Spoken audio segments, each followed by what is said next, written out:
Zhuang Diener tight. Zhuang Diener tight.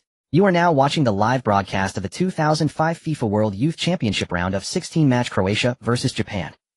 The players of both teams have already taken their positions on their respective halves of the pitch. This was the commentary box of the Enschede Big Stadium in the Dutch city of Enschede. The number one figure of Huaxia's football commentary circle, Huang Jinxiang, stood beside the director's console, next to the commentary desk, his face full of dejection. The job of reading out the lineups, which should have been his, had been tossed to his temp assistant Wang Tao after the Huaxia team had been eliminated not long ago. Damn it, I told them long ago to naturalize that guy Su Fei into our national youth team. Those bastards said Dinamo Zagreb's asking price wasn't cost-effective and claimed Su Fei's technique was too one-dimensional, unfit for our so-called small quick agile system. And now look at us. Because Croatia has Su Fei, they not only won all 3 group matches, but Su Fei alone has already scored 6 headed goals. If Croatia end up winning the title thanks to him, just watch how the fans back home will turn on the Football Association. Show I beg you or live right now. Please go back and sit down. You might not be afraid of getting scolded from above, but I am. I still need their signatures to claim my travel expenses for this trip to the Netherlands. Hearing that Huang Jinxiang was still cursing certain officials of the Football Association non-stop, the sports channel director Li Daji hurriedly pleaded with him and finally managed to coax Huang back into his seat at the commentary desk. Seeing the main commentator Huang Jinxiang sit back down, Wang Tao, who had been happily calling the game into the microphone, hastily handed the mic back to him. The match is about to begin. As the only team in this tournament yet to concede a single goal, the Croatian youth side. In an online discussion, one fan wrote, "Sai, tell me, how did we lose 23? I really thought our national youth boys would go on to win this World Youth Championship." Another replied, "Exactly, to lose to Germany. But honestly, losing to Germany doesn't really count as an upset." Someone else added, "Yeah, it's Germany after all. But seriously, I feel like tearing into that Football Association lot." Su Fei clearly said beforehand that he was very willing to take Chinese nationality and help us play the World Youth Championship, yet after their so-called scouting, the association claimed his skills were too one-dimensional and that he didn't have what it takes to join the national youth team, and they rejected him. Damn it, too one-dimensional. In the group stage, he scored 6 goals in 3 matches, an average of 2 a game, and you call that not qualified to join the national youth team? There was nothing we could do. At that time, Su Fei was only playing in Croatia's 3rd division. Who knew that in just 2 months he would be snapped up by Dinamo Zagreb? If he had already been at Dinamo Zagreb back then. Come on, even after Su Fei made his name at Dinamo Zagreb, he still negotiated with the association, but they turned him down again because they thought the €5,000 fee to compensate Dinamo Zagreb for his nationality switch was too expensive. €500,000, damn it. The Football Association blocked our future over a mere $500,000. On the pitch of the Enschede Big Stadium, under the deafening chants of countless Croatian supporters, the match finally kicked off. For Croatia, the player leading the line up front in the number 9 shirt was none other than the Su Fei that Huang Jinxiang had been talking about. 18-year-old Su Fei was a genuine Sino-Yugoslav mixed blood. Why Sino-Yugoslav? Because when his father Lao Bai brought Su Fei into this world, Croatia was not yet called Croatia. Back then it was still part of Yugoslavia. What no one knew was that the current Su Fei was not the same obscure striker who had once toiled namelessly in Croatia's. Just over 3 months earlier, after the national team suffered a humiliating campaign, in which a Singaporean who sold coconut rice somehow helped them into Asia's final 18, a hot-blooded youth named Su Fei choked to death on instant noodles, and in a muddle transmigrated into this body, called Su Fei. As a member of the great army of transmigrators, Su Fei naturally came with a built-in super legendary football. Not only did the system activate as soon as he arrived, it even generously gifted Su Fei a golden Bomber Klinsmann header, limited template, supposedly valid for 3 months. However, what left Su Fei speechless was that along with this generous starter pack, the system also activated a mission likewise limited to 3 months titled Fame at the World Youth Championship. According to the mission requirements, Su Fei had to score at least 7 goals at the 2005 World Youth Championship. If he failed to complete the mission, then, when the 3-month period ended, the Klinsmann header template would be reclaimed by the system. From that moment on, Su Fei set his mind on getting into the 2005 World Youth Championship to rack up goals. In his memories, the 2005 World Youth Championship was the stage where the so-called ultra-platinum generation of his homeland once shone. As a genuine Chinese soul, Su Fei naturally dreamed of catching the national youth team's last train and becoming a part of the final glorious chapter of domestic football. However, to his embarrassment, after he used the Klinsmann bomber template to lay waste to every team in Croatia's 3rd division, the visiting officials from his home Football Association still rated him only a minus overall. They even told him bluntly that he was simply not strong enough to make this national youth squad. Damn, it was like offering a warm face only to have it pressed against a block of ice. After that, Su Fei accepted without hesitation the invitation of the Croatian youth team head coach Kovac, whom he had already impressed in his very first league match by scoring 4 explosive headed goals, and officially joined the Croatian youth squad. On the national youth side of his homeland, Su Fei had been dismissed as an unqualified nobody. Yet in Croatia, in just his first training match, he conquered Kovac with a heading talent that utterly crushed the entire youth football world. The number 9 shirt of the Croatian youth team was literally stripped off the poor Croatian youngster Mario Mandzukic right in front of him and handed to Su Fei by Kovac. Two Japanese defenders have already closed in around Croatia's number 9, Su Fei. In the previous group matches, Su Fei's ferocious heading has etched his name into the minds of every reporter and fan. Croatia are attacking down the flank. Once again they're looking for that familiar target, Su Fei. The 20-year-old youngster Luka Modric. Facing the pressing of Japan's fullback Uchida Atsudo, he remains calm. A feint a cut inside, then a few more steps forward. He's past him. What a silky move. The nearly 190-meter-tall Su Fei has already raised his hand calling for the ball. Modric sends in the cross. At the Inskid Big Stadium, as the young man, named Modric, lifted the ball high into the Japanese penalty area, a legendary era was about to begin. The burly center forward Su Fei, standing at 190 meters, sprang powerfully into the air, unimpeded even by the challenge of the two Japanese defenders.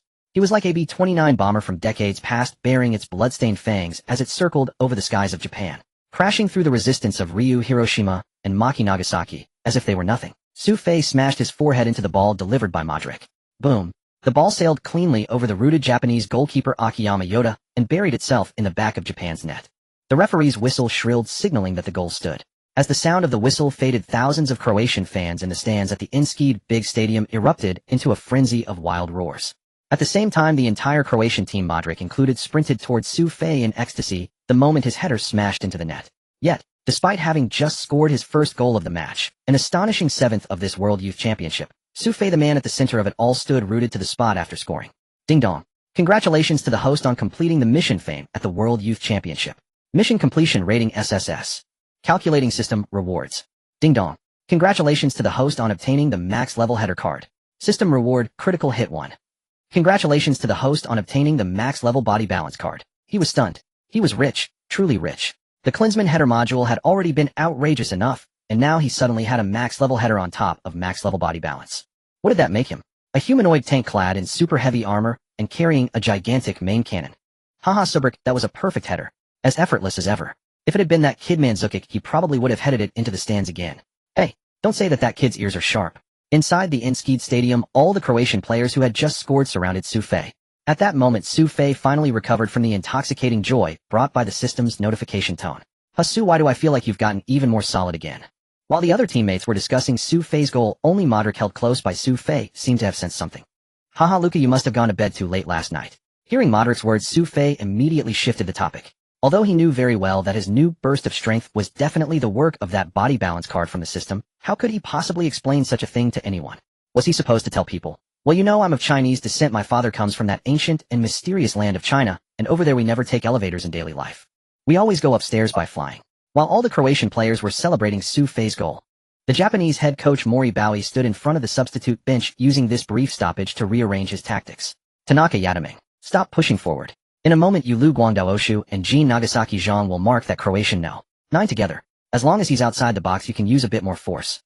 As the head coach of Japan's U20 side, Mori Bowie had been preparing for this round of 16 match for a very long time. He knew clearly that this Croatian team had emerged from the group of death with 3 wins out of 3 because of that no. 9. His heading ability, which could dominate even at senior level, was nothing short of a nuclear weapon on a youth stage platform like the World Youth Championship. For this reason, he had deliberately placed Japan's strongest, tallest, and most explosive players, Lu Guangdao Oshu and Jin Nagasaki Zhang, into the starting lineup. Yet to Mori Bowie's disbelief, even with a double team clamping down on that Croatian no. 9. That guy had still barged through his 2 center-backs like a monster and calmly headed the ball into their own net. This could not go on.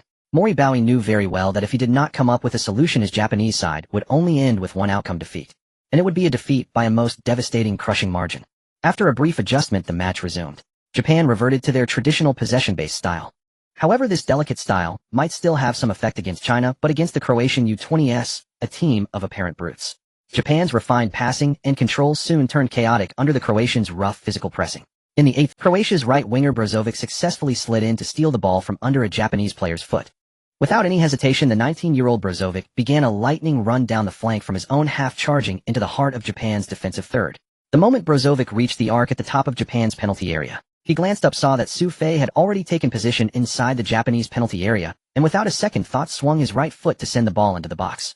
At the same time, Japan's twin center-backs Lu Guangdao Oshu and Jin Nagasaki Zhang, together with the midfielder Tanaka Yataming, who had just been instructed to stick to Su Fei, rushed at him like madmen, encircling Su Fei on all sides. on the touchline in front of the Japanese bench. Seeing his three-man trap forming successfully around Su Fei, Moribawi finally allowed his tightly strung heart to relax a little.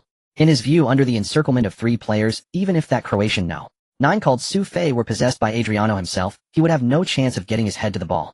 Yet in the very next moment Moribawi was stunned. And it was not only him, the tens of thousands of fans filling the Undisputed stadium, and even Croatia's head coach Kovac on their bench, all widened their eyes as though they were witnessing something impossible. Inside Japan's penalty area at the exact instant Brozovic's cross was sent in, Su Fei, hemmed in by three men, felt Tanaka Yataming secretly tugging at his shirt with his right hand. It was not just Tanaka, the two Japanese center-backs he had already taught a lesson earlier were also using all sorts of little tricks. In the past, when Su Fei possessed only Klinsmann's heading module, such pulling nudging his center of gravity, and these small fouls might truly have prevented him from jumping, just as everyone had anticipated. But now the three frail Japanese chicks, all under 20, were surrounding a 1.9-meter giant, whose body balance had been raised to the max. Inevitably, the moment Su Fei gathered all his strength and leaped, Tanaka Yataming, Liu Guangdoshu, and Jin Nagasaki Zhang flew away in three different directions, like petals scattering from a blossom opened for him. As they were knocked backwards, all three wore expressions as if they had just seen some terrifying creature, their faces contorted in utter disbelief. Rising with ease, Su Fei met the incoming ball and drove a ferocious header toward goal. In midair, the ball instantly changed direction, rocketing straight at Japan's net. There was no miraculous Japanese comeback. The ball Su Fei had headed soared easily over the equally stunned Japanese goalkeeper Akiyama Yongtai, and for a second time burrowed into Japan's goal. As the referee's whistle shrilled, thousands of Croatian fans in the stands erupted once again, their frenzied shouts rising as the Japanese players stood in tears like a sorrowful backdrop. Brilliant. It's in. Unbelievable. My God. 2 goals in under 10 minutes. And especially that header where he bulldozed 3 men. 20. The Chinese descended player Su Fei, with his utterly unstoppable dominance, has turned this once supposedly suspenseful round of 16 clash into his own personal showcase. At 1.9 meters tall, with a formidable physique and truly world-class heading technique. I'm certain that after this World Youth Championship, this 18-year-old Croatian youngster named Su Fei will become the hottest property of the summer transfer window.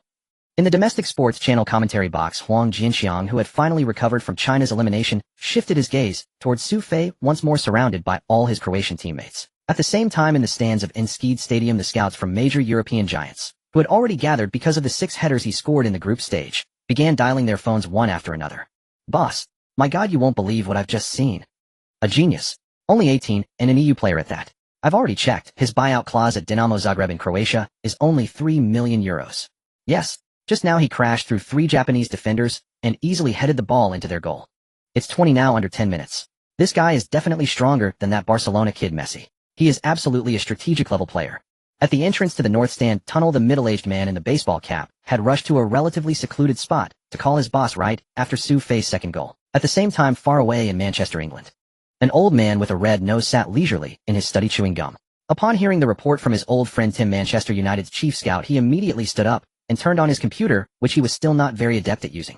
He opened the browser and entered World Youth Championship. The homepage was already streaming the live feed from the tournament in the Netherlands. Because of the network delay, the picture currently playing was exactly the replay of Su Fei's second goal. A powerful body, explosive leap, and at a glance heading technique overflowing with talent. Even Sir Alex Ferguson, who had seen countless prodigies, could not help but draw in a sharp breath at that moment. Not even a super winger like his beloved Cristiano Ronaldo had ever given him such a shock. As for the reason, it naturally lay in his scout's evaluation of Su Fei as a strategic level player. Indeed, what head coach would not wish to have a strategic centre-forward towering like an unshakable lighthouse in his team? In an instant, Sir Alex Ferguson had already conceived countless tactical plans built around this young man named Cristiano Ronaldo, pulling wide to cross.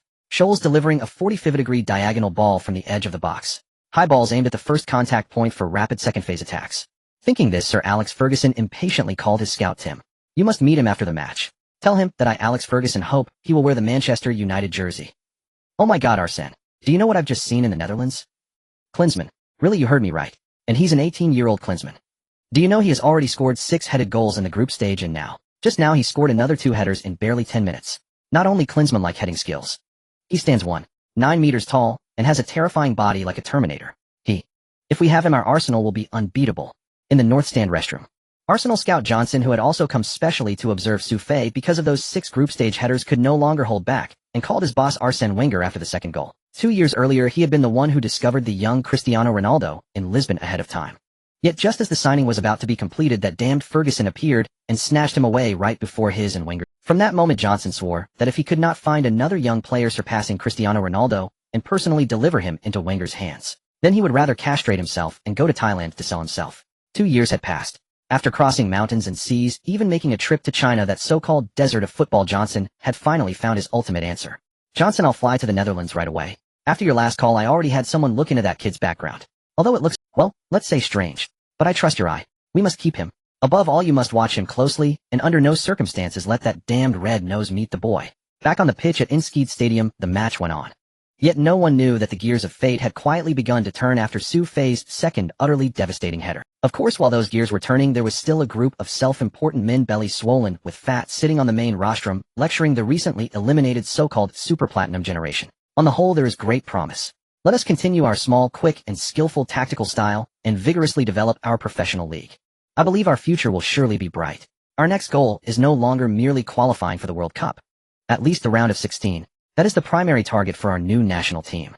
The match at the Inskid Stadium is still underway. Meanwhile, the Japanese fans in the stands have already despaired twice within just 10 minutes. Given their innate fear of aerial bombardments, the Japanese fans never imagined that their national youth team would encounter a monster like Su Fei in the round of 16. It was a 3-man siege.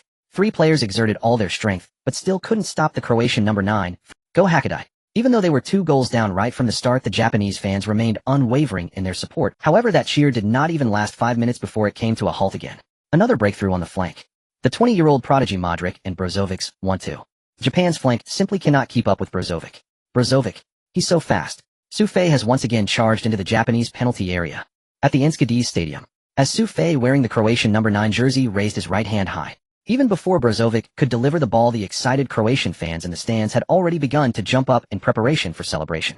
The Croatian fans initiated their celebration mode, while in the Japanese penalty area the 2 central defenders, who had been humiliated by Su Fei twice again, braced themselves to confront him. Knowing full well that they were no match for Su Fei, Ryu Hiroshi this time risked a penalty call from the referee and stealthily grabbed Su Fei's waist with his hand. However, when Brozovic's pass soared through the air again, Ryu Hiroshi felt the terrifying force emanating from Su Fei once more in horror. Even though he tried his best to use the weakness of little Su to hinder Su Fei's jump, no miracle occurred. Su Fei, like a beast, once again knocked aside the 3 Japanese defenders trying to mark him and forcefully headed the ball away. The Japanese goalkeeper Akamoto Yuta dove desperately towards the direction of Su Fei's header, but with the enhancement of his maxed-out heading ability, Su Fei's header smoothly sailed over Akamoto Yuta's fingertips and into the corner of the net. BP. The referee's whistle sounded. Meanwhile, the Croatian fans in the stands, who had long been prepared to celebrate, erupted into a frenzy. There is a sourness that comes from merely watching. Amidst the frenzied screams of all the Croatian fans, the commentator Huang Jinxiang finally couldn't help but speak into the microphone. The third goal, a hat trick, in just 15 short minutes. The player named Su Fei helped the Croatian national youth team achieve a crushing 3-goal lead over the Japanese team, which we all believe to be unbeatable.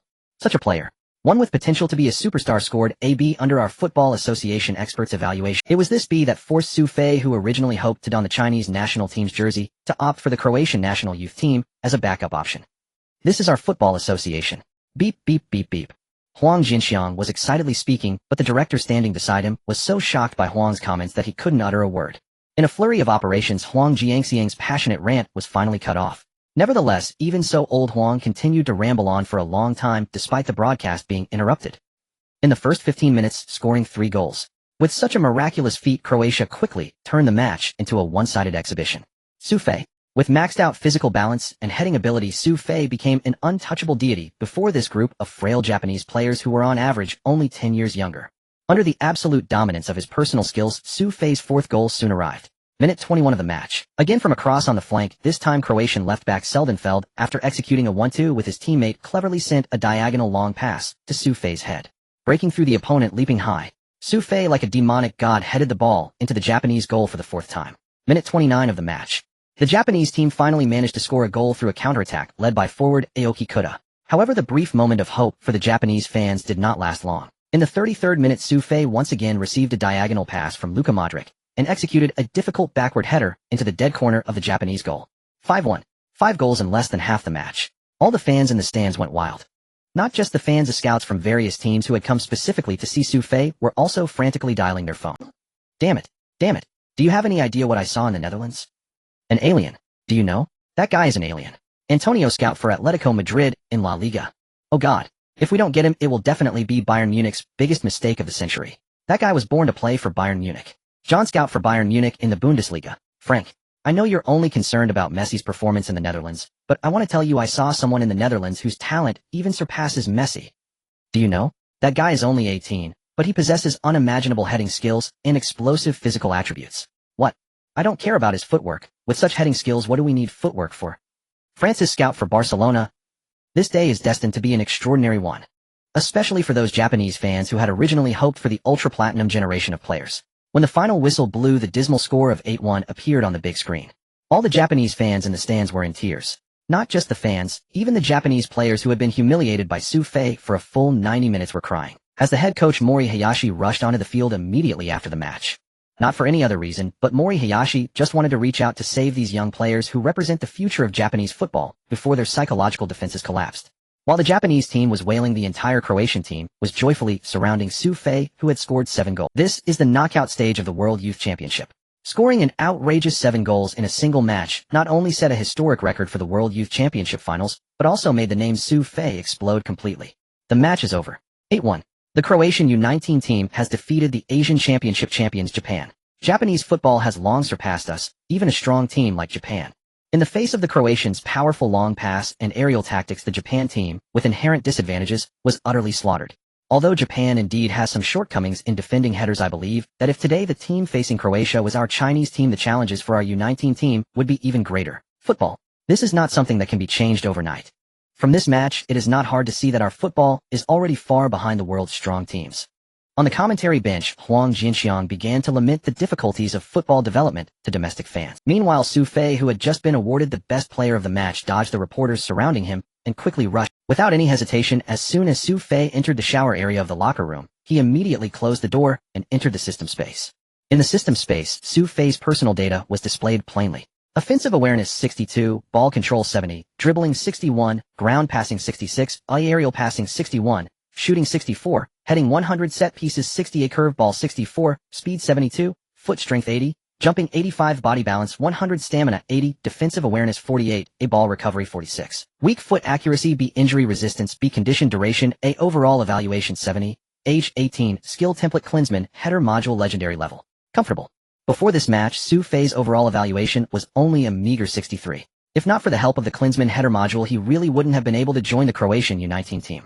However, with the completion of tasks and the enhancement of 2 fully leveled cards, even without the Klinsmann header module skills, Su Fei could now rely on his maxed out heading ability to dominate. Moreover, over the past few months, Su Fei had already figured out the growth method of his system.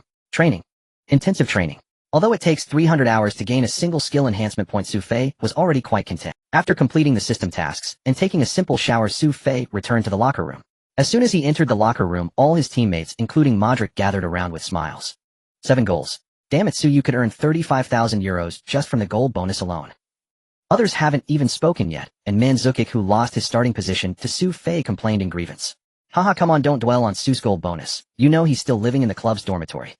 As Mandzukic was jokingly trying to get Su Fei to treat them, Modric, aware of Su Fei's financial situation, and I was just joking, haha. But Luka, you should consider this. Before this match, there were already rumors that Manchester United scouts were watching Su. If he really goes to Manchester United, do you think Su would be unable to afford a house in Kiev Dynamo? In the locker room, everyone was joking and dreaming about Su Fei's bright future.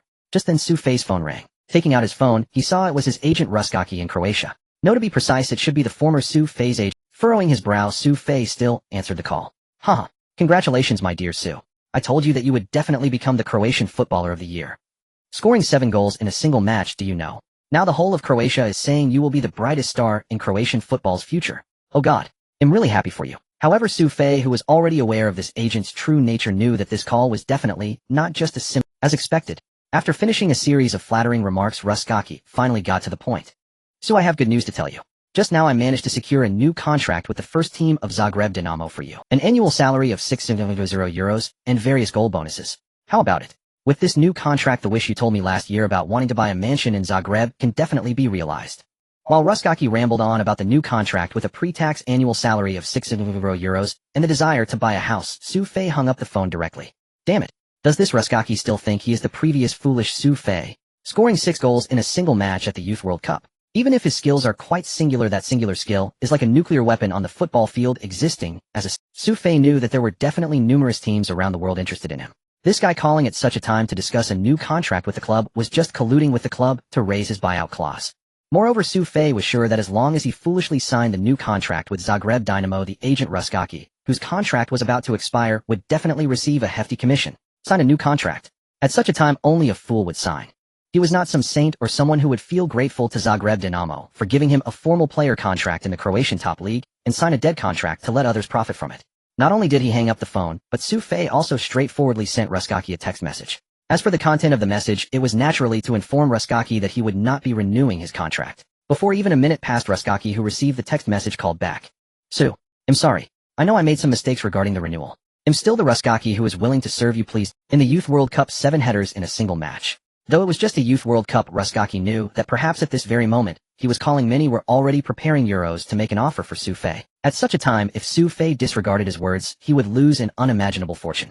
Thus Ruskaki put down his dignity and began to plead with this young Chinese he originally thought was just a useless. However, Ruskaki did not know that Su Fei was no longer the timid person who was once afraid of him. No, I have considered this for a long time, Mr. Ruskaki. I wish you a sunny future. After saying this, Su Fei decisively hung up Ruskaki's call. Su, what's wrong? Since joining the Croatia U20 team, the current captain Modric has been filled with sympathy for Su Fei, a young man who shares a similarly troubled childhood. Thus, upon seeing Su Fei frowning deeply while answering a phone call, Modric immediately sat down beside him and asked with concern. It's nothing. Luka, I just terminated my contract with my agent. With your agent? You mean Ruskak? As teammates from the same club, Modric knew this not-so-well-regarded figure in the Croatian agent circle. The portly Ruskak's favorite thing to do was collude with the club to exploit the interests of young players. Long before the World Youth Championship began, Modric had wanted to discreetly warn Su Fei, but since he wasn't very familiar with Su Fei and was unsure of their relationship, he delayed until now. What Modric didn't expect was that just as he worried about whether Su Fei, after such a dazzling performance with 7 goals in a single match, would unwittingly be tricked by Ruskak into signing another binding contract, or even a servitude agreement, Su Fei decisively fired the cunning Ruskak. Yes, Luka, that guy said he finally negotiated a new contract with the club, and that he would give me a raise or something. Fuck. A raise. That's probably just to increase the penalty for breaching the contract and lock you in. That guy profits from using this tactic on the club's higher-ups. So I must say you did something very right. Although Modric was still with Dinamo Zagreb at this time, as the team's most prominent core midfielder, he wasn't afraid of what the club executives might hear from his words. Moreover, Modric himself had been trapped into serving Dinamo Zagreb for 2 additional years because of the previous agents and the team's schemes. Otherwise, he could have joined a Premier League club recently. Su, hurry up and get dressed. Just as Su Fei and Modric were lamenting the shamelessness of the club and the agents, the changing room door suddenly opened, and Croatia U20 head coach Kovacic called out to Su Fei. Boss, is there something wrong? What's wrong? You scored 7 headers in a single match. With that performance, how am I supposed to bring anyone else to the post-match press conference? As Kovacic said, according to the usual practice, the post-match press conference is attended by the head coach and the team captain. However, with Su Fei's astonishing 7 headers in today's match, Kovacic knew that no matter who he brought, the journalists would only care about Su Fei. Instead of letting others answer questions about Su Fei, it was better to take Su Fei directly to the press conference. Su is actually attending the post-match press conference now. Luka, I guess you'll have to hand over that captain's armband to Su. Haha, indeed. Luka, this can't be for free. Su should treat everyone to a meal. Exactly. I said Su should treat everyone. Looking at his teasing teammates, Su Fei could only smile wryly and get up to follow his coach. Su, if the reporters ask you questions later and you're not sure, just don't answer. The reporters are all a bunch of shameless guys. They'll do anything for clicks. Also try to avoid answering personal. By the way, on the way to the post-match press conference, Kovacic fussed over Su Fei like a mother, clearly treating Su Fei as cough cough, but upon reflection, it seems that in this 18-year-old body, he is indeed an adult now. Got it, boss. After expressing his gratitude, Kovacic nodded appreciatively at Su Fei. How should I put it? At this moment, Kovacic was truly and deeply thankful to God. Since witnessing Su Fei's explosive header in the first match of the domestic league, Kovacic had not missed any of Su Fei's matches. Not to mention anything else, Kovacic could guarantee that as of now, there was no coach in all of Croatia who understood Su Fei better than he did. Moreover, what pleased Kovacic the most was that Su Fei actually abandoned his intention to join the Chinese U20 team at the last moment and chose to join him. Honestly, on the night he received Su Fei's call, he was so happy that he passionately loved his 200-pound wife, twice, leaving her wondering the next day why in his most excited moment, he was shouting not her name, but Su Fei's. At the post-match press conference at the Undisputed Stadium, when reporters learned that the star of this match, Croatia's ace, number 9 Su Fei, would be attending the press conference, those who originally wanted to attend the Japanese team's event to see their coach commit seppuku all rushed to the Croatia venue. This made the originally cramped press conference room, which could only accommodate about 80 people, suddenly overcrowded. especially when they saw the tall and extremely handsome Su Fei sit on the podium. With Kovacic, nearly 200 reporters rushed toward them, as if they had gone mad. If it weren't for the strong security personnel on site, this simple post-match press conference could have sparked a disaster. Mr. Kovacic, how would you evaluate Su Fei's performance in this match? Mr. Kovacic, a crushing 81 victory over the Asian Championship winner Japan. Doesn't this indicate that the gap between European and Asian football is growing wider? Mr. Kovacic, according to our information before the World Youth Championship began, Su and your team actually hoped to join the Chinese U20 team to play for his father's country. Is this true? Kovacic was stunned. On the way here he had been teaching Su Fei how to deal with reporters, but who would have thought that the press conference would turn out like this? Come on. Kovacic is just a coach of the not so famous Croatia U20 team. The current scene is probably not even as intense as a Real Madrid versus Barcelona press conference. Also, how did the reporters know about Su Fei wanting to join the Chinese U20 team? What the hell, how is he supposed to say? Yes, Su Fei was rejected by the national youth team and had to run to his own team. Although Kovac has experienced numerous post-match press conferences since the group stages, this scene, with hundreds of cameras pointed at him, was indeed a first. Thus Kovac, who had just advised Su Fei to remain calm and facing everything, found himself at a loss for words. 7 goals in a single match. What more can I say about such a performance? It's phenomenal. In my opinion, since the inception of the World Youth Championship, I have never seen anyone achieve such a feat. As Kovac spoke, he turned to look at Su Fei, who was sitting beside him, with admiration. Originally, Kovac intended to directly clarify the troublesome issues regarding Su Fei and the Chinese national youth team, but unexpectedly Chinese journalist Wang Tao, who had been waiting below for a long time, took the microphone first and started speaking to Su Fei in English. Hello Su. My name is... You can actually speak Mandarin? Oh, I understand. Wang Tao, who had initially prepared to ask his second question, was taken aback when Su Fei responded in Mandarin, his tone and pronunciation sounding as if he had been in China for a very long time. Oh. Hello Su Fei, I am Wang Tao from the sports channel. My question is, it was reported that the Chinese Football Association had contacted you, and you had considered joining the Chinese national youth team. However, for some reason you chose to join the Croatian national youth team instead. Just as he had expected. After Wang Tao, whom he recognized from memory, took the microphone, Su Fei wondered if this guy would directly bring up the issue, and now it had happened. Yes. As a true Chinese soul, he definitely wanted to join the 05 national youth team, which had given all of China hope in the World Youth Championship. But what was the outcome?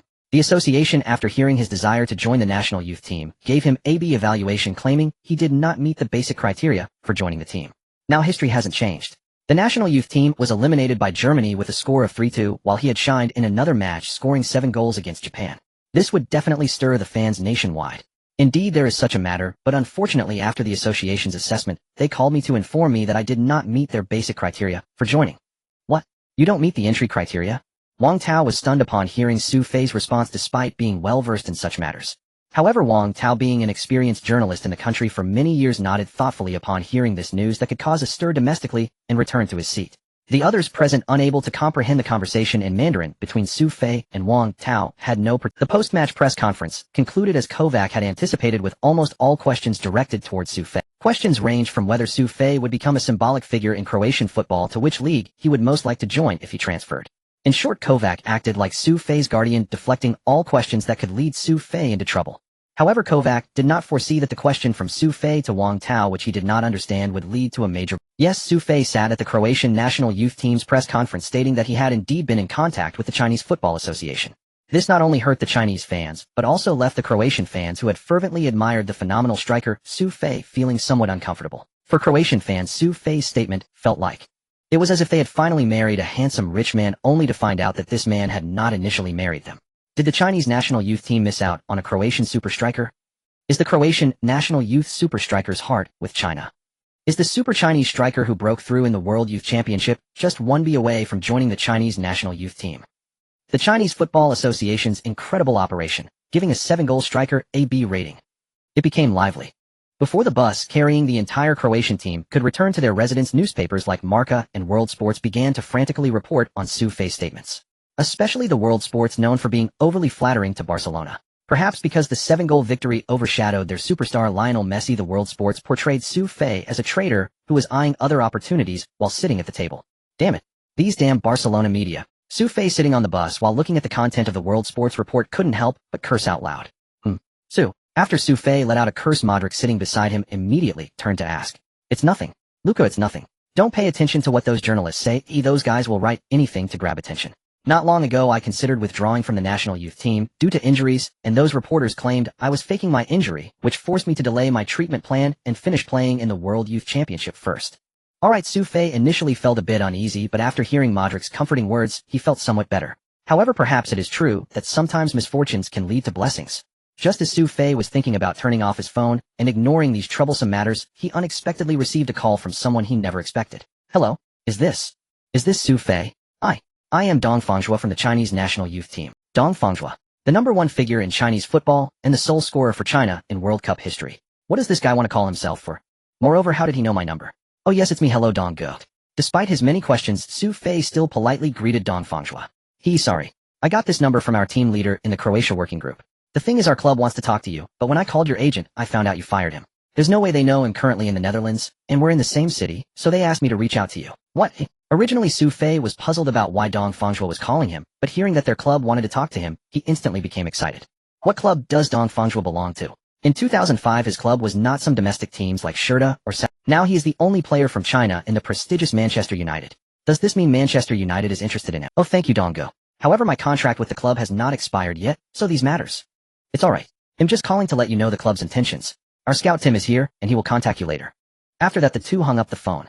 However, even after the call ended, Su Fei still hadn't completely processed the information from Dong Fangzhou's call. Manchester United. The Red Devils of 2005. At that time, Manchester United was in the era of the Cristiano Ronaldo was only 20 years old, still the young lad known for his dazzling footwork on the wing, while Ruud van Nistelrooy was still the main striker alongside Giggs and Scholes. Su, what's wrong? You seem lost after taking a call. Just as he was thinking about whether he could start a glorious career at Manchester United like the protagonists in those fantasy novels, he came out of the shower to find Modric, who had been staring blankly, patting him on the shoulder and asking. This question made Su Fei, who was still exhilarated, calm down a bit. The Manchester United of 2005. They not only had the strongest duo of Giggs and Ronaldo. Their forward line also featured the Dutch goal-scoring machine Ruud van Nistelrooy. Yes, with this guy in the forward line, if he really joined Manchester United by mistake, the only outcome would be to serve as the waterboy for Van Nistelrooy, who even looked down on Cristiano Ronaldo. It's nothing, Luca. Oh, by the way, Luca, as you know, I just fired my agent, and I think it's time I find a suitable one. Oh, no problem, I will help you look into it. After hearing Su Fei's answer, Modric thought Su Fei was genuinely concerned about his agent, so he immediately patted his chest to assure him. Not to mention, finding a decent agent for Su Fei in Croatia was definitely not difficult for Modric. Meanwhile, in China, in the headquarters of the current top sports media outlet Sports Weekly, General Manager Wang Dong received the sample issue of Sports Weekly that was to be published tomorrow in the early hours. The front page featured a giant photo of a handsome Croatian player with black hair crashing through two Japanese defenders and heading the ball towards the Japanese goal. Even though it was just a photo, Wang Dong was still shocked by the momentum of Croatian number 9, Su Fei, captured in this. Boss, is this okay? If this gets reported, the Football Association will. The deputy manager beside Wang Dong looked worriedly at his boss' furrowed brow. As for what the deputy manager was worried about, it was naturally the big words on that photo. The tragedy of Chinese football, the closest miss of the strongest new star Su Fei at the World Youth Championship. Just the phrase "the closest miss" made the deputy manager realize that if this report were published, it would create a huge shock for those fans still lamenting the failure of the ultra-platinum generation against the German war machine. What does the Football Association think? We're a private enterprise, what we want is sales. As long as we can make money, what can the Football Association do? They are not XXX. What if they get upset? What are you afraid of? If they are really unhappy, we can make some concessions once we've made the money. You got it, boss. You have a way with this. With this hype and title, it would be strange if this newspaper doesn't sell out. Hurry up and get it done. Also, make sure to upload the video of the press conference on the website. The sooner we can make a profit, the better. This video will be taken down eventually. We need to earn our money first. After all, he is a businessman. After briefly lamenting that Su Fei, the super striker, had no connection to Chinese football, Wang Dong immediately shifted all his energy to making money. Indeed, 2005. While those poor fans were still fantasizing about whether the ultra-platinum generation of Chinese football would become the cornerstone of its rise. From top to bottom, even those youth training coaches at various clubs, as long as they had a bit of power, their only interest was. And so from that night onwards, Su Fei, originally an unknown figure, suddenly became the focus of attention for many media outlets. The complex process of joining the team, his explosive and dreamlike physical condition, and his unparalleled heading ability. With so many highlights to write about, Su Fei truly became a sensation. Even by the next morning, as the entire Croatian team boarded the bus to the training camp, many reporters had gathered at the previously quiet hotel entrance. Su, can we talk about what you said yesterday regarding your close call with the Chinese U20 team? Su. Many Croatian fans expressed their dissatisfaction, saying you only have a Chinese father, and you grew up happily in Croatia, so you should play wholeheartedly for Croatia. What do you have to say about that? Su. The reporters frantically surrounded Su Fei. Fortunately, Kovac had already instructed the team to keep quiet during breakfast, so Su Fei didn't need to respond, and the Croatian staff pushed the reporters aside. Damn. However, even without answering anything, Su Fei still felt annoyed when he heard the reporters saying he grew up happily in Croatia. What does it mean to grow up happily in Croatia? In Su Fei's memories, like his fellow countryman Modric, he was a refugee before the age of 6 due to the Croatian War. Moreover, Su Fei's biological father Su Jiangwo was also killed by locals during their escape. Not only his biological father, but even his struggling mother died years later in a refugee camp due to poverty and lack of money for medical care. If it weren't for the fact that later on the domestic government included Su Fei in the relief list and sent him to an orphanage, this Su Fei would likely have died long ago. Therefore, with these tragic childhood experiences coupled with the soul of a traveler, Su Fei felt no sense of belonging to Croatia at all. The only reason he joined the Croatian U20 team was that he had no choice due to the system's task. As a member of the European Union, Su Fei knew that the World Youth Championship would not affect his future national team choices. If Croatian fans really complained about him for that comment, he could always choose another EU country as a stepping stone. With a maximum level-heading ability and physique, even if he could only head the ball, he would be a weapon of mass destruction in the European Championship or World Cup. As long as he expressed his desire to join another national team, wouldn't all the coaches across Europe go crazy with joy? At this time, England had Beckham. With Beckham's long passes, wouldn't it be reasonable for him to help England win the World Cup? Or go to the Netherlands, the savior of the crownless kings? Wouldn't all the Dutch people kneel to welcome him? Of course, Su Fei knew. The road ahead is still long. All he needs to do now is to dedicate every second and minute to strengthening himself. It was merely a mundane training session that attracted such a multitude of reporters to the scene. This sudden attention invigorated the Croatian team, which had previously been largely overlooked. After all, those present were mostly young individuals in their 20s. Who among them didn't harbor dreams of becoming famous? Thus, on the training ground, everyone, including Brozovic, began to deliberately showcase their skills in front of the cameras, prompting Kovac to abruptly cancel the training session. He then initiated a closed management approach. It was precisely this closed management by Kovac that deprived the eager scouts from various teams of the chance to interact with Su Fei. Of course, Tim, who had already communicated with Su Fei through Dongfangjua, was an exception. In his phone conversation with Su Fei, Tim had already finalized a time for their face-to-face meeting, and according to Tim, even the distant Sir Ferguson from England might come to the Netherlands. However, even though Tim claimed that Manchester United was sincere, Su Fei still felt that what he truly needed at this moment was not to be a substitute for some prestigious club. He needed a team that could genuinely provide him with playing opportunities, even if that team was merely one fighting for relegation. Compared to the lengthy World Cup tournament, the schedule for the World Youth Championship was indeed quite packed. Not long after Croatia had decisively defeated Japan, the other teams that made it to the quarterfinals were also confirmed: Germany, Croatia, Nigeria, Brazil, Argentina, Spain, the Netherlands, and Morocco. According to the tournament format, Croatia's quarterfinal opponent was the African dark horse Morocco. Thanks to Su Fei's record-breaking 7 goals in a single match, the match between Croatia's U20 team and Morocco, which had not attracted much attention before, suddenly became a focal point. Not only the media from all over the world, but also many top teams from the 5 major leagues sent scouts to the Netherlands after an exaggerated slaughter. They wanted to closely observe whether Su Fei could maintain such astonishing scoring efficiency against Morocco, a team renowned for its strong defense in the World Youth Championship. Hi, Tim, you old guy, you're still alive. Before the match officially started, in a certain area of the VIP South Stand, Arsenal scout Johnson encountered his arch-rival Tim from Manchester United. The history between these two old fellows can be traced back to 2 years ago in Portugal. At that time, Johnson, who had already been keeping an eye on a certain Cristiano Ronaldo, was close to signing him with Wenger, but unexpectedly, after a friendly match, the damn Tim managed to persuade Ferguson, who was already interested in signing Ronaldo, to shamelessly poach him from Arsenal.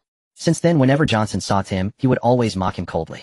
However, faced with Johnson's taunts, Tim, having already established contact with Su Fei through Dongfangjua, completely ignored. This disregard naturally infuriated Johnson, making him huff and puff in anger. However, soon his attention shifted away from Tim. The reason? Johnson had spotted several other familiar faces: Jaeger, the chief scout from Bayern Munich, and the chief scout from Dortmund, who was known for giving real opportunities. From Ligue 1, Lyon. From Eredivisie, PSV Eindhoven. From La Liga, Atletico Madrid. Oh my god, what is this guy, really? Looking at the colleagues quietly seated with notepads and camera crews, Johnson could only hurriedly urge his staff to turn on the camera and start recording the Croatian number 9, Su Fei, who was already standing in the center circle waiting for kickoff. Welcome to the live broadcast of the 2005 Dutch World Youth Championship quarterfinal, Croatia versus Morocco. The players from both teams are now standing in their respective halves. The referee is checking the time. Beep. With the sound of the referee's whistle, the match officially began. At the commentary booth beside the field. It was precisely due to the massive wave caused by the report from Sports Weekly that the sports channel temporarily changed its planned quarterfinal match of the German team to this match between Croatia and Morocco. Although the old Huang, who had already been summoned for a conversation by the higher-ups, was still filled with anger, he tried his best to restrain himself from discussing the incident regarding Su Fei's B rating. However, The poor old Huang could only hold back for 4 minutes. Just as Croatia casually made a cross from the flank, Su Fei, with his explosive physique, easily shoved aside the Moroccan center-backs and headed the ball into the net. Old Huang, truly, could not hold it anymore. 1-0. In less than 4 minutes. Su Fei, who had just burst into the Moroccan penalty area, unreasonably altered the score with a powerful header. Facing a triple team. At a height of 1.9 meters, Su Fei was like an invincible steel war machine, crushing all defenders before him and ultimately directing the ball into the corner. Unparalleled standing ability, absolutely perfect heading technique that surpasses his age. Simply put, a stationary forward like him is undoubtedly the dream of any coach in the world. But such a top striker in the eyes of some people is merely a one-dimensional player who cannot integrate into the team AB. XXXXXXXXXXX. Old Huang was excited, but the director panicked. In desperation, the director could only manually unplug Huang Jiangxiang's microphone again. Damn it, I could die from anger. This is nuclear weapon level stuff, just 4 minutes. Did you see that? Those Moroccan players almost hugged Su Fei, but what was the result? Su Fei just bumped, and then the defenders were gone. This is terrifying. This standing ability, surely once he reaches the senior team, he will be unbeatable. What is this body made of? I think it's necessary to report to the country for research. Damn it, those people from the Football Association XXXXXXXXX. Otherwise we would be watching a live broadcast of the national youth team versus Argentina right now. Who knows, Su Fei might even head the ball and make that Messi who is blowing up in Barcelona cry. Oh, you have to say that according to the tournament format, if both Argentina and Croatia maintain their winning streak, these two teams might indeed meet in the final. At the Castle Stadium in the Netherlands. Like a beast, Su Fei, who helped Croatia open the scoring, smiled as he embraced Modric, who came to celebrate with him. On the substitutes bench, all the players, including the coach, were cheering excitedly. However, oddly enough, although Croatia had taken the lead, some Croatian fans in the stands had awkward expressions as they stood there. Indeed, just before Su Fei scored, these fans had been booing him for his earlier statement about originally planning to join the Chinese national youth team. But who would have thought that just a few minutes after booing the person they had booed would so swiftly help his team score a goal? Now, they truly felt awkward, unsure whether to continue their boos. The match has ended. Facing a team called the Dark Horse Monaco, which lacked any star power, Croatia easily defeated their opponents 5-2, relying on Su Fei, an exceptionally skilled center forward in the youth team. Su Fei scored 3 goals, and after breaking the record with 7 goals in a single match, he once again showcased his extraordinary standing ability that surpassed all other youth players with a hat trick. Even though Monaco could not contain Su Fei, they substituted 3 center backs to closely mark him. They only slightly restricted Su Fei, but while he had no more chances, the other Croatian players were having a blast. In the 57th minute, seeing Su Fei surrounded by Moroccan players, Modric unleashed a spectacular shot, scoring his first goal in the knockout stage of this World Youth Championship. 4-0. In the 74th minute. Substitute Mandzukic, after Su Fei attracted all the defensive pressure onto himself, received the ball in an open position and scored with a neat shot. 5-0. With such a lopsided score, the Moroccan players naturally began to get anxious. What with their foul play and attempts to injure. In any case, as the match lost all suspense, the Moroccans gradually began to focus on how to take down Su Fei. Seeing Su Fei becoming the focal point of the Monaco players, Kovac rushed to substitute him out. He was genuinely afraid that Su Fei would be injured by these African players in a careless manner. Su Fei's substitution allowed the Moroccan offense to show some signs of improvement. In the last few minutes of the match, they managed to score 2 goals. If time had allowed, it seemed likely that Monaco could have been on the receiving end of a shocking comeback like certain teams in the years to come. After the match, Su Fei was undoubtedly named the player of the match once again. Moreover, just a few steps after receiving the small trophy, he was surrounded by frenzied reporters. Now the whole world is discussing how Su Fei will become the strongest dark horse in the summer transfer market after this World Youth Championship. The reporters naturally wanted to dig up some juicy news from him, but without Su Fei needing to intervene, Kovac rushed into the crowd and led Su Fei to the player tunnel. Kovac knew very well that young talents like Su Fei at such a tender age were most afraid of being poisoned by reporters. Croatia successfully defeated their opponents and secured a ticket to the semifinals. Meanwhile, in another stadium not far away in Amsterdam, Netherlands, Argentina, led by their strongest new star Lionel Messi, also decisively defeated their formidable rival Spain with a score of 4-0. Lionel Messi. This superstar, nurtured by Barcelona, continuously showcased his unmatched dribbling skills throughout the match, demonstrating the superstar potential contained within his not-so-tall frame. Even before the match, the Spanish coach told reporters he had specifically devised a strategy to defend against Messi, but once the match began, the so-called defensive strategy of the Spaniards crumbled before the little flea. In the 9th minute of the first half, Messi used his signature shoulder drop to outwit 2 Spanish midfield defenders who were trying to close him down. In a moment of desperation, young Spanish midfielder Fabregas could only bring down his friend Messi from the Barcelona youth team, granting Argentina a direct free-kick opportunity just outside the penalty area. As the primary free-kick taker, Messi naturally stepped up to the ball without hesitation. With a stunning curling shot, Messi confidently sent the ball into the Spanish net, but the referee ruled the goal invalid, believing an Argentine player had interfered with the goalkeeper from an offside position. However, just 5 minutes later after Spain thought they had escaped a disaster, Messi once again navigated through 3 Spanish defenders in his exclusive corridor before threading the ball to the advancing Argentine forward Cardozo at the edge of the penalty area. With a simple shot, the 18-year-old Cardozo calmly placed the ball into the Spanish goal. 1-0. When the referee's whistle confirmed the goal was valid, over 1,000 Argentine fans in the stands erupted and it was this goal that completely ignited the passion of the Argentinians. In the 24th minute of the match, Messi struck again, and even after the Spaniards resorted to desperate tackles, they still couldn't stop Messi's relentless. At the top of the penalty arc, Messi evaded the last Spanish midfielder Llorente and calmly slotted the ball into the bottom left corner of the goal with a precise shot. 2-0. With 1 goal and 1 assist, Messi naturally became the focal point for all the reporters on the field. Countless flashes lit up as they hurriedly captured Messi celebrating. 4-0. This was the final outcome of the match. Along with the resounding victory, Messi had a spectacular tally of 3 goals and 1 assist. Such outrageous statistics naturally led all reporters to compare Messi with Su Fei once again. During the post-match press conference, reporters asked Argentina's youth team coach Francisco Ferraro who was stronger between Messi and Su Fei. Without any hesitation, Francisco Ferraro unabashedly praised Messi's greatness at the press conference. "Su, are you talking about that guy who scored 7 headers against a weak team like Japan? I don't know that guy, and as far as I know, he has only one way of scoring, which is with headers. Yes, perhaps he can score a few goals in the youth team relying on his physique, but unfortunately we are no longer in that ancient era where one could rely on a single method to change the score for the team. I'm sure that Su, if he reaches a higher level, won't have a bright future relying on just that one way of scoring.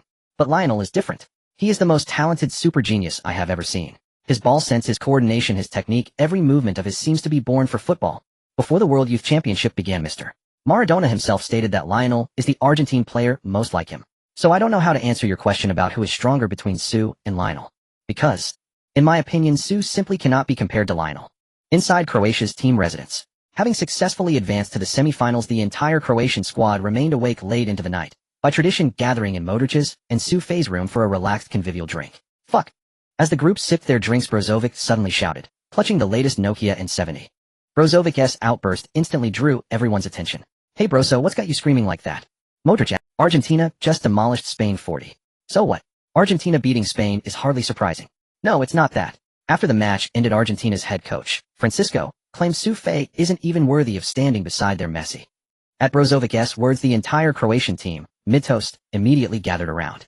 As the squad's current ace center forward, Su Fei's extraordinary goal-scoring ability, transcending age and experience, had already cemented him as their undisputed linchpin. Hearing their cornerstone so openly disparaged ignited instant outrage, not only among starters, but across the entire roster. Especially Luka, the tournament's assist king with 6 assists to Su Fei's name. A fiery-tempered yet fiercely, Luka, ever impulsive, snatched the phone from Brozovic's hand and began reading aloud to the group. "Lionel is Maradona." Once Luka finished reciting the Argentine coach's remarks, the room erupted in indignant, heated curses against Francisco. Yet, while the others raged on behalf of Su Fei, the very subject of the controversy sat utterly unruffled, calmly clinking glasses with Modric. The others were teenagers, raw, passionate, quick to anger. Su Fei was different. He knew with absolute certainty that football disputes are settled only on the pitch. He had never been one for verbal sparring. Rather than waste breath arguing with some Francisco, he preferred the far more satisfying alternative, silencing him. In person, on match day. "Come on, last round. One final toast, then we rest. Training awaits tomorrow." Though Su Fei wasn't officially captain, his sheer ability commanded respect. Even Modric complied, without hesitation, raising his glass and bringing the modest post-victory celebration to a close. Yet no one noticed. Just as Su Fei rose to return to his room, the dormant system suddenly activated. Ding! Main quest triggered. Dominate the FIFA U20 World Cup. Difficulty AAA. Success reward legendary purple skill chest, significant extension of random physical endurance duration. Failure penalty 99 reduction in duration of 1 random physical activity, selected at random. What the hell? Su Fei recoiled, startled by the system's stark warning. He didn't care about the purple skill chest, but that random physical activity sent a jolt through him. What exactly did random physical activity mean? Running, swimming, jump rope, or? A sharp, uneasy inhale escaped him. Suddenly a chilling possibility flashed across his mind. If that was indeed the activity, then a substantial duration boost would merely earn him a wry, self-assured smile. He hadn't tested it yet, but compared to little Su, he trusted little Su Fei wouldn't disappoint. Yet should he fail, and lose 99 of its duration, he'd be utterly humiliated. Half an hour. He simply couldn't face anyone with that. "Luka, we must win the title." "Absolutely. And our final opponent has to be Argentina." Having grasped the stakes, Su Fei immediately draped an arm around Modric, walking beside him. "Hey Su, you weren't bothered by Francisco's words just now. What's gotten you so fired up all of a sudden?" "No Luka, I believe you need this trophy. I know your childhood mirrors mine. We both need this crown. Seeing Modric's skeptical, almost mocking glance, Su Fei gently pulled him closer. Locking eyes with faceta face under Su Fei's steady gaze, Modric unexpectedly flushed. Thank you, Su, I understand. In that moment, Su Fei's words stirred a long-buried memory. The image of himself, a shepherd boy wondering each dusk whether he'd survive until dawn. Yet, miraculously, he'd journeyed from those barren hills to this very room. Yes. Just as Su Fei said, for two souls forged in childhood hardship, a championship wasn't merely glory, it was irrefutable proof of worth. They exchanged a quiet, knowing smile, and Su Fei steered Modric into the room. To Modric's quiet astonishment, Su Fei, despite having played a full match and shared several drinks, showed no sign of fatigue. Back in the room, Su Fei dropped instantly to the floor, launching into push-ups, a ritual he'd performed daily since first meeting himself. Modric watched puzzled. Push-ups seemed irrelevant for a footballer's development. But Modric didn't know Su Fei was doing them solely because the system had flagged a 30-minute shortfall in today's mandatory 4-hour training quota. Over time, Su Fei had discovered loopholes. The system counted push-ups, sit-ups, even jump rope toward training duration. Thus, whenever his progress bar fell short, Su Fei would drop anywhere, anytime, and grind out push-ups until the counter hit 0. And so it went. Deep into the night, the rhythmic, determined groans of exertion echoed softly from Su Fei and Modric's room. A flawless target man. Admittedly, his other technical attributes remain rudimentary. Yet his aerial dominance and positional anchoring are truly exceptional. He fits us perfectly. The match had ended, but for scouts like Tim, work only began once Su Fei retreated to his room. Every frame featuring Su Fei had been meticulously recorded. Technicians flown in from Manchester had already compiled a comprehensive performance dossier. Though late, Tim followed Sir Alex Ferguson's instructions and placed the call without delay. Understood. Maintain contact with the lad. 18. That's prime age for development. A season or two in the reserves, and he'll become exactly the striker Manchester United needs. On the other end, Ferguson hung up with quiet satisfaction, his bedside table holding the cherished photograph of his famed class of '92. Unexpectedly, a pang of memory struck him. The boy he'd driven away years ago. Had that boy stayed with his visionary long passes paired with this Croatian youngster's lethal heading, how invincible might Manchester United have become? With a deep sigh, the old man sank back into bed, eyes closing. Alas, there are no second chances. After Spain was ruthlessly eliminated, Germany was also defeated by the Samba Army Brazil with a score of 2-1 at the Hague Stadium. Next, the African Eagles Nigeria advanced to the semi-finals by eliminating the crownless kings the Netherlands in a brutal penalty shootout. Thus, the four teams in the World Youth Championship semi-finals were determined: Croatia, Nigeria, Brazil, and Argentina. According to the tournament schedule, the semi-final between Croatia and Nigeria would take place 3 days later. Facing the historically dominant Nigerian team, Kovac began strategizing overnight. Similarly, Nigeria was not idle on their end. Having scored an astonishing 16 goals in just 5 matches, Su Fei's presence prompted the entire Nigerian team to urgently devise strategies to counter him. Mr. Hans, that guy's skills are indeed quite singular. We have analyzed all his match records from the Croatian 3rd Division and his 16 goals to date. All his abilities are concentrated in his upper body. Inside the hotel where the Nigerian youth team was stationed, the technical advisor placed a large stack of documents on head coach Hans' desk and said, I understand. Mr. Hans, I believe in the semi-final we should have Benkuni mark that Croatian number 9 closely throughout the match. Although Benkuni has a slow turn and is prone to being caught off guard, his physicality certainly matches that of the Croatian number 9, and he even has a height advantage of about 2 centimeters. Not only did they identify Su Fei's singular weakness, the Nigerian technical team had devised a plan to neutralize. Seated at the table, Hans nodded in satisfaction as he envisioned Benkuni, known for his brutish nickname. Standing at 194 meters tall and weighing 92 kilograms, he possesses a strong physique, astonishing jumping ability, and excellent heading skills. These are the most impressive traits of the brutish butcher. If it weren't for Benkuni's turning speed resembling that of an aircraft carrier, Hans even thought that at just 20 years old he could be a third center back for a top team. However, despite Benkuni's slow turning speed, it would be more than sufficient to defend against the Croatian number 9, who only knows how to make runs and is equally slow. June 28, 2005. Under the intense preparations of both teams, the semi-final of the World Youth Championship arrived as scheduled. At the pre-match press conference, Nigeria's head coach Hans arrogantly claimed in front of Croatia's coach Kovac that he had found a way to counter Su Fei. Hearing Hans' brash statement, Kovac naturally scoffed and directly countered him on sight. Indeed, Kovac knew that Nigeria had a strong center back who had barely played until now, but in Kovac's view, how could Su Fei, who had faced numerous strong defenders in the championship, be limited by an obscure Nigerian center back? However, as the match began, a shocking scene unfolded for Kovac and many fans who were expecting Su Fei to dominate. The striker who scored 7 goals against Japan and ruthlessly eliminated Morocco, Su Fei, was indeed being contained by the little-known Benkuni. At the Hague Stadium, 20 minutes had passed in the match and the score remained 0-0. Croatia repeatedly relied on their wing players to search for Su Fei in the center, but once the ball reached the crowded Nigerian penalty area, including Binkuni Su Fei, who could previously bulldoze through defenders, could hardly even touch the ball. Damn it. After being knocked off the ball by Binkuni and his teammates for the umpteenth time, Su Fei couldn't help, but in truth no one knew that Su Fei had recognized the Nigerian center back, named Binkuni from Nigeria's lineup long before this match. In his previous life, Su Fei was a diehard fan of Pro Evolution Soccer from the first generation in 1994 to the final PC version of Pro Evolution Soccer 2023, spanning 26 versions. Su Fei was well aware of those superstars in each version. And in the globally popular Pro Evolution Soccer 8 released in 2005, there were only a few players who had maxed Roberto Carlos with a shooting score of 99, Cannavaro with a jumping score of 99.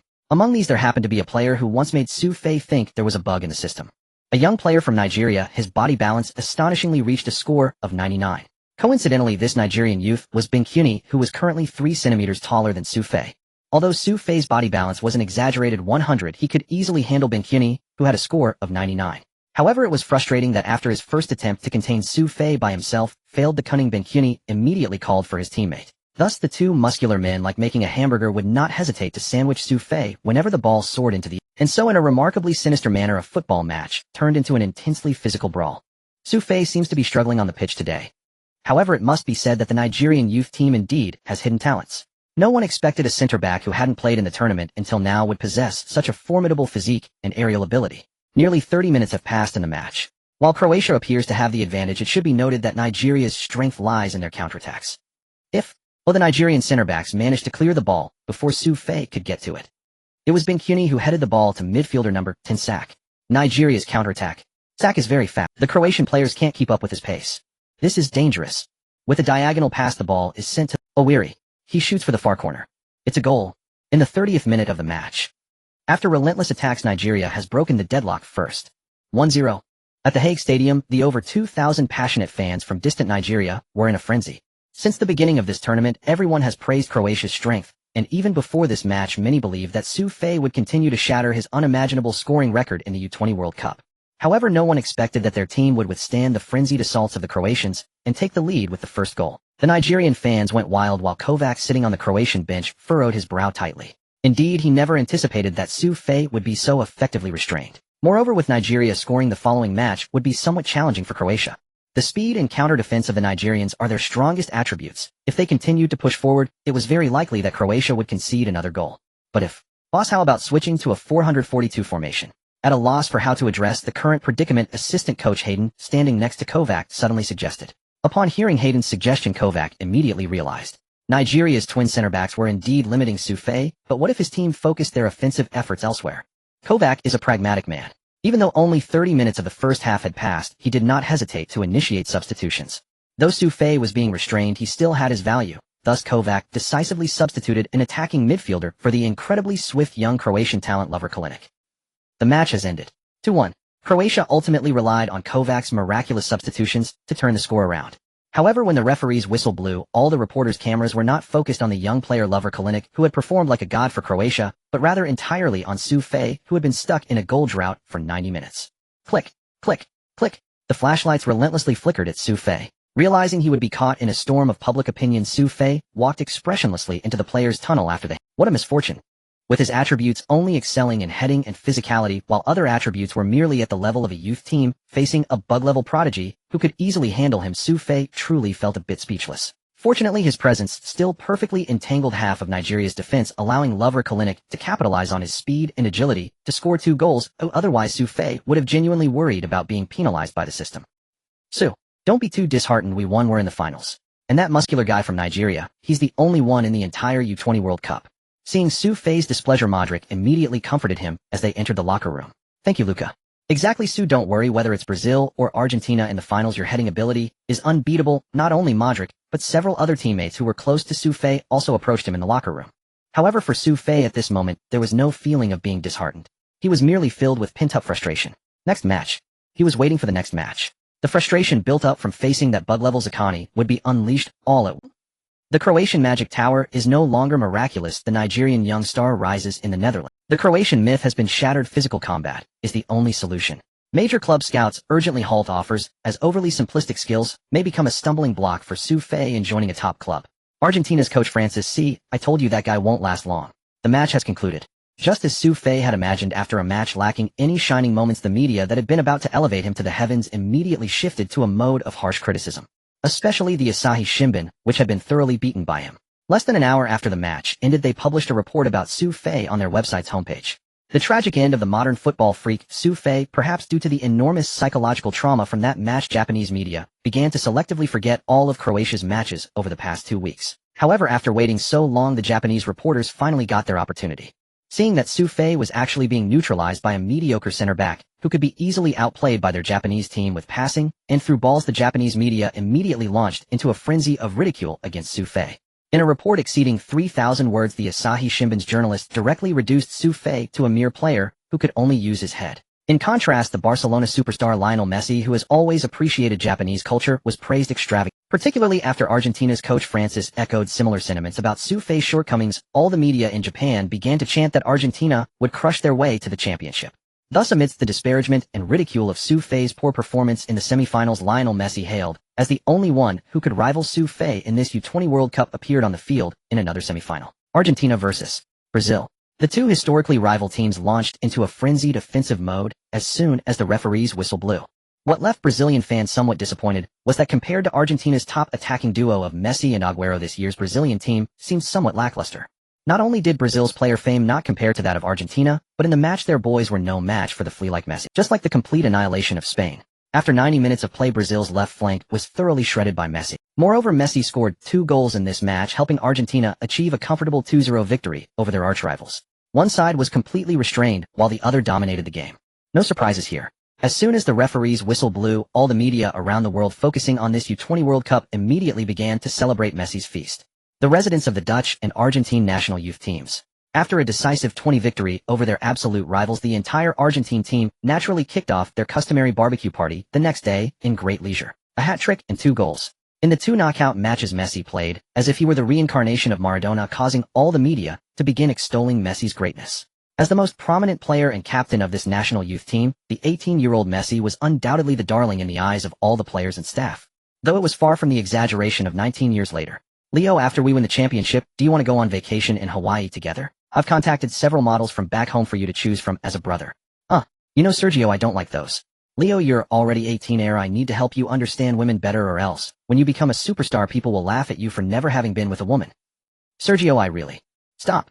Leo, don't refuse it, just listen to my plans later. After eating and drinking to their fill, Agüero naturally smiled as he embraced Messi and began discussing plans. Not just Agüero, but other Argentine players also gathered in small groups to discuss whether they should return home after lifting the cup or head directly to vacation. Of course, while everyone was immersed in the joyful fantasies of winning, the head coach of the Argentine national youth team, Francisco, was not so leisurely. Although he had stated in interviews that the strongest Croatian player, Su, would not have a bright future, and the match against Nigeria further supported his viewpoint. However, in Francisco's mind, he was still contemplating how to limit the almost invincible Su in the penalty area. Yes, Nigeria did successfully freeze that damned Su. But that was because Nigeria had that towering defender over 9 meters tall. And what about his Argentina? The tallest player on the team was merely him, the 185-meter tall coach. As for the defenders, the primary center-back Fumica was 182 meters tall and weighed only 81 kilograms, while the other main center-back Barroso was 183 meters tall and weighed 84 kilograms. Although these two successfully contained the Brazilian forward, Sobies, when playing against Brazil, Sobies was just a speedster without much strength. If they faced that 1.9-meter Su in the final with his strong physique and explosive heading ability, Francisco truly wondered if his 2 center-backs could hold off that Su. But even if they couldn't hold him off, Francisco didn't dare to let his Argentina play with 5 defenders. If he set up 5 defenders just to deal with an unknown Croatian national youth team, even if he ended up winning the championship, those proud Argentine fans would surely kick him out for embarrassing Argentine football. After thinking for a long time, Francisco still couldn't come up with any good solutions. Nevertheless, during the media interviews that day, he continued to uphold his viewpoint. Don't mention that guy to me. If Croatia hadn't substituted in a talented forward in the last match, I believe Nigeria would have been the team meeting us in the finals. Yes, I think that Croatian forward who scored 2 goals is far stronger than that Su. I'm very worried that Croatia will use that number 14 player in the final. If they continue to use the number 9, who has already proven to only be good at headers, I will personally thank the Croatian coaching staff. Psychological warfare. This was the final strategy that Francisco devised. However, when Francisco's comments reached Kovac's ears, he couldn't help but laugh out loud. Although Kovac wasn't well known, he understood very well that fearing his team's number 14 was simply a ridiculous attempt by Francisco to mislead him. A bunch of short Argentine men. Kovac knew that his team just needed to lob the ball towards Su's head and victory would certainly belong to him. Su is injured. It's unfortunate that he can't attend the final, but even without Su, Croatia will still defeat Argentina and help Croatia win the U20 World Cup. In response to Francisco's psychological tactics, Kovac immediately fired back with a smokescreen the same day. Of course, the clumsy tactics of these two men were easily seen through by not just their opponents, but also by some seasoned. Everyone knew that this final showdown was the much-anticipated match between Argentina's super rookie Leo Messi and Croatia's emerging aerial threat Su. Boss, you really came. As Kovac and Francisco were engaged in their pre-match warm-up activities at Amsterdam International Airport, Manchester United's chief scout Tim successfully met with Ferguson, who had come specifically to watch the U20 World Cup final. Well, let's go back to the hotel first. After all, the old man was getting on in years, so after shaking hands with Tim, the two headed towards the VIP parking lot. However, coincidentally, just as the two were about to leave, a familiar face appeared at the VIP entrance. A tall figure in a straight suit with a furrowed brow. Even from a distance, Ferguson and Tim recognized who it was. The one person Ferguson had despised the most from the 1990s until now, Arsene Wenger. Given the timing and the obvious destination, Ferguson didn't need to guess to know that this annoying rival had come to the Netherlands for a purpose. Arsene, are you here for a vacation? Although he didn't want to talk to Wenger, Ferguson still spoke after seeing Wenger standing right in front. Don't be so hypocritical, my purpose is the same as yours. Wenger's words immediately made the old man furious, his nose turning red. You're still as annoying as before. Haha, you are too. With that, Wenger and Ferguson went their separate ways towards the two bosses exchanged heated words, leaving Tim and Arsenal scout Johnson awkwardly following closely behind. Only when they reached the hotel did Ferguson manage to calm the bad mood he had just experienced. Boss, here is all the detailed data regarding that Su. During these past few days, Tim had not been idle. After the match against Nigeria, he reorganized all the information he had compiled about Su, just like all the scouts keeping an eye on him. In this new report, Su's original S rating had plummeted directly to S. The reason for this significant drop was, of course, due to Su's poor performance after being limited in headers. Lack of positional organization, extremely poor ball control, average passing ability, below average vision. As he examined the report presented by Tim, Ferguson's brow furrowed tighter and tighter. Before coming, Ferguson had thought a lot about his plans after signing Su, and in his original assumptions, even if Su's last match performance was indeed lacking just based on his heading ability, Su was absolutely worth Manchester United signing at any cost. However, after reading Tim's new evaluation, Ferguson hesitated a bit. 18 years old. This age range of players is indeed highly malleable, but his Manchester United is not a youth training base dedicated to cultivating young talents. With rough footwork and average vision, to put it bluntly, he was already set in his ways at 18. For such a player, even if he signed him, how much time would it take to develop him? However, hesitation aside, Ferguson thought that since he was already here, he might as well watch the final match before making. If in the final Su still couldn't show anything that would catch his eye anew, then his trip to the Netherlands would be just like his complaints about that damned Wenger, merely a vacation. After Ferguson finished reviewing Su's new report, Wenger on the other side was also hesitantly reading the report handed, just like Ferguson.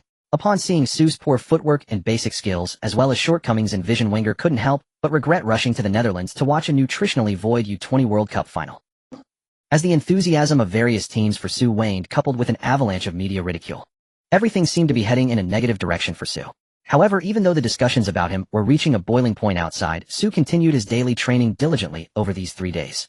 Moreover, just before the final officially started at 10 o'clock in the evening.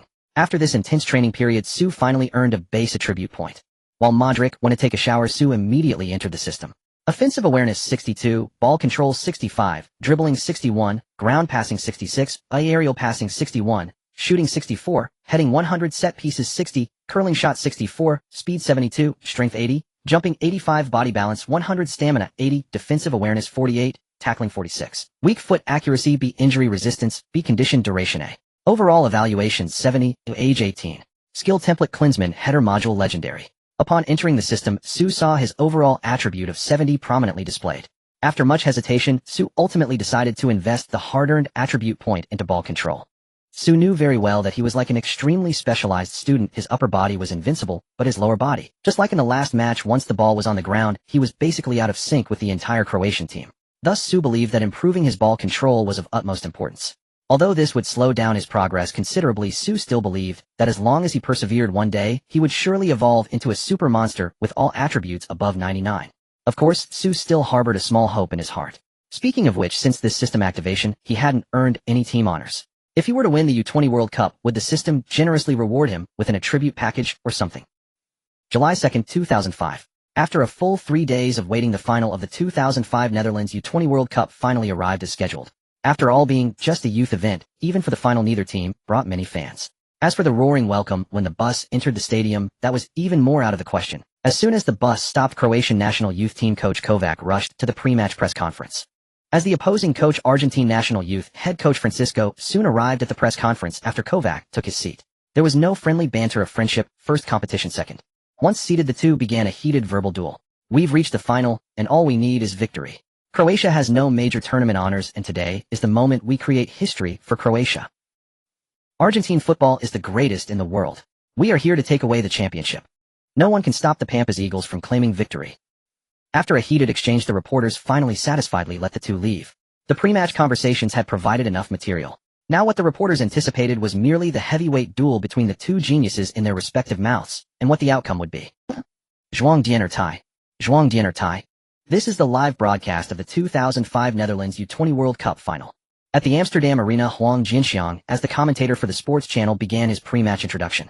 At this moment, the players from both teams were entering the player tunnel under the arrangement of the staff, waiting to take the field. As captain, the 18-year-old Messi stood tall at the front of the Argentine team. Su followed closely behind Modric, standing in the third row. However, what was supposed to be a simple entrance ceremony surprisingly made Su feel as if the entire Argentine team was watching him, especially the younger Agüero standing behind Messi and the two tallest Argentine center-backs.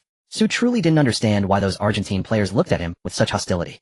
It was as if he had somehow offended the Argentinians. Clearly, he wasn't even French. Hey, what are you looking at? Just as Su was puzzled about why he seemed to have become the target of everyone before the match had even started, Modric, who had been watching those Argentine players, could no longer hold back. Although the future Modric was always a gentleman on the field, it was 2005. Modric was only 20 years old in the prime of his youth. As the older brother, how could Modric tolerate his little brother being stared at like that? Modric's shout immediately heightened the tension between the two teams right in the players' tunnel. Hey, shorty, what are you looking at? Not just the magical flute. Joel Luca couldn't help but shout at Agüero, who had an annoying look, and the hot-tempered Agüero naturally couldn't hold back when called shorty. Agüero's expression darkened, and he was about to charge at Joel Luca. As both sides were on the verge of confrontation in the player tunnel, the referee at the front turned to look at everyone after hearing the commotion. Just as the referee scanned with his eyes the two teams that were previously at a standoff immediately returned to their positions. Although they were all young, the young players were not foolish, at such times it was simply not worth it to be shown a red card by the ref. Let's get ready. As the time approaches, the players from both teams have taken their positions in their respective halves. The referee is also checking the time. Beep. With the sound of the referee's whistle, the match officially began. First, the starting lineup for both teams. The Argentine youth team in traditional blue and white kits has their starting goalkeeper Ustari. Defenders Cabrera, Famaca, Barroso, Polita. Midfielders Torres, Gago, Savalita. Forwards Oberman, Agüero, Lionel Messi. Facing Croatia, who has scored the most goals in this tournament, Argentina still lined up in their favored 433 formation. On the other side, the Croatian starting goalkeeper in traditional black kits Blaze Vic. Defenders Joel Luka, Skaric, Teheski, Brivic. Midfielders Alshik, Luka Modric, Turek, Arnautovic, Brozovic. Single forward Su Fei. At the Amsterdam Arena, when the referee's whistle sounded, Argentina, who gained possession, first charged toward Croatia's half. Agüero flicked the ball to the right, passing it directly to Messi on the right flank. At the moment he received the ball, Messi executed a quick and decisive turn to bypass the Croatian midfielder Arnautovic, who rushed in. Not just a simple dribble. The instant he got past Arnautovic, Messi took off, sprinting fiercely toward Croatia. The 18-year-old Messi exemplified speed to its fullest. Even though Croatia's right midfielder Brozovic had already closed in as Messi received the ball, Messi managed to shake him off entirely with just his speed. Standing in the center circle, Su Fei watched as young Messi effortlessly broke through Croatia's first line of defense, unable to help but gasp in amazement. This is the power of a future king of football. No wonder in just a few years Messi displaced superstars like Ronaldinho, Eto'o, and Ibrahimovic at Barcelona. Messi, still accelerating. In the very first attack of the match, Messi disrupted Croatia's entire defense with his individual skill. Agüero is calling for the ball in the center. After Messi swiftly evaded the closely following Brozovic, he made a Agüero. Directly. Oh, what a good shot. Just as Agüero was about to shoot, Croatian midfielder Turek timely blocked Agüero's shot with a sliding tackle. At the Amsterdam Arena, when Agüero's shot was narrowly deflected by Turek, the Croatian fans in the stands, who had been holding their breath, finally sighed in relief. Argentina's corner kick. Seeing several tall players from Argentina rushing toward Croatia's penalty area, Modric began shouting for his teammates to mark their opponents. As everyone expected, Argentina's youth team had no strong aerial threat, making their corner kicks not very threatening. Even when Famaca managed to get to the first point with all his might, his header flew aimlessly into the stands due to the interference of Croatian defenders. Thus Argentina's first attack ended in failure. As Argentina's attack fizzled out, Kovac, who had been worried about whether Croatia could withstand Argentina's attacking trident, immediately urged his players to respond. In youth matches, defense always comes after attack, especially after Francisque decided to go all out with a 433 formation against Croatia. Croatia's long ball tactic went unopposed directly to the edge of Argentina's baseline. At the same time, under the watchful eyes of all the media on the sidelines, as well as Ferguson and Wenger in the stands, Su Fei, who had no noteworthy performance in the last match, stood inside Argentina's penalty area for the first time. As soon as Su Fei entered the penalty area, Argentina's central defenders Famaca and Barroso immediately approached him, as if facing a great enemy. According to their coach Francisque's instructions, as long as Su Fei entered the penalty area, the two could ignore other Croatian attacking players and focus all their efforts on Su Fei. Though the proud Argentine youth players Famaca and Barroso didn't realize that the Croatian tall number 9 in front of them could do anything against the strongest two super center backs in Argentina's U20 team, they still used all their strength as soon as they made contact with Su Fei. Famaca even secretly gripped Su Fei's jersey with his right hand. With the two pressing him, Su Fei felt the little trick by Famaca. However, facing Famaca, who was nearly a head shorter than him, Su Fei merely shrugged. That glance infuriated Famaca and Barroso, who gritted their teeth and tried to shove Su Fei out of the penalty area. Meanwhile, the rushing Brozovic, under the relentless defense of Argentina's left-back Cabrera, could only blindly send the ball toward Argentina's penalty area. At the moment of passing, Brozovic even wanted to shout an apology to Su Fei inside the penalty area. Brozovic's pass was terrible. Not only was there no speed, but it also lacked accuracy. Su Fei, who was clearly positioned at the far post, saw the ball heading toward the middle of the penalty area due to Brozovic's insufficient force. Seeing Brozovic's poor pass, Kovac on the Croatian bench shook his head helplessly. It wasn't just Kovac who felt that their team's attack was doomed. Even Francisque on Argentina's bench almost couldn't help but smile. Ferguson and Wenger, the old rivals in the stands who had initially looked forward to the match, furrowed their brows in disappointment after witnessing Brozovic's pass. With the main striker restrained by a double team at the far post, the cross from the wing player was way off.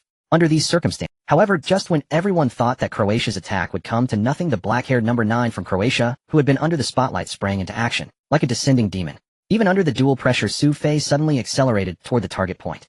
At this moment, standing in front of Su Fei was Barroso, the strongest center back of Argentina's U20 team, towering at 184 meters. That Barroso, who had been unstoppable in the Argentine Youth League, was sent flying as if struck by a giant truck the moment Su Fei made his move. What kind of monstrous impact is this? Barroso was stunned. His brain seemed to have stopped working. He was only 18. He had never imagined that a young man of that age could possess such a force that rendered him almost this kind of power, let alone in youth competitions. Barroso felt that even in La Liga, Bundesliga, or Premier League, no one could withstand such incomprehensible strength. Barroso was thus sent flying. And Su Fei, after an extreme acceleration, he pushed through a gap and once again, with his formidable physique, collided with Argentina's midfielder Gago, who had been casually preparing to clear the ball. At just 20 years old, Gago was currently Boca Juniors' star midfielder, and there were rumors that Real Madrid intended to bring him to the majestic Bernabeu next year. However, upon seeing the Croatian number 9, who had just been teased by all his teammates, dramatically send their strongest, Barroso flying, Gago's heart sank. He feared he might meet the same fate as Barroso. Without any surprises, the unprepared Gago was also sent flying upon contact with Su Fei. Fuck, what kind of monster is this? Gago exclaimed as he flew back. After 2 consecutive collisions, Su Fei found himself with no one interfering around him. At the same time, the football gently landed on the top of his head with a light jump and a powerful header. Accompanied by a loud bang, the football shot towards the Argentine goal after being struck by Su Fei. In front of the Argentine goal, the 19-year-old goalkeeper Ustari faced Su Fei's exaggerated header without, of course, even if it were Gianluigi Buffon, who is hailed as the world's number 1 goalkeeper, standing in front of the goal at this, he could only watch as Su Fei's explosive header flew past him, ultimately finding the back of the net in the top right corner. The Amsterdam arena fell silent. The Argentine fans who had been singing their national anthems closed their mouths. Similarly, the Croatian fans who had been cheering for their young players also quieted down. Even in the stands, Ferguson, chewing gum, also paused his chewing at this moment. Everyone stared blankly at the Croatian number 9, standing proudly in the Argentine penalty area, as if witnessing something terrifying. Beep. Finally, the referee's whistle shattered the silence. With the sound of the whistle, the referee pointed to the center circle, signaling that the goal was valid. Beautiful. Beautiful. The goal is in. The goal is in. Croatia scored. In the 4th minute of the match. This was Croatia's first attack. Su Fei. In the Argentine penalty area, Su Fei scored with an absolutely breathtaking header into the Argentine goal. Under the dual pressure, Su Fei used his nearly indomitable physique to break through the encirclement, and with half the ball possession once again pushed aside the Boca Juniors' super talent Gago, ultimately delivering a world-class header into the Argentine net. An unbelievable goal. An absolutely unforgettable violent header goal. Damn, this Su Fei is ridiculously strong, this physique. After being taken down by that black and tough player last match, I thought Su Fei would be just average, but now against the Argentinians he is completely dominating. This header is truly invincible, it's a sure thing. Damn, this football with such a freakish player, how could you guys have given him a B? You guys are the real B. No, it should be B with that tone. No more Argentina is done. In a cup match like this, a super stationary center forward like Su Fei is basically, as long as the ball can be lofted into the penalty area, he will absolutely score.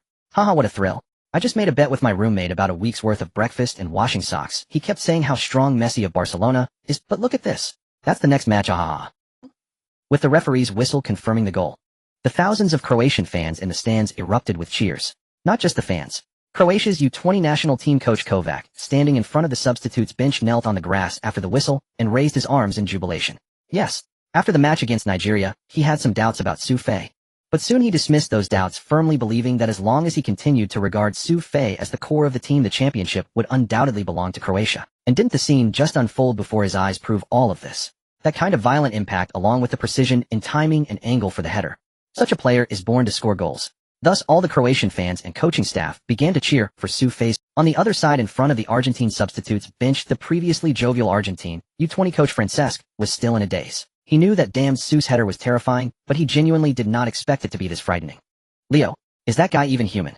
At the Amsterdam arena, all the Croatian players charged towards Su Fei as if they had gone mad.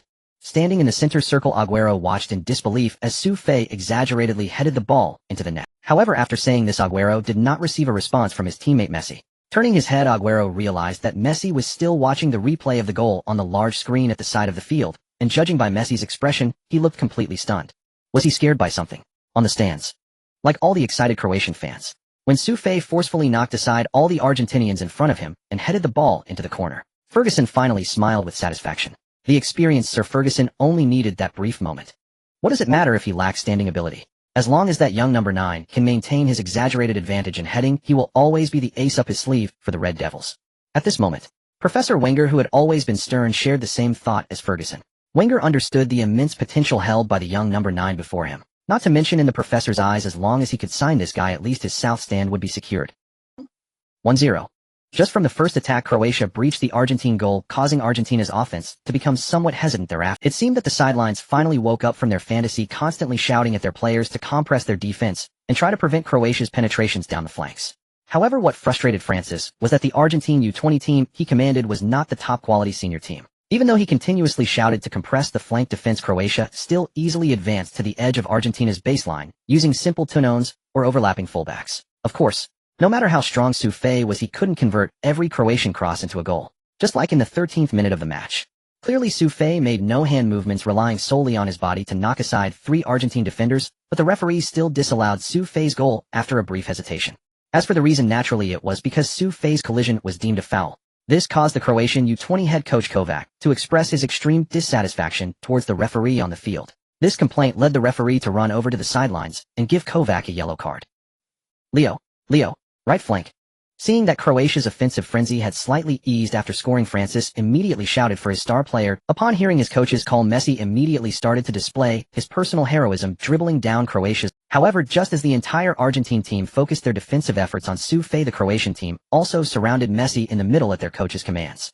At 18, Messi was indeed bursting with talent, but he had not yet grown to the point where he could change the outcome of a game single-handedly. Thus, after being taken down a few times by the fierce tackles of the Croatians, Messi could only attempt to cooperate with his teammate. However, just in the 24th minute of the match, Messi skillfully dribbled past Croatian midfielder Alcic and intended to pass the ball to Agüero, who was dropping back to receive. Luka Modric, who had already anticipated Messi's intention to pass, successfully intercepted the ball from Messi's feet with a preemptive slide tackle. After quickly getting up, Modric decisively sent a long pass over a great distance to Joel Luka, who had already started his run on the right. Boom. Thousands of Croatian fans in the Amsterdam arena erupted. And the reason for their wild screams was, of course, that the man Su, who had completely conquered them, was following in Joel Luka's footsteps, charging towards the gaping Argentine defense. Quick, keep up with him. Stop him.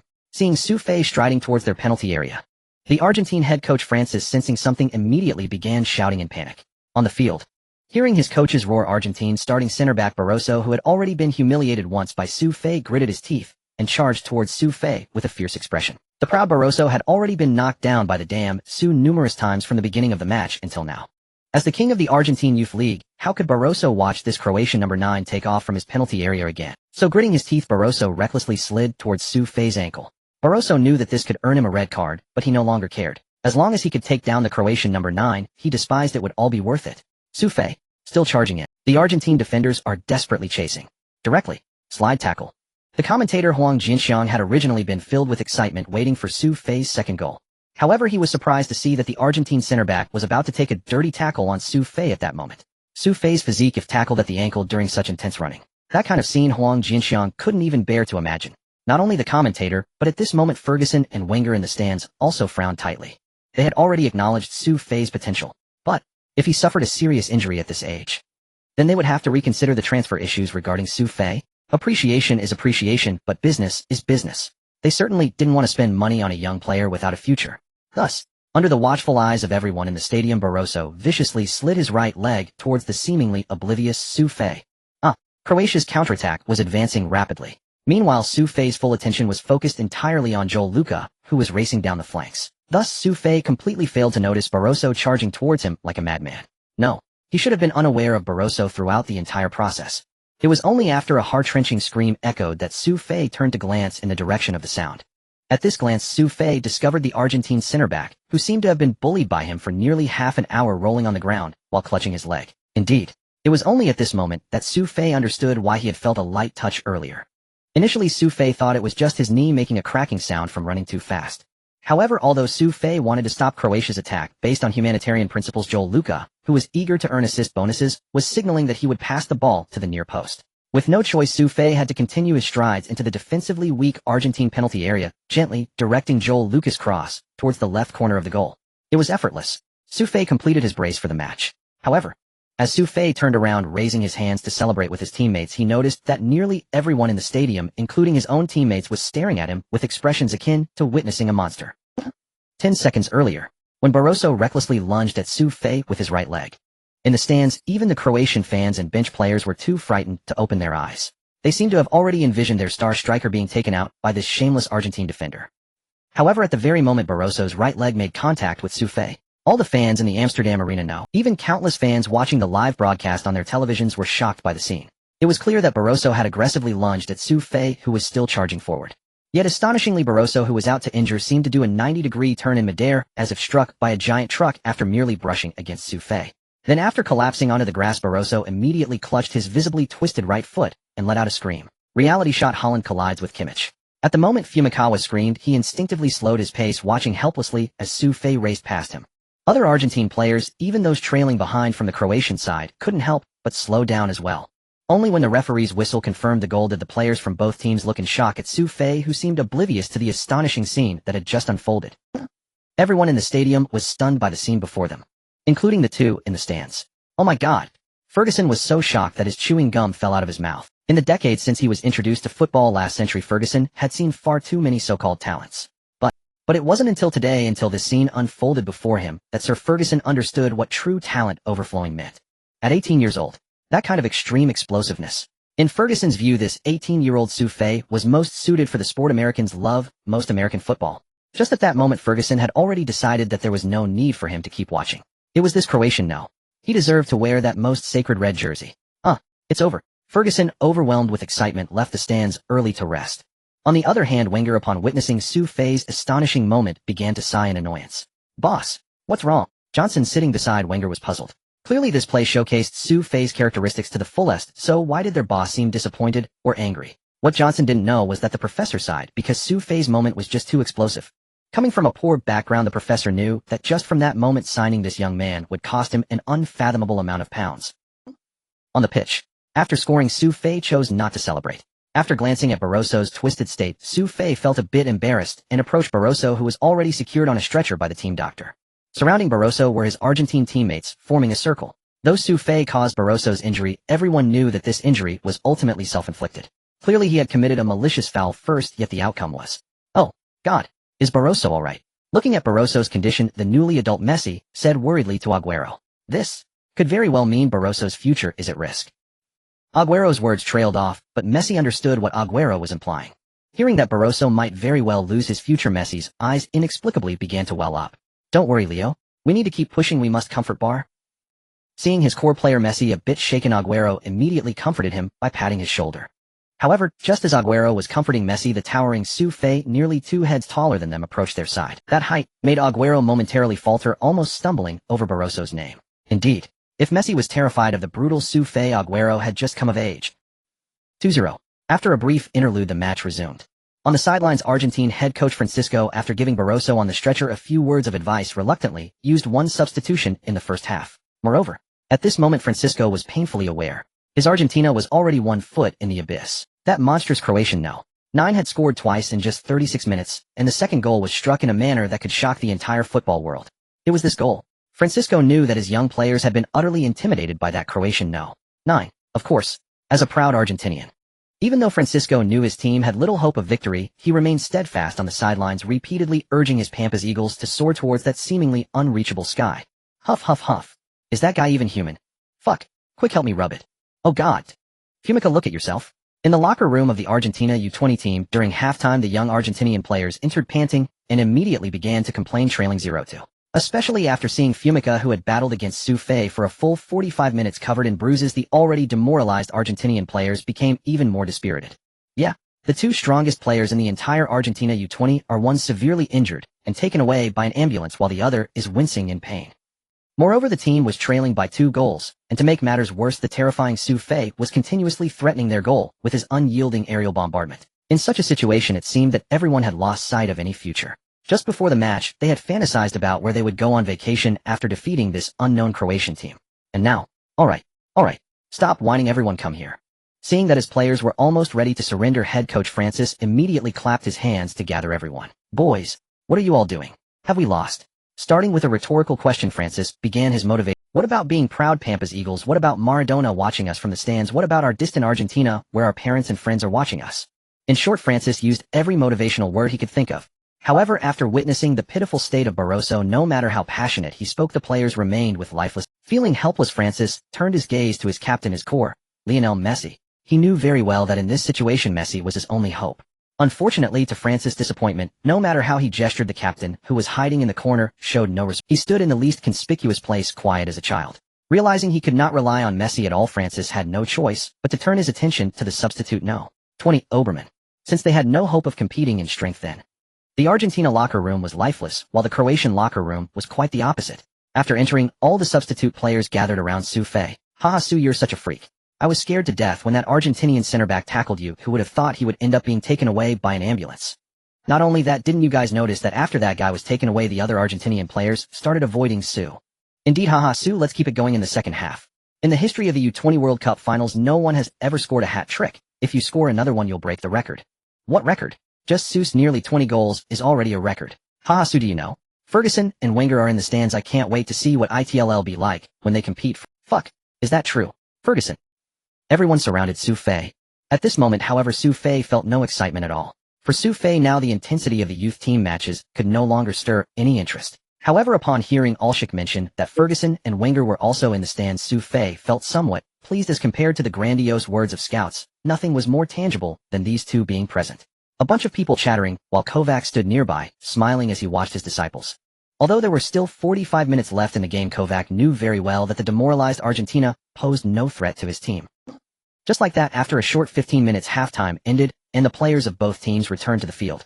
As Kovac had anticipated, there was no personnel adjustment, just a slight contraction of the defense, and Argentina's plan to play defensively and counterattack indeed caused little trouble for Croatia. On the contrary, having completely conquered the Argentinian defense, Su Fei effortlessly sent the ball into the Argentinian goal for the third time, with a perfect turn and volley in the 58th minute. Beep. At the moment the ball entered the net, the main referee blew the whistle and pointed to the center circle, indicating the goal was valid. Boom. Along with the whistle was the frenzied cheer of thousands of Croatian fans in the stands. At this moment, having completed his third hat trick in this World Cup, Su Fei finally satisfied the Croatian fans who had been waiting for a long time with a stylish shirt removal celebration. Moreover, just as Su Fei took off his shirt, all the reporters aiming their cameras at him, and countless female fans went wild again. Yes, a height of 1.9 meters, a handsome and resolute face coupled with every muscle radiating strength, as if meticulously sculpted, and an unparalleled chiseled abdomen. With this scene appearing, everyone knew that tomorrow's sports magazines around the world would definitely not feature any other. Wow, this muscle is just too exaggerated. No wonder Su Fei could knock that Argentinian straight to the ambulance. Damn, what the hell did this guy eat to grow up? Height, muscle, and on top of that he's also incredibly handsome. How can we even live with this? Hey, I declare something from now on, Su Fei is mine. Just lying on this muscle, I could die happy. Screw you. How can he be yours? Who do you think you are, you little brat? 3-0. When that nearly despair-inducing score for the Argentinians appeared on the big screen.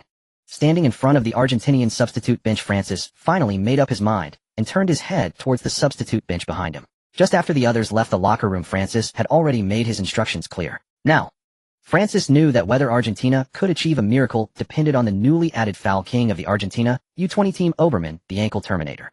The 65th minute of the match. The anthem at the Amsterdam Arena continues to resonate. Though there were barely over 2,000 fans, these dedicated supporters from Croatia completely filled the stadium with their magnificent voices. Amidst this sea of singing, the match was inching closer to that sacred moment of lifting the trophy. In the hoarse cries of Francisque, the Argentine players were relentlessly launching fierce attacks towards the Croatian bench. As the core of the Argentine team, Messi was naturally the focal point for all media and Argentine fans. However, this heir, acknowledged by Maradona himself, had not truly inherited the admirable spirit of Maradona. The more Argentina needed him, the more he would go missing. Not to criticize, but early in his career, Messi truly. Aguero is surrounded by Croatian defenders. Messi is still looking for space outside the penalty area, but in this encirclement, Aguero finds it hard to pass the ball out. Oh, beautiful. Scoreline. A close-range tackle. Croatia has intercepted the ball. Su Fei has already started in the midfield. No problem, Scoreline passed the ball to the winger Joel Luka. Joel Luka is starting to move. The speed is incredible. A Croatian counterattack is coming. The war song resounded once more. Over 2,000 Croatian fans, including all the players on the bench, rushed to the sidelines. They were shouting frantically, waiting for their most trusted number 9, Su Fei, to score the fourth goal of the match. As everyone in Croatia began to roar, in front of the Argentine bench, Francisque, sensing impending doom, frantically called for the entire team to retreat. However, just as everyone, including Wenger, who remained in the stands, expected Su Fei to perform a miraculous quadruple in the final, a scene that silenced the entire Amsterdam Arena unfolded. In the Argentine defensive zone, just as Joel Luka lifted his head to cross, Su Fei was about to dart into the penalty area. Oberman, who had come on as a substitute in the second half, unexpectedly made a vicious tackle from behind Su Fei as he charged into the box without the ball. At just 20 years old, Oberman was a ruthless player in the Argentine U20 League. In the past 3 seasons, he had received 6 red cards and countless yellow cards. He had also ruined the futures of at least 3 talented players with his unethical fouls. And this time, under the special instruction of Argentine youth team coach Francisque, Oberman shamelessly tackled Su Fei's heel. Su Fei, who was sprinting without sensing anyone behind him, let out a scream and collapsed onto the grass. Moreover, the excruciating pain made Su Fei acutely aware that this time he was truly injured. Ding dong. The host has encountered the first severe injury of his career. Injury mitigation mechanism activated. Injury level detected as SSS. Injury mitigation mechanism is now operational. 0. 1. Ding dong. Comprehensive assessment. Host injury mitigation cycle estimated to last 30 days. During the injury mitigation period, the system will temporarily shut down. Please rest assured, host. Note: during the operation of the injury mitigation mechanism, the host's injury performance will be adjusted by the system. The system's notification sound echoed. However, at this moment, Su Fei couldn't care less about what the system was saying. Although the sharp pain in his ankle persisted, Su Fei, who had never held grudges overnight, even in his previous life, gripped the grass tightly, with both hands, forcing himself to turn his body just as the referee's whistle blew. Behind Su Fei, the Argentine number 20 Oberman remained in the position he had just fallen into after the tackle. Initially, after successfully tackling Su Fei's ankle, the experienced Oberman quickly realized he had succeeded. Just as Oberman was considering whether to act dramatically in hopes of receiving a lenient yellow card from the referee, he was taken aback as Su Fei, who had just been tackled, sprang up from the grass like a ghost and lunged at him. At that moment, Oberman swore he would never forget the image of that fist as large as a pot coming straight towards him. With that weight, that height, and that physicality, Su Fei slammed his fist directly into the center of Oberman's face. Buzz. After a sound, Oberman lost consciousness. Of course, before losing consciousness, he clearly felt that his nasal bones had likely shattered. Beep, beep, beep, beep. After this, the last sound Oberman heard was the referee's frantic whistle. Fuck. Are you trying to murder me? You filthy bastard, you were the one who fouled first. You barbaric Croatian. Fuck. The Amsterdam Arena was in chaos. In the first moments after Su Fei was tackled by Oberman, Modric, Brozovic, and Joel Luka rushed over. Originally, Modric and the others wanted to check on Su Fei's injury, as they had never heard such a wail from the super tough Su. However, as Su Fei launched a UF-style ground and pound on the player who tackled him, their focus shifted to blocking the other Argentine players rushing in to protect Su Fei. This was quickly followed by a massive brawl between the two teams. Aguero, as a combatant, pushed Modric with both hands while Joel Luka retaliated in kind. Fuck. XXXX. The brawl officially began. And it wasn't just on the field. The two coaches, Francisque and Kovac, gathered with their respective substitutes on the sidelines. The fans in the stands were also poised to charge at each other. Fortunately, since this was the final match, the event organizers had provided enough security personnel, so, with their intervention, the chaos lasted less than 5 minutes before it was quelled. The players from both teams were pulled apart by their respective staff. Now the team doctors finally had the opportunity to check on the Croatian side. The doctor, after merely touching Su Fei's ankle, immediately frowned and shouted to his colleagues on the sidelines to bring out the stretcher. The experienced doctor could tell with just that one touch that Su Fei's right ankle was essentially ruined. This type of injury, not to mention continuing the match, would likely take Su Fei at least 7 to 8 months to recover, and even if he did recover, it would be uncertain if he could return to his previous form. The Croatian doctor side. While the work on the Croatian side was done, the situation was troublesome for Argentina. There was no helping it. Their half-hearted doctors, who only knew how to treat external injuries, genuinely didn't understand how to handle facial injuries. Especially with Oberman, who kept crying out that his nose was gone, angrily demanding they find it for him. The Argentine doctors naturally stared blankly at their head coach. This is undoubtedly the most appalling moment of the entire FIFA U20 World Cup. In slow motion, Argentina's number 20 launched a reckless ankle-targeting tackle directly at Su Fei. And clearly visible, Su Fei's ankle visibly deformed upon impact with Oberman's challenge. This is nothing short of a disgrace to football itself. Meanwhile, in the commentary booth, veteran commentator Lao Huang resumed his analysis of Oberman's malicious foul as the broadcast feed returned. Though Su Fei now wears Croatia's national jersey, he had publicly declared, during an official press conference before the tournament, that he wished to join China's U20 national team, speaking fluently in Mandarin to confirm his commitment. To even the most discerning critics like Huang Jinxiang, and to countless skeptical Chinese fans, this 18-year-old orphan, fluent in Chinese and steeped in their culture, has long been regarded as one of China's own caste far from home. He did not return because he disdains China, but because the Chinese Football Association rejected him outright. Thus, witnessing Su Fei's brutal injury, Lao Huang could no longer contain his outrage. Pitch violence. When this term comes to mind, many immediately think of our neighbors, the Koreans. Yet few realize that South American football, especially Argentina's, conceals ruthless physicality beneath its dazzling elegance. Damn it. I'm absolutely furious right now. Oberman, that scoundrel. Thank goodness Su Fei retaliated on the spot, or otherwise we might never see him play again. Truly, he's despicable. Just when we finally found a prodigy, we could proudly celebrate, his ankle is shattered beyond recognition. He may never set foot on a pitch again. Indeed, it's plausible. The ankle is among the most delicate and hardest to heal joints in the body. We can only pray Su Fei's injury is limited to soft tissue. If any of the small bones are fractured, such an injury could haunt him for life. Damn, what a vicious, merciless kick. Still, we fervently hope this young man finds his way back onto the field. Damn right, did you know? I'm actually at the stadium right now. Both Sir Alex Ferguson and Arsene Wenger attended in person specifically to scout Su Fei. According to local media, his transfer announcement was imminent, perhaps within days. Now with this catastrophic injury, Manchester United and Arsenal will certainly withdraw their interest. Indeed, it's true. I'm seated in the VIP stand. Ferguson left immediately after Su Fei scored his first goal. Wenger departed the moment Su Fei was injured. In short, this injury has effectively ended Su Fei's prospects with elite clubs. Su, don't worry, we will win. Go to the hospital first. We'll bring the trophy to visit you there. Su. Around Su Fei lying motionless on the stretcher, teammates Luka Modric and veteran Korluka gathered anxiously at Croatia's substitute bench. To these 19 and 20-year-olds, witnessing Ferguson and Wenger both present, the gravity of Su Fei's injury seemed to plunge him into utter despair. So each teammate offered comfort. Yet none knew that Su Fei felt no sorrow over his injury. His sole concern was ensuring his teammates secured victory. Otherwise his sacrifice would be in vain. That ability, accelerating 90% faster than others. Ah, how astonishing. He dared not dwell on it. At that thought, Su Fei struggled to rise, prompting immediate alarm as teammates rushed. Su, you're injured, don't move. Not just the players. Coach Zlatko Kovac pushed through the crowd to kneel beside. Coach, everyone, the match isn't over yet. You must.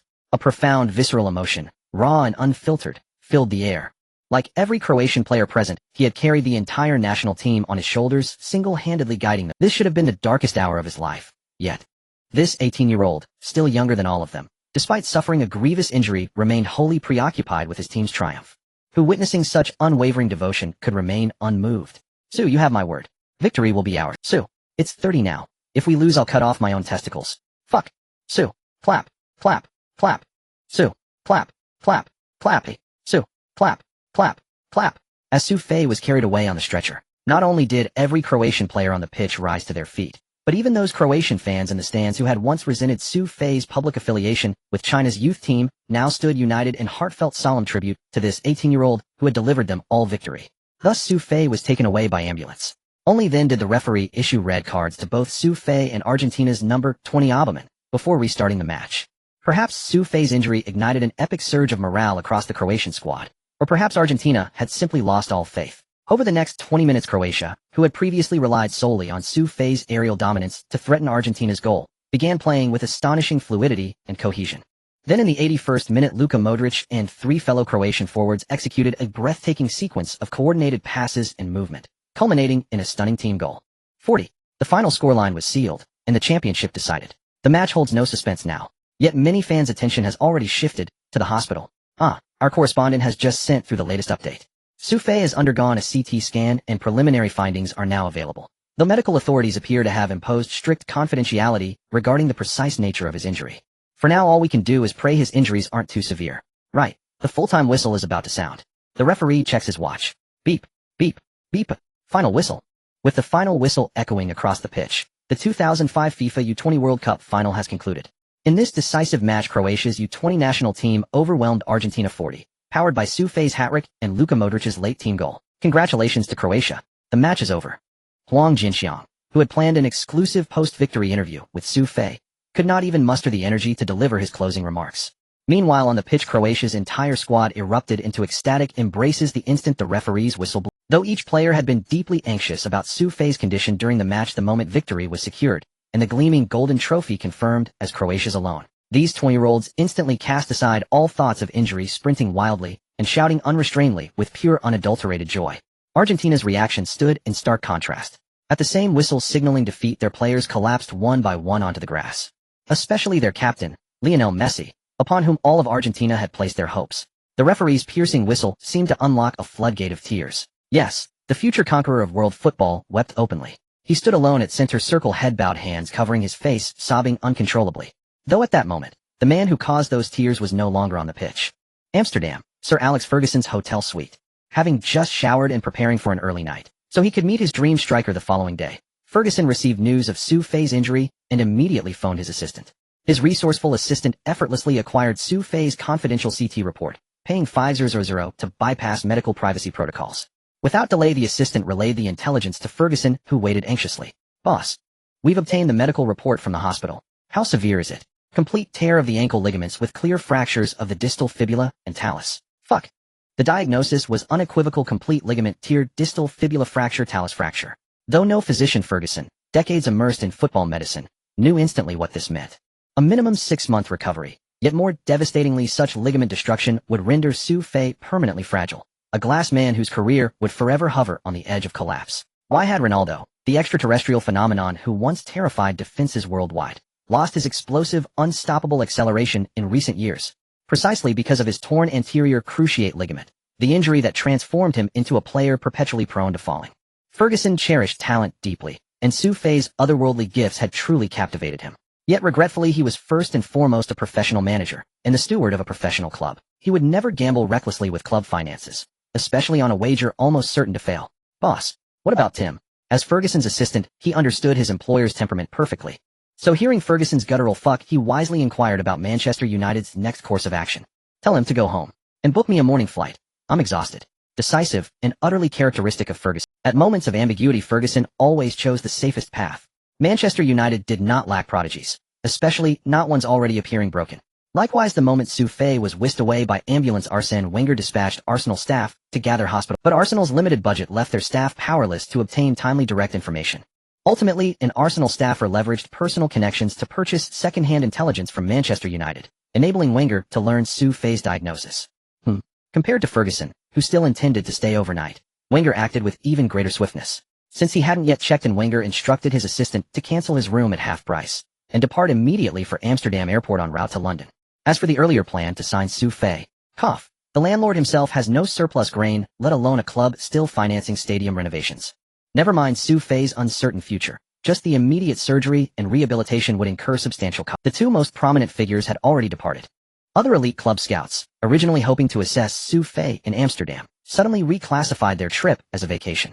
They abandoned all interest in hospital reports, and instead headed straight for Amsterdam's famed Doualan district. Doualan, in a country where certain transactions are legal, is widely considered the ultimate destination for men. Incidentally, shortly after these scouts began their leisure activities in Doualan, they reportedly encountered several senior officials from the Chinese Football Association. Slightly intoxicated and having just concluded their evening's business, the officials approached the front desk and, with halting English, requested the receipt be reissued under the heading Youth Academy Evaluation Expenses. Amsterdam's night lay serene and silent. Suspended in bed with his foot elevated, Su Fei gazed quiet. Croatian staff, who brought him, had hurried back to the stadium. Indeed, According to them, Croatia had won with no unexpected setbacks. That night, powered by Su Fei's hat-trick, Croatia claimed its first-ever world championship since independence.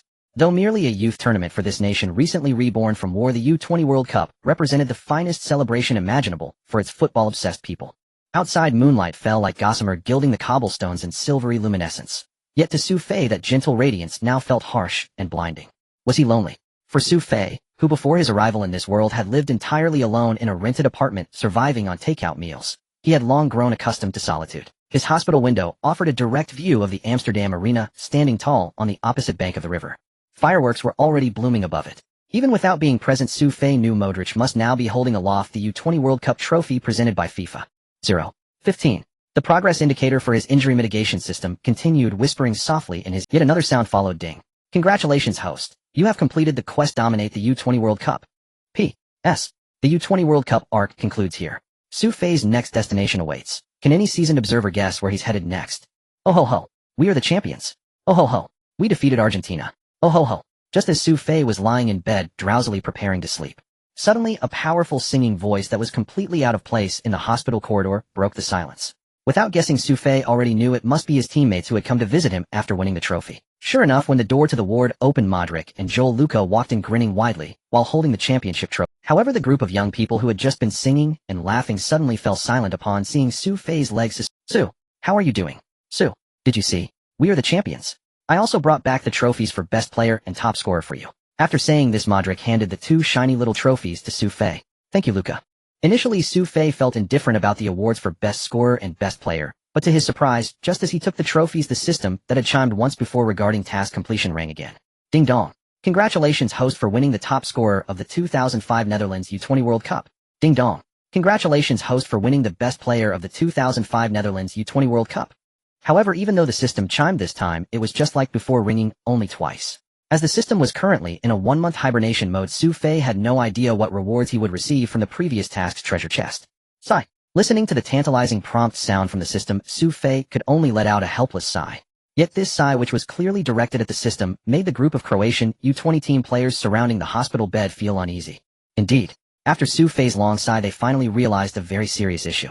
They had been excitedly singing the championship song countless times, but the greatest contributor to Croatia's victory, who had single-handedly led the team to this championship, was now not only injured, but according to the team doctor's earlier tone on the field, it was likely that Su Fei might even find it difficult to return to the pitch. Alright. Su still needs to rest. Let's take a photo with him, and then head back. Just as the atmosphere became awkward, Croatia's team leader Libraci began to instruct everyone. As the team leader of Croatia, Libraci would have to hold a press conference in the hospital to address the reporters who were still gathered at the entrance regarding Su Fei's injury. Not only holding a press conference, but Libraci had many other responsibilities. For instance, he had just contacted Su Fei's club regarding the follow-up treatment and rehabilitation for his injury. The club surprisingly stated that Su Fei currently had no agent and the contract renewal with Dinamo Zagreb was temporarily shelved, meaning the club would only take over Su Fei's follow-up treatment after his contract renewal. Moreover, the Croatian Football Association was really very poor. According to the goal bonuses previously promised by the Croatian Football Association to the U20 team players, they expected to spend at most a small amount. But who would have thought that Su Fei, this freak, scored 20 goals? Just from Su Fei alone, that's 1,000 euros. To the higher-ups of the Croatian Football Association, if Su Fei were healthy, they wouldn't mind paying $1 million, let alone €1. But now, Su Fei was injured, and that kind of injury might make it difficult for him to return to the pitch. Under such circumstances, the association naturally began to have their own thoughts. Yes, they had to give the bonuses, not only give them, but also do so grandly. But what about Su Fei's follow-up treatment? Surgical fees and subsequent recovery costs would be a substantial amount if this money had to be covered by Dinamo Zagreb. And then, Libraci was left with a headache. He was now the team leader. He had to comfort and take care of Su Fei, who had no agent or family, coordinate with Su Fei's club, deal with the reporters, and negotiate with the hospital regarding Su Fei's surgical issues. This entire pile of matters had to be managed by him alone. Su, are you going to be alone tonight? Under Libraci's arrangement, the entire Croatian team gathered around Su Fei to take a photo of the team's unity before starting to leave. However, after most of them had left, Modric suddenly returned to ask the lone Su Fei lying on the hospital bed. Oh, it should be right. It's not that Su Fei was being difficult, it seemed that as an orphan, he really was alone right now. Then he'll stay to take care of you. Mr. Libraci, I'll stay to take care of Su, he's alone. Okay, I understand, you stay here. Everyone else go back to the residence. Oh, a celebration dinner has already been arranged. Later I still have to discuss Su Fei's surgery with the hospital. Roar. After all, they were a group of carefree young people. Originally, everyone should have felt sympathy for Su Fei's plight, but upon hearing that Librachi had arranged a celebration dinner, they immediately cheered again. And just like that, the once lively ward returned to silence. Su, don't worry too much, or I heard the team doctor say that at most in 6 months you can return to the pitch. Perhaps the deathly silence was making Modric feel a bit suffocated, so he took the initiative to comfort Su Fei.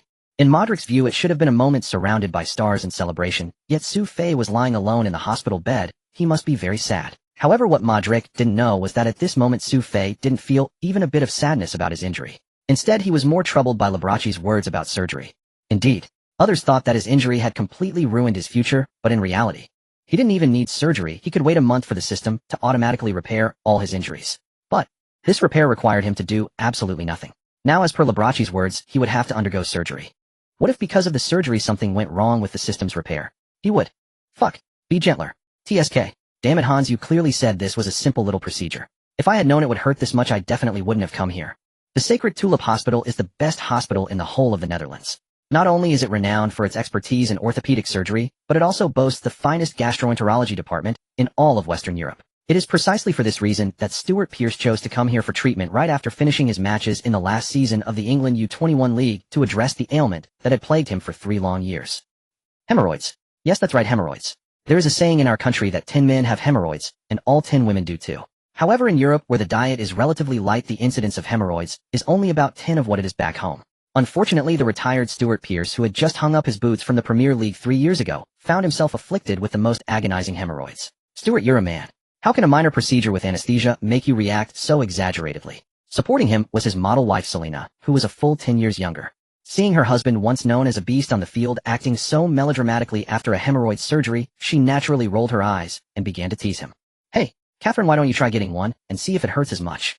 TSK. Walk slower, I can't take it. I need to take a breather. The two of them thus paused in the corridor. Just then Labrak, who had hastily concluded a press conference regarding Su Fei's injury, furrowed his brows as he passed by. Behind Labrak were several reporters who had pushed past the hospital security personnel. Mr. Labrak, do you mean to confirm that Su Fei will undergo surgery at the Sacred Tulip Hospital? Mr. Labrak, according to the latest news we received, Dinamo Zagreb has fired Su Fei's agent, and they will not cover his medical expenses since they are unable to renew his contract. You didn't answer whether the Croatian Football Association will bear all of Su Fei's costs, did you? Mr. Labrak, it is well known that Su Fei is an orphan. The reporters surrounded Labrak like a pack of wolves. At this moment, Labrak, already feeling overwhelmed, could hardly respond to the reporters' malicious questions. Security. This is a hospital. Get these reporters out of here. Finally, after the security personnel arrived, the pesky reporters dispersed. Once the reporters had completely vanished from sight, Labrak let out a sigh of relief and pulled out his phone from his pocket to make, Mr. Jushi, the press conference is over. As per your instructions, I have leaked the information that Dinamo Zagreb will not cover Su's medical expenses. However, the hospital says Su's condition is very serious and requires immediate surgery. As Labrak was reporting the latest developments to his boss, he turned around and unexpectedly spotted a stunning woman in black stockings, and beside her was Stuart Pearce, who was holding his backside. Then, Labrak immediately stopped his report, flashed a self-assured smile at Catherine, and briskly left. Su. Labrak left while Stuart Pearce, hearing the previous conversation between Labrak and the reporters, suddenly. As an excellent youth training coach for a Premier League team, Stuart Pearce had been following all news related to this year's World Youth Championship since it began. The Su that Labrak mentioned was undoubtedly the Croatian super talent Su Fei, who had recently taken the world by storm. Of course, Stuart Pearce was also aware that Su Fei had suffered a serious injury and was currently watching the live broadcast from his hospital room. However, Stuart Pearce was unaware that he was staying in the same hospital as Su Fei and had overheard some news that made even this charitable old man uncomfortable. That genius had fallen, and instead of being surrounded by flowers, he was now being kicked around like a ball by his own club and the Croatian Football Association. Hey, Stuart, are you not leaving? It's only 20 meters, and you've taken 20 minutes already. Stuart Pearce began to feel sympathy for Su Fei, who was also staying in the hospital. Meanwhile, Catherine, who was already straining her back from supporting him, urged Stuart on. Got it. Let's go. Even though I feel a bit sorry for Su Fei, I know very well that as an ordinary youth team coach, I have no qualification to interfere in others' matters. However, perhaps some things are simply destined.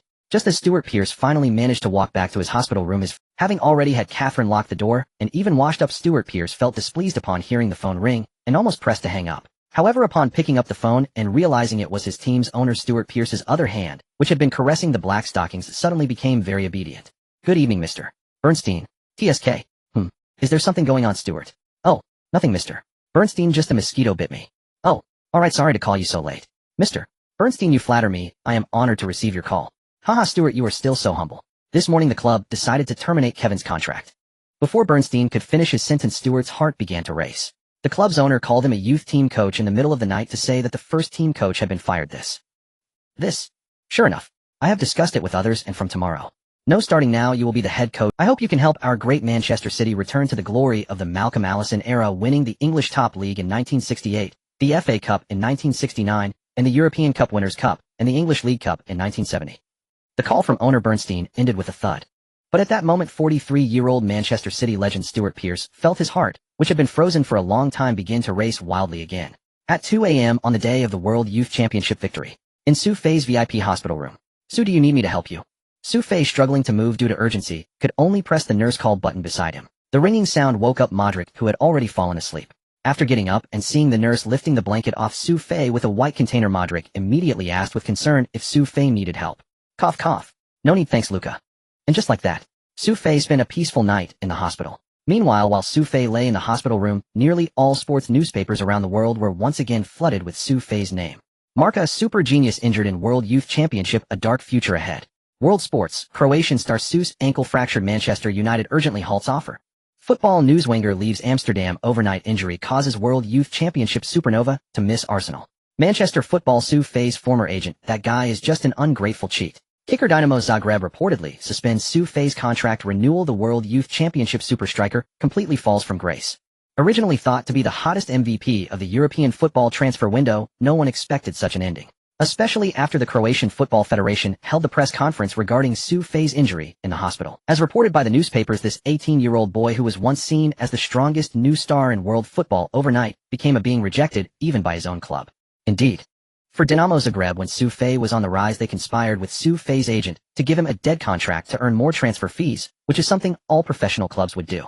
However, at that time Su Fei refused the club's dead contract and even fired his agent.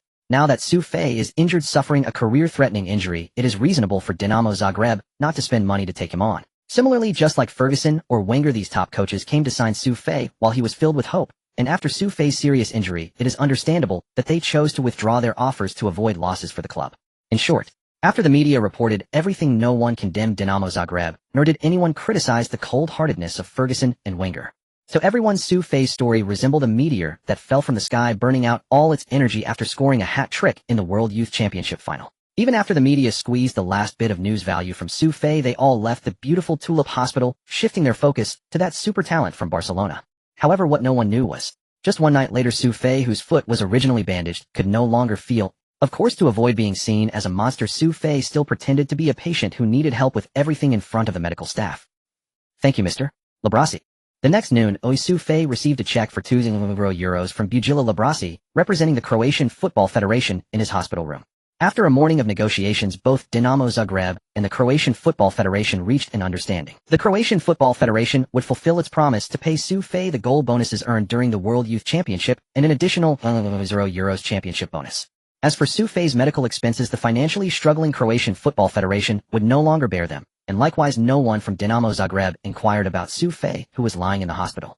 Not only did they not contact Su Fei, but after detailed communication with the hospital, Dynamo Zagreb even began to consider whether they should terminate Su Fei's contract early. After all, seeing that Su Fei would not be able to return to the team next season, rather than paying this traitor, who refused to bring benefits to the club, a salary of €5,000, it would be easier to just terminate his contract.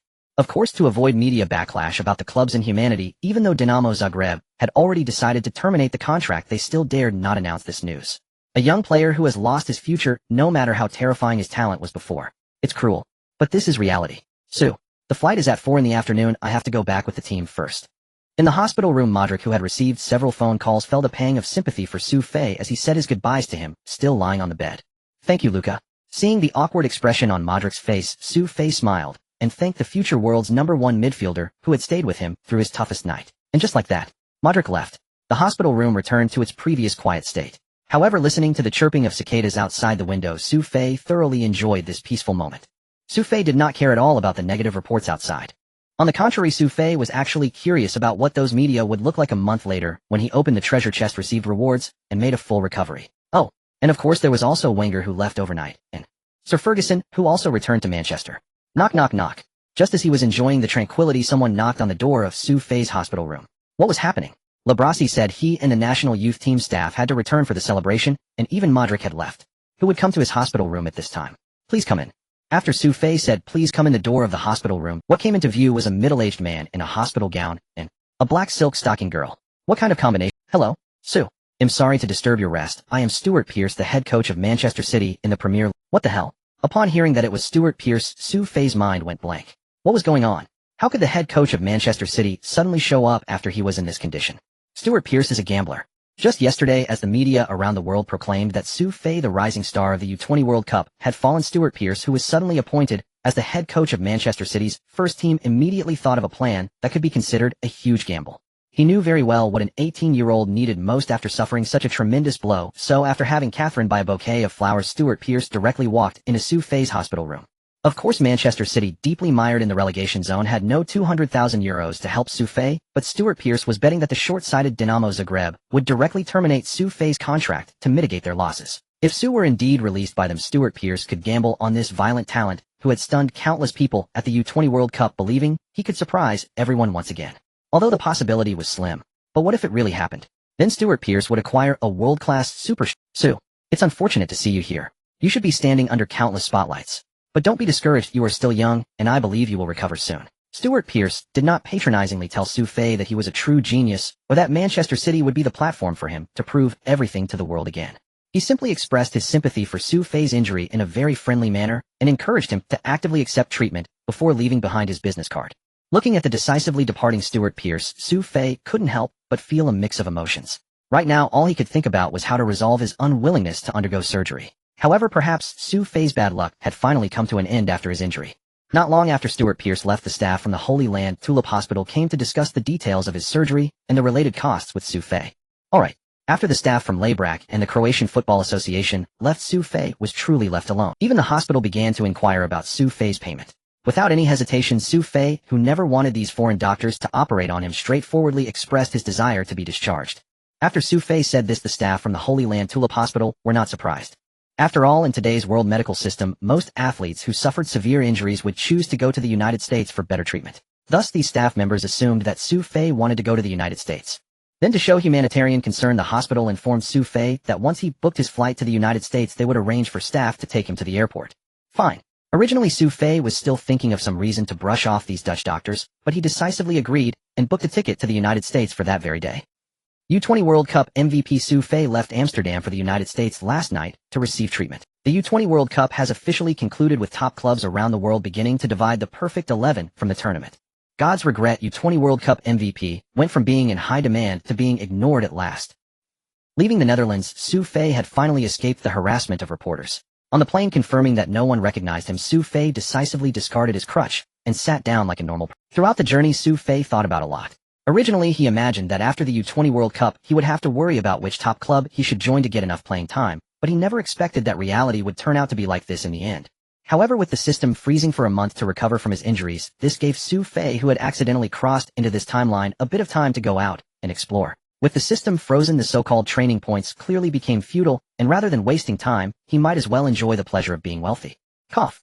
€200,000 plus the several tens of thousands of euros Dinamo Zagreb had paid him over the past few months meant that Su Fei, who had only lived on instant noodles in a rented room in his previous life, had suddenly become wealthy. Of course, the so-called experiencing happiness was just a casual remark. After getting off the plane, Su Fei immediately hopped into a car and rushed to 11 Broadway, New York. The purpose of coming here was, of course, that he planned to exchange all of his €200,000 for shares of Apple Inc., which were still unnoticed. Although Su Fei didn't quite understand how stocks worked, he clearly remembered, while scrolling through social media, that since 2005, Apple had created a myth in the stock market. Originally priced at $12, Apple stock had multiplied by hundreds in just a few years. Compared to honestly playing football for a salary, this $200,000 seemed much more enjoyable. So it was. In America, Su Fei poured most of his €200,000 into the stock market, and after leisurely traveling around America for about a week, he returned directly to Croatia. Yes, originally Su Fei hoped to play a little longer, but Dinamo Zagreb had already sent him a notice that since Su Fei had rejected the previous contract renewal, the club had unceremoniously announced the termination of his contract and required Su Fei as an outsider to leave their team dormitory as soon as possible. For Dinamo Zagreb, Su Fei truly had no attachment at all, so after retrieving his luggage, he quickly set off again to board a flight back to his home country. Having crossed into this world for a long time as a transmigrator, Su Fei was very curious to know if there was another version of himself named Su Fei in this world. Unfortunately, Su Fei's memories remained, and the city where he grew up still existed. However, neither he nor any of his family members, not even all those who had shared memories with him, seemed to have ever. After wandering around for about 3 or 4 days, Su Fei finally gave up searching for traces of his past. However, just as Su Fei was about to quietly wait for his system to restart, his phone rang unexpectedly. As for the caller, "Hello, Su. I apologize for the abrupt interruption. Let me introduce myself. My name is Mino Raiola, a relatively well-known football agent. In the distant city of Turin, Italy, Raiola, who had been overwhelmed by the recent transfer of Ibrahimovic, finally found a moment of respite. On his desk lay the player profile he had been closely monitoring for quite some time. What a pitiful fellow, but are you sure he hasn't gone to America for treatment?" With a cigar in his mouth, Raiola flipped through the documents on his desk and asked his assistant. "Yes, sir. There is no trace of his name in any medical center in America, and we managed to inquire with American Airlines and received definite news that he only stayed in America for a few days before heading to China." China. Upon hearing these 2 words, Raiola immediately cracked a smile. He is Mino Raiola. He represents Ibrahimovic, Nedved, and Van Bommel. With a roster of superstar athletes, Raiola is an extraordinarily discerning individual, yet during the World Youth Championship period. As if flipping through a menu, Raiola was instantly captivated by a young man who expressed his desire to join the Chinese national youth team at a press conference. As an astute businessman, Raiola understands the terrifyingly vast market hidden behind China. Unfortunately, over the years, he has not discovered any Chinese player worthy of his attention. However, while he could not find pure Chinese players, he began to take an interest in players of Chinese descent. Especially a remarkably talented young man who expressed his hope of joining the Chinese team right from the start. Yet much to Raiola's dismay, when he rushed to the Netherlands alongside those envious coaches, the young talent he had been eagerly anticipating suffered a career-threatening injury, ending his journey in the World Youth Championship. Thus, as a businessman, Raiola had to temporarily shelve his plans to become Su Fei's agent. But what Raiola did not expect was that the young player he had almost given up on decided to forsake the opportunity to undergo surgery in the Netherlands, ultimately making his way to China. Raiola enjoys watching Chinese films and is also deeply fascinated by Chinese culture. In an instant, he thought in the movies he had seen ancient Chinese people capable of flying over roofs, especially with the profound practices of traditional Chinese medicine and acupuncture. Could it be that Su Fei went to China to seek treatment through traditional Chinese medicine? If so, perhaps there is a 1 in 10,000 chance. Could that guy really heal his injuries? Thus, the gambling-loving Raiola dialed the long-anticipated phone number. After all, it was just signing a young player. Even if he lost the gamble, he wouldn't lose much, but if he won, just with his heading ability, Raiola was confident that Su Fei could become a top superstar in world football. If that happens, Raiola would make a fortune. "Su, I am very clear about your current situation, and I believe you need a professional like me to help you. Also, I have learned that Manchester City is currently in contact with you. Su, listen to me, Manchester City is indeed very suitable for you. They narrowly avoided relegation last season by just 1 point, and due to financial issues, they currently have very little transfer budget for large-scale signings. If you join Manchester City at this time, you will definitely have some playing time after you recover from your injury." On the other end of the line, Raiola did not boast about his impressive track record of transfers. He simply stood from a professional agent's perspective to help Su Fei analyze the current situation he was facing. For a full 10 minutes on the phone, Su Fei quietly listened to Raiola's words. Finally, Raiola revealed his intention. "Su, I really hope we can work together. Trust me, I will not let you down." Raiola laid his cards on the table. Meanwhile, Su Fei pondered his current situation. Without an agent, and with no teams actively courting him, encountering a top agent like Raiola at this time felt like a stroke. Although Su Fei knew that there is no such thing as a free lunch, Raiola's proactive desire to sign him must have its purpose. However, in this society, who approaches others without an agenda, regardless of his motive, as long as it benefits both parties, what is there to hesitate about? Signing with Raiola would not result in any loss for him, and it would maximize his chances of securing the best contract possible based on his current standing. Su Fei is not a hesitant person. After a brief moment of contemplation, Su Fei replied to Raiola, "Thank you, Mr. Mino. I don't think I have any reason to refuse you. I hope we have a pleasant collaboration." "Haha, don't worry, Su. I can guarantee that from this phone call onwards, your future will be the brightest." "Oh, by the way, Su, how is your injury? Do you need me to contact some good doctors? You know I can definitely help you reach the world's best ankle specialists." "Thanks, Mr. Mino. I have already started treatment in China." Hiss. Upon hearing Su Fei say that he had already started treatment in China, Raiola was immediately taken aback. Indeed, this guy had a purpose for going to China. Traditional Chinese medicine. In recent years, the miraculous practices of traditional Chinese medicine have started to gain popularity worldwide, especially acupuncture and cupping therapy. Many athletes choose this method to rehabilitate their bodies. Around this time, cupping therapy began to gain popularity in foreign countries. "Su, how is the treatment going?" Nedved has been suffering from recurring injuries lately, but the treatment results have been quite disappointing. "Mino, it should take a little over 2 weeks for me to recover." "Oh, then." Hiss. "My God. Su, what are you saying? You only need a little over 2 weeks to recover from your injury." Raiola jumped up in Italy. As for the reason, naturally it was because Raiola excitedly realized that he seemed to have indeed made the right bet. The demon Su, who had shaken everyone during the World Youth Championship, had not fallen into despair, as the media suggested. Su, wait for me, I'm buying a ticket to China right now. With that, Raiola urgently shouted at his assistant to arrange. It's not that Raiola doesn't trust Su Fei. Rather, he truly wants to see for himself just what kind of incredible prize he is. Raiola is a man of his word. After finishing the call with Su Fei, he immediately boarded the flight to China that evening. While Raiola was hurrying to catch his flight, Su Fei on the other hand swaggered into a real estate agency in Beijing. In 2005, during the era when housing prices in Beijing had not yet skyrocketed, buying property here was the second most profitable venture after stock trading. However, with the background of being an orphan, aside from making money, Su Fei's first thought was to at least secure a home for him. Although Su Fei's nationality was still Croatian, he had only traversed here a few months ago and had no feelings for that place. Thus, after much contemplation, he decided to temporarily settle in Beijing. However, Su Fei was somewhat embarrassed. He originally thought that the housing prices in Beijing would be around 3,000 to 4,000. But he was shocked to find out upon entering the sales office that while such prices existed, they were only for properties considered suburban. The courtyard he had previously set his eyes on, located in Hohai, and less than 370 square meters with a garage, was surprisingly priced at 4.8 million, equivalent to over 4,000 euros. Having invested all his money in the stock market, Su Fei had no funds left to purchase such a property. Thus, he left the agency feeling helpless under the slightly disdainful gaze of the salesperson. Sighing helplessly after exiting, Su Fei couldn't help but wonder.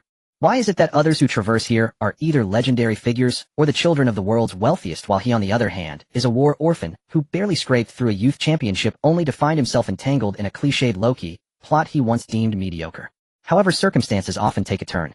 The following afternoon, when Su Fei met the portly Raiola, his previously abandoned plan to buy a house was immediately revived. Of course, compared to Su Fei's joy at seeing Raiola, the latter was even more astonished to see Su Fei walking without a cane, as if on solid ground, and rushed in front of him, squatting down to examine Su Fei's injured right foot.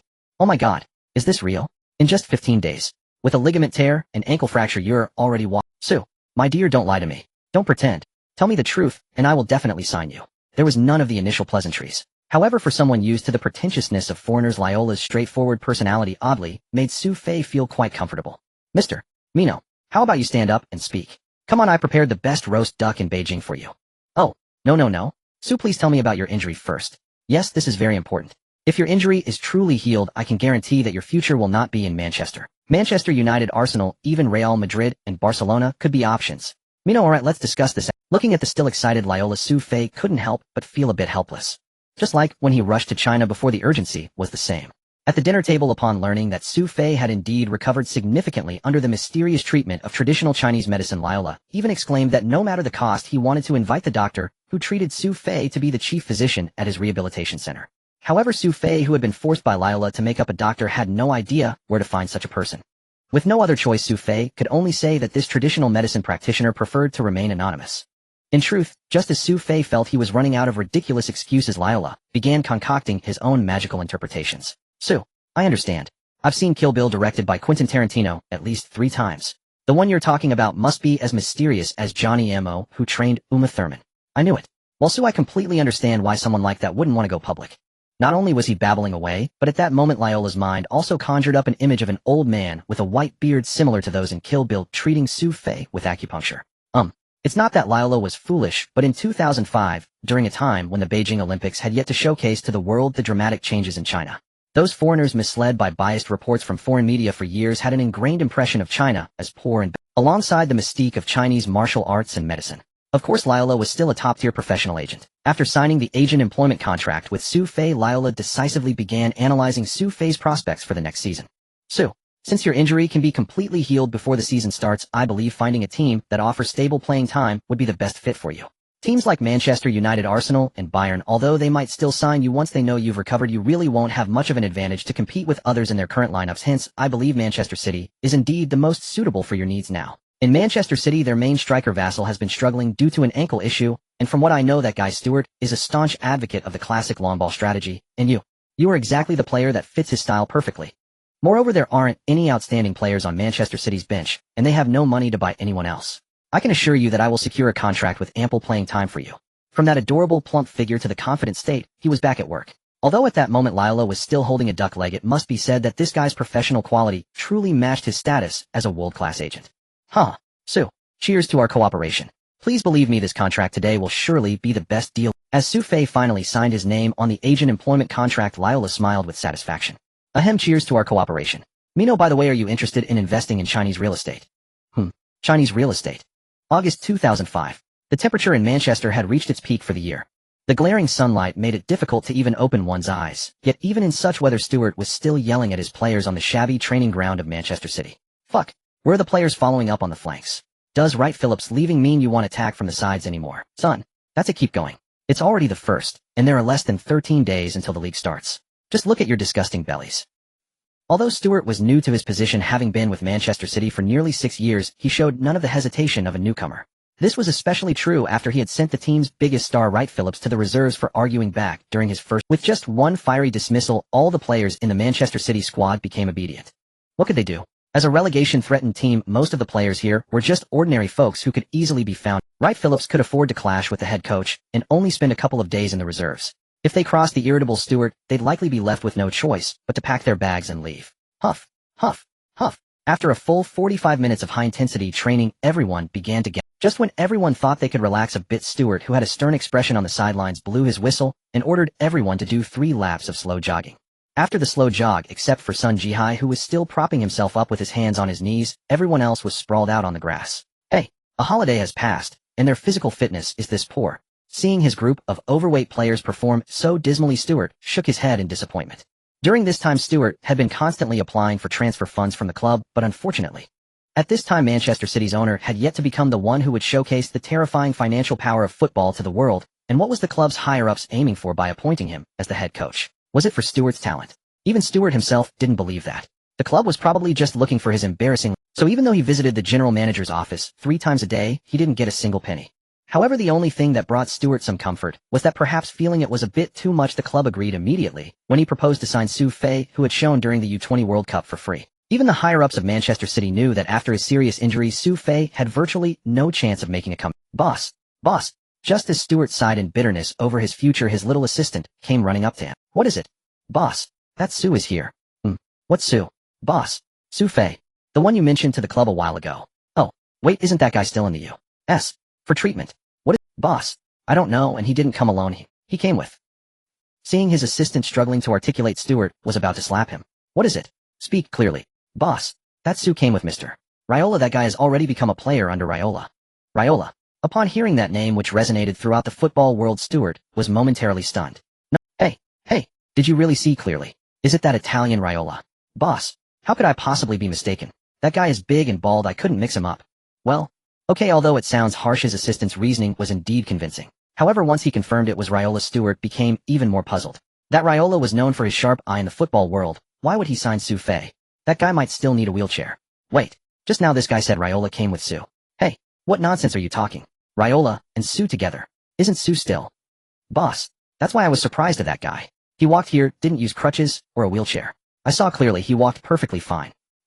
When Stewart heard that his assistant said that Su walked here, a wave of joy surged through him.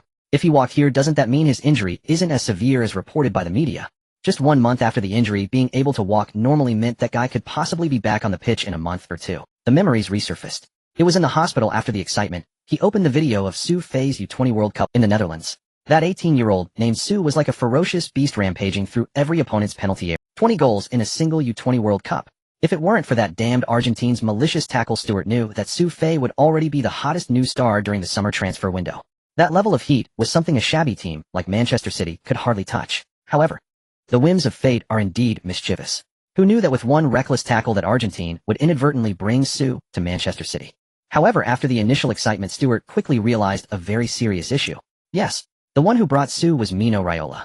That guy is a notorious vampire in the football world. If he had the affluent Manchester United behind him, he wouldn't have to worry about financial issues keeping Su from joining him. Unfortunately, the team he currently coached is called Manchester City, the famously stingy team in the Premier League. If the higher-ups of his team scared away Raiola and Su with their stinginess, he wouldn't even have a place to cry.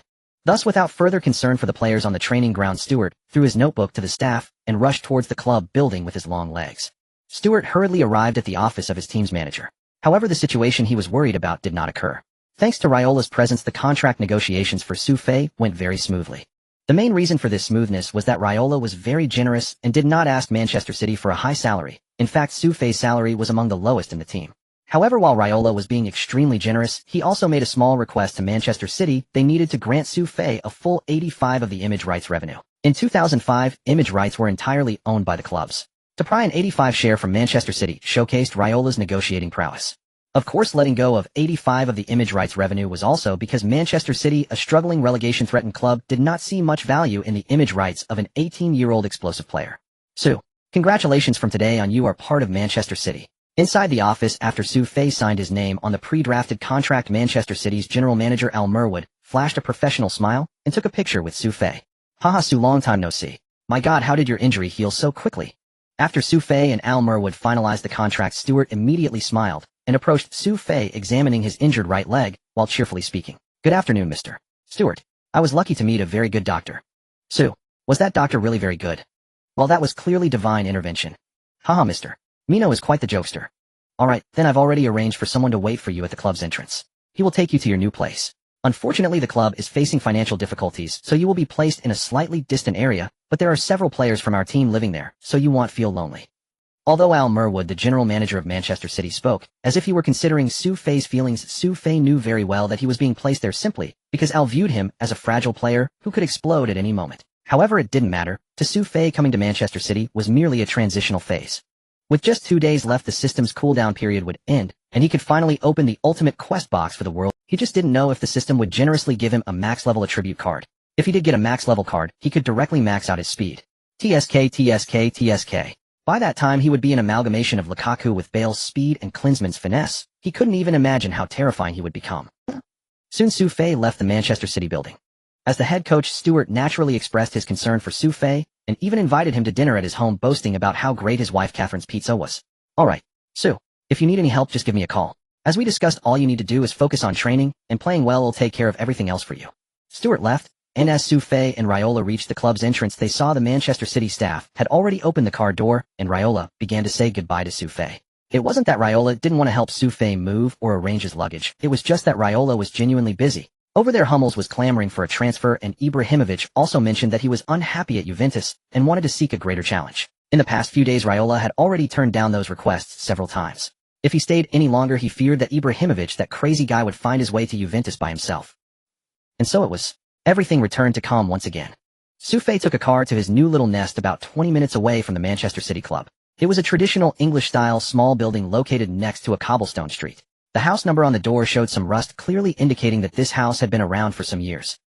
This was previously lived in by that guy Matt McNamara. After his transfer last year, the house has been vacant. Perhaps seeing the fleeting disappointment in Su Fei's eyes, the staff carrying Su Fei's luggage immediately explained, "Oh, thank you, Matt McNamara." Su Fei had no idea who that was. If it were someone like Anelka, he might have been somewhat interested. However, a star player like Anelka probably wouldn't live in such a secluded place. Hi, Wong. Good afternoon. Good afternoon, Xiao son. Just as Su Fei and the Manchester City staff were about to enter the door with their luggage, the staff beside Su Fei initiated a greeting with a mother and daughter passing by. Good afternoon, Mr. Michael. Is this the new teammate of Ji-Hai? Ji-Hai. Upon hearing this name, and combined with the earlier Xiao son, Su Fei immediately guessed who this mother and daughter were. Yes, Miss Wong, this is Fei Su. Although he is Croatian, his name is quite similar to yours. As Michael mentioned this, the young lady being addressed, as Wong turned to look at Su Fei. Sister Wong. Hello, my name is Su Fei. Although Su Fei had no strong feelings about those domestic figures in his previous life, son Ji-Hai was different. As one of the most successful representatives among Chinese footballers abroad, he was even inducted into the Premier League Hall of Fame, a feat that overshadowed all of China. Moreover, in his memory, long after son Ji-Hai's retirement during the dark times of Chinese football, he was the one who bravely took on the neglected youth training. He even funded it out of his own pocket. Just this act alone was enough for Su Fei to respect son Ji-Hai. How come your Chinese is so good? My dad is Chinese, how could I not speak well? There's a feeling called hometown folks meeting each other with teary eyes. Especially in 2005, when very few people traveled abroad.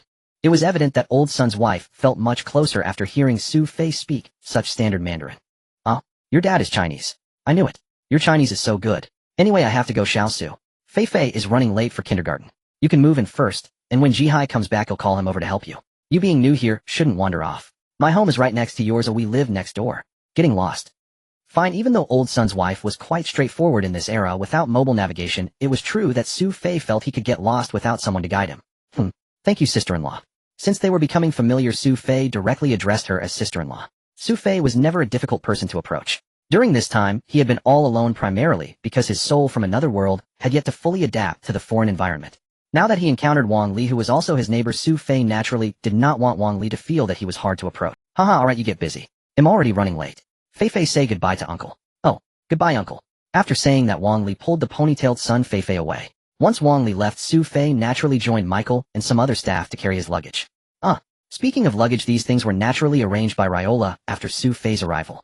Of course, the money spent on these items was mostly advanced by Riola. According to Riola, he told Su Fei not to worry about money, he just needed to train hard and strive to become a starter at Manchester City. Fine, when Riola said this, Su Fei actually wanted to tell him that getting a starting position at Manchester City was not a big. With a max-level body and a max-level heading ability, Su Fei felt that becoming the top scorer in his debut season in the Premier League would not be a problem. After tidying up for about an hour, Su Fei's little nest was finally all set up. The exterior walls of the small building were made of reddish-brown bricks, and there was very dense vine growth on top of the brick. In front of the small building was a standard British-style garden, and from the neatly trimmed lawn, it was clear that even though no one had lived there for a year, Manchester City must have been maintaining it. From the outside it looked decent, but inside the room it was somewhat disappointing. The whitewashed walls looked new, but it was obvious from the yellow stains seeping through that the house had some leaks. As for the sofa, dining table, and furniture inside the room, they were all covered in scratches. Overall, this house was neither good nor bad. Su, Mr. Almerwood has mentioned that your body is not fully recovered yet, so you can rest at home for now. You can contact Mr. Stewart regarding your specific reporting time. After sorting out Su Fei's luggage, Michael bid farewell to him. Once Michael left, Su Fei finally let out a sigh and lay down on the sofa in the living room. Although the sofa had seen better days at that moment, Su Fei finally felt a sense of stability that he hadn't felt in a long time. A feeling of truly settling down. However, Su Fei had not lain there for long when the doorbell suddenly rang. Su Fei thought it must be Wang Li, whom he had just met at the door. Without delay, he quickly got up and opened the door. Sure enough, standing at the door was none other than Wang Li, who called him Xiao Su, and not just her. The Chinese footballer he had only seen on TV, Sun Jihai, was smiling and holding a bottle of red wine at the door. Hey, Xiao Su, everything is already tidied up here. I've been urging your brother's son to come over early. Wang Li was still as friendly as ever, but just this one sentence made the initial awkwardness of the three of them dissipate. Sister-in-law, brother, son. Come in quickly. Wow, your Mandarin is indeed standard. It was a very casual conversation. But no one knew that these few words were the first exchange between the future Premier League assist king and the Premier League. Haha, brother, son, come in. Xiao Su. Can I call you Xiao Su? Sun Jihai was clearly not as familiar as Wang Li. At this moment, after Su Fei finished his first invitation, Wang Li had already walked in ahead, leaving Sun Jihai still standing at the door with the wine. In a foreign land, it was naturally heartwarming to have three people sitting together speaking in their native language, and it didn't take long for everyone to become familiar with each other. Hey, Xiao Su, you moved to the UK all by yourself for such a big thing. Where are your parents? My father passed away when I was 6. I'm so sorry, Xiao Su, I didn't know. Hearing Su Fei talk about his background, Wang Li, who had originally been smiling and teasing her husband for being slow, suddenly felt embarrassed. It's okay, sister-in-law, I've gotten used to it over the years. When I was 6, the former Yugoslavia. Later the Chinese government set up an orphanage for our Chinese children, and that's how I. So Su Fei began to share his life story for the first time. Xiao Fei, how is your injury? I remember reading in the news that it was quite severe, but now it seems like there's nothing much wrong. As the host, that evening's dinner was naturally taken care of by Sun Jihai and his wife, who brought Su Fei to a. Wang Li had initially planned to cook at home, but she was so absorbed in conversation that she forgot to pick up her daughter. As a result, Sun Jihai had to take Su Fei to one of their regular Chinese restaurants for a rather mediocre meal. After dinner, while Wang Li took her daughter out to play, Sun Jihai finally asked about Su Fei's foot injury. It should be almost healed. I think the diagnosis at the hospital in the Netherlands was mistaken. They were talking in a rather vague manner. However, after I went to the United States and then returned to our country, several doctors said it didn't look serious. Upon hearing Sun Jihai inquire about his injury, Su Fei truly didn't know how to respond. Should he deceive Sun Jihai like he did with Riola? Su Fei was terrified that Sun Jihai's serious nature would compel him to insist on finding that legendary traditional Chinese medicine doctor, which would be troublesome. Misdiagnosis. It was clear that Sun Jihai was skeptical of this claim. However, since it was their first meeting, even with some doubts, he did not press further. Sun Jihai then proceeded to inform Su Fei about the current situation within the Manchester City team. If it weren't for the last round relying on Knight Phillips' equalizer in the final 5 minutes, Manchester City would probably have to drop to the championship now. Such a poor performance led to the dismissal of the original head coach Kevin Keegan, which allowed Stewart, the previously unnoticed youth coach, to take over as the head coach of the first team. Moreover, Old Sun also explained to Su Fei the characteristics and playing habits of each team member. For instance, Sylvain Distin is the most reliable cornerstone of Manchester City's defense, strong in physique and excellent in aerial duels, but he has a slow turning speed and is often caught out by opponents. Richard Dunn, a 26-year-old Irish centre-back, is known in the Premier League for his tenacious defense and leadership skills, having been repeatedly named Manchester City's Player of the Season, though his off-field life is quite chaotic, once getting cornered by his wife and mistress in the bedroom of his mistress' stepmother.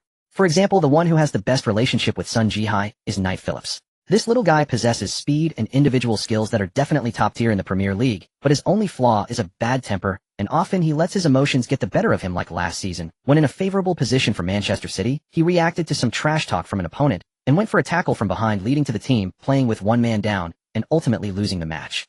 After a less than joyful dinner at the Chinese restaurant, Sun Jihai pulled Su Fei to his home. In short, that night Sun Jihai shared everything he knew about his 5 years at Manchester City with Su Fei. Their conversation lasted until 1 a.m. Moreover, if it weren't for Sun Jihai needing to prepare for training with the new head coach the next day, he would have wanted to have an all-night talk with Su Fei. Upon returning home, Su Fei was not in a hurry to sleep. Though Su Fei had his own super abilities, he understood very well that given his other statistics were not yet up to par, he needed to familiarize himself with each key player's playing style and characteristics as quickly as possible to establish himself at Manchester City. Thus, Su Fei directly laid down on his small coffee table in the living room and took out his notebook to meticulously record the information shared by Sun Jihai. The moonlight outside was very tranquil. It seemed as though it knew there was a young man inside this old building striving for his future, as the moonlight quietly filtered through the dirty window screens and illuminated Su Fei. Just like that, a day quickly passed. Finally, after waiting for a long time, the system that Su Fei had been anticipating rebooted at 1034 p.m. on August 2nd. Upon hearing the crisp notification sound, Su Fei immediately entered the system. Ding! Congratulations to the host for completing the main quest of dominating the World Youth Championship. Task difficulty AAA. Task success, reward epic purple skill chest, and significantly enhanced random movement duration. Ding! Epic purple skill chest has been issued. Please confirm whether to open it. Confirm. After holding back for so long, Su Fei could not delay any longer. As soon as Su Fei clicked confirm, the previously lifeless system immediately erupted with a dazzling purple light. After a flash of light, a dark purple treasure chest reminiscent of those in online games appeared before Su Fei. Then the chest opened with a crisp background music. Ding! Congratulations to the host for obtaining the epic skill Drogba's back-to-goal technique. P.S. 1. Didier Drogba, the most dazzling target forward of the 21st century, possesses an almost unbeatable physique and is renowned for his back-to-goal technique. With Drogba's back-to-goal technique, you will become a multifunctional super target forward like him. 2. Drogba is not just a name, but a symbol of spirit, a belief in perseverance and never giving up. When you use Drogba's back-to-goal technique, you will gain a 150 fatigue resistance buff. 3. Epic skills must be mastered through host training. Current proficiency 0500. Proficiency can be up. Upon realizing what the purple chest he drew from the World Youth Championship truly was, even Su Fei, who had previously drawn max-level attribute cards, couldn't help but feel ecstatic. Indeed, currently Su Fei is most in need of this back-to-goal technique, especially since his other overall attributes are not up to standard. His passing is poor and his ball control is even worse. If he only relied on heading, he would merely be a stable scoring point for Manchester City. But now it's different. This is Drogba's back-to-goal technique. The Invincible Beast's back-to-goal receiving technique. With this skill, Manchester City can build a top-tier target forward strategy entirely centered around him to face any team. This is just 2. A purple treasure chest descended, and Su Fei was already very excited, but the system's crisp notification sound had yet to finish. Ding dong. Congratulations, host, you have obtained the title of Super Shooter in the World Youth Championship. System rewards 3 attribute points. Ding dong. Congratulations, host, you have won the MVP of the World Youth Championship. System rewards 3 attribute points. Ding dong. Congratulations, host, you have won the championship of the World Youth Championship. System rewards 3 attribute points. Hiss. Just when one wave had not settled, another wave rose. 3 grand prizes brought a total of 9 attribute. For Su Fei, who had always struggled to earn 1 attribute point after 300 hours of effort, these 9 attribute points, as of now, besides heading and physicality, his other attributes were at the level of a youth team player. At this level, he could dominate a weak league without a doubt, but in the Premier League, honestly, he lacked confidence. But now it was different. With these 9 attribute points, his last remaining worry had vanished. Without wasting any more time, Su Fei immediately looked at his pitiful attribute bar. Offensive awareness 62, ball control 70, dribbling 61, ground passing 66, aerial passing 61, shooting 64, heading 100, set piece 60, curve shot 64, speed 72, shot power 80, jumping 85, a physical balance 100, stamina 80, defensive awareness 48, tackling 46, weak foot accuracy B, injury resistance B, condition duration A, overall rating 70, age 18. After a whole month of system freeze, Su Fei's attributes hadn't changed at all. However, looking at his attribute points, Su Fei hesitated a bit. The reason was, of course, that he didn't know where to allocate these 9 attribute points. Speed. Indeed, at present, speed was a weakness for him. A speed of 72 was absolutely failing for but upon further reflection, as a stationary center forward, his current need for speed was far less than that for ball control. With Drogba's back-to-goal skills, he at least needed to raise his ball control to a passing level in the Premier League. Otherwise, if he only used his head, what was the point of him standing there? After hesitating for a while, Su Fei decisively allocated all 9 hard-earned attribute points to ball control. Ding dong, ding dong, ding dong. After a flicker, Su Fei's attribute bar finally updated. Offensive awareness 62, ball control 79, dribbling 61, ground passing 66, aerial passing 61, shooting 64. Overall rating 73, age 18. TSK Tisk looking at his overall rating rising to 73, Su Fei was left speechless. In his view, how could boosting those 9 attribute points not push his overall rating past the minimum level of 75 in the top 5 leagues? Yet the result was. Finally, he had dealt with the system. At this moment, Su Fei was wide awake, stirred by the system's reboot. After tossing and turning for a while, Su Fei finally got up, dressed, and stepped onto his family's grassy field. The night was still young. He still had time to make up for the training he had missed. August 3, 2005. There were exactly 10 days left until the official start of the English Premier. Each Premier League team was racing against time to strengthen their squad before the league officially kicked off. With the emergence of the Russian billionaire Abramovich, Chelsea was undoubtedly the most outrageous presence of the summer transfer window. On that morning at 9 a.m., Chelsea's official website released a piece of news that excited many Chelsea fans. The extravagant Abramovich spent $24.4 million to bring in last season's League One MVP Michael Essien, known as the Iron Waist of Lion. Adding to the existing squad with Makelele Lampard and forwards Joe Cole Drogba and Robin. Abramovich's Chelsea could be said to have instantly become the most extravagant super-rich team in the entire Premier League. While Abramovich crazily bought top stars the Red Devils as the biggest challenge to Abramovich's money football had this summer transfer window, aside from rumors of a trip to the Netherlands to scout a Croatian young player, the old man had taken no actions at all. The only transfer was Edgar Davids, who came on a free transfer from Inter Milan. This dullness made many Manchester United fans anxious. After all, in the eyes of the fans, that detestable Russian oligarch had used disgusting money to create a super Chelsea capable of challenging any opponent. Of course, Manchester United fans worried about Chelsea, and they also worried about Liverpool, who signed Crouch. Even Wenger's Arsenal had their concerns. As for the team in the same city, Manchester City, they didn't even think about it. Well, last season's near-relegation Manchester City, after firing the previous coach, replaced him with a youth team coach, without any investment, and the transfer market was utterly barren. Just when everyone thought Manchester City had made no moves this summer, the club's website staff finally updated the latest transfer news on Monday, after the weekend break. However, it was expected that this transfer would attract little attention. Who would have thought that after Manchester City updated, the media that had previously focused on the World Youth Championship during the Premier League offseason exploded. Especially the Manchester Evening News, which had followed Ferguson to the Netherlands and reported on his entire trip. Upon learning that Manchester City had signed the World Youth Championship MVP Su Fei, who had been overlooked due to a serious injury in the final, the reporters of the Manchester Evening News immediately contacted Manchester City's staff excitedly. They reported in their newspaper that evening with a whole feature on the transfer of Manchester City. The injured genius abandoned by Ferguson. The last stubbornness of the impoverished Manchester City. In the entire report, the Manchester Evening News elaborated on Su Fei's serious injury, stating that Manchester City signed a player who had been nearly discarded by football due to either cheapness or charity. The entire article ridiculed Manchester City's desperate measures and lack of originality to the extreme. They almost directly likened Manchester City and its fans to beggars. And it was this article that made the originally oblivious Manchester City fans suddenly become dissatisfied. Indeed, last season, had it not been for that equalizing goal by Nathan Phillips, they would have already been reporting in the champ. With such a result, after firing the coach, the fans had hoped the club's higher-ups would finally take a hard look during the off-season and strengthen the team's roster. And what happened? They fired the coach, brought in a youth team coach, and the transfer market was utterly barren without even. After waiting for some news, just before the season began, the last signing was a player that Manchester United had deemed unwanted due to his broken leg.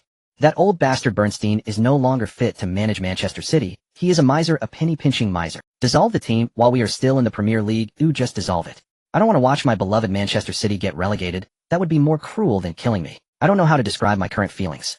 I love this team. Since I was a child, I have been shouting for this team while sitting on my grandfather's shoulders, but now, that Bernstein is so stingy, he only signs garbage that no one else wants.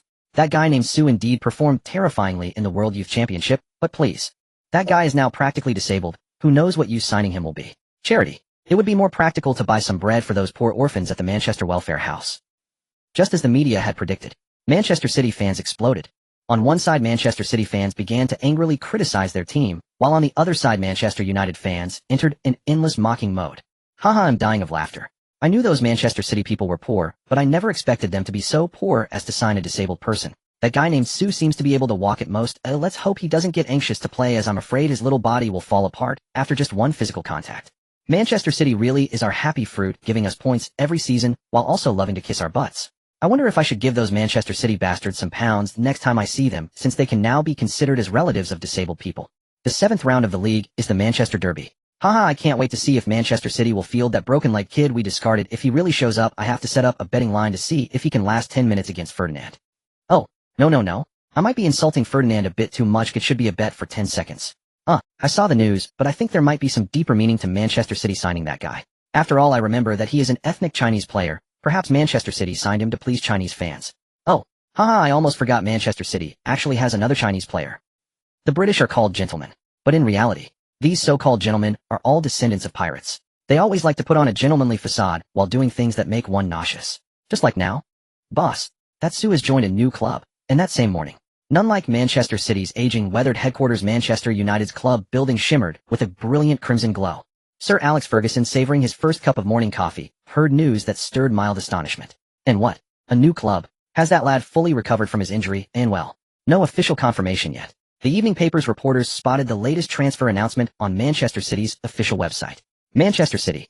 What on earth are those fellows thinking? Do they have any conception of what a torn ligament and an ankle fracture mean for a professional footballer? Such injuries render his right foot perilously fragile. Every time he exerts force, those weakened ligaments could snap without warning. This isn't merely a setback, it is in essence a permanent severance from football itself, or rather from all high-intensity athletic endeavor. And boss, I share your view. But who can say for certain? After all, Su was released outright by Dinamo Zagreb. Manchester City likely signed him at no cost whatsoever. That explains it. Those miserly old men at City never miss an opportunity to make such acquisitions. Let it be. By the way, what time did young Ronaldo finish last night's extra training session? Boss, Ronaldo is utterly mad. He trained until 11 o'clock last night. Only Billy's insistence that he rest prevented him from pushing further. Haha. That boy's temperament is precisely as you describe. Last season the press and fans criticized him relentlessly. He's fiercely competitive. Yet tell me, haven't you noticed how Ronaldo has begun deliberately reshaping his playing style? Boss, absolutely. Without you, I doubt Ronaldo would ever have abandoned those flamboyant flourishes. I'd say meeting you was the single greatest stroke of fortune in his entire career. And, enough flattery. You've been saying the same thing since '92. The mere mention of '92 instantly dimmed the old man's cheerful reverie over his coffee. Nice.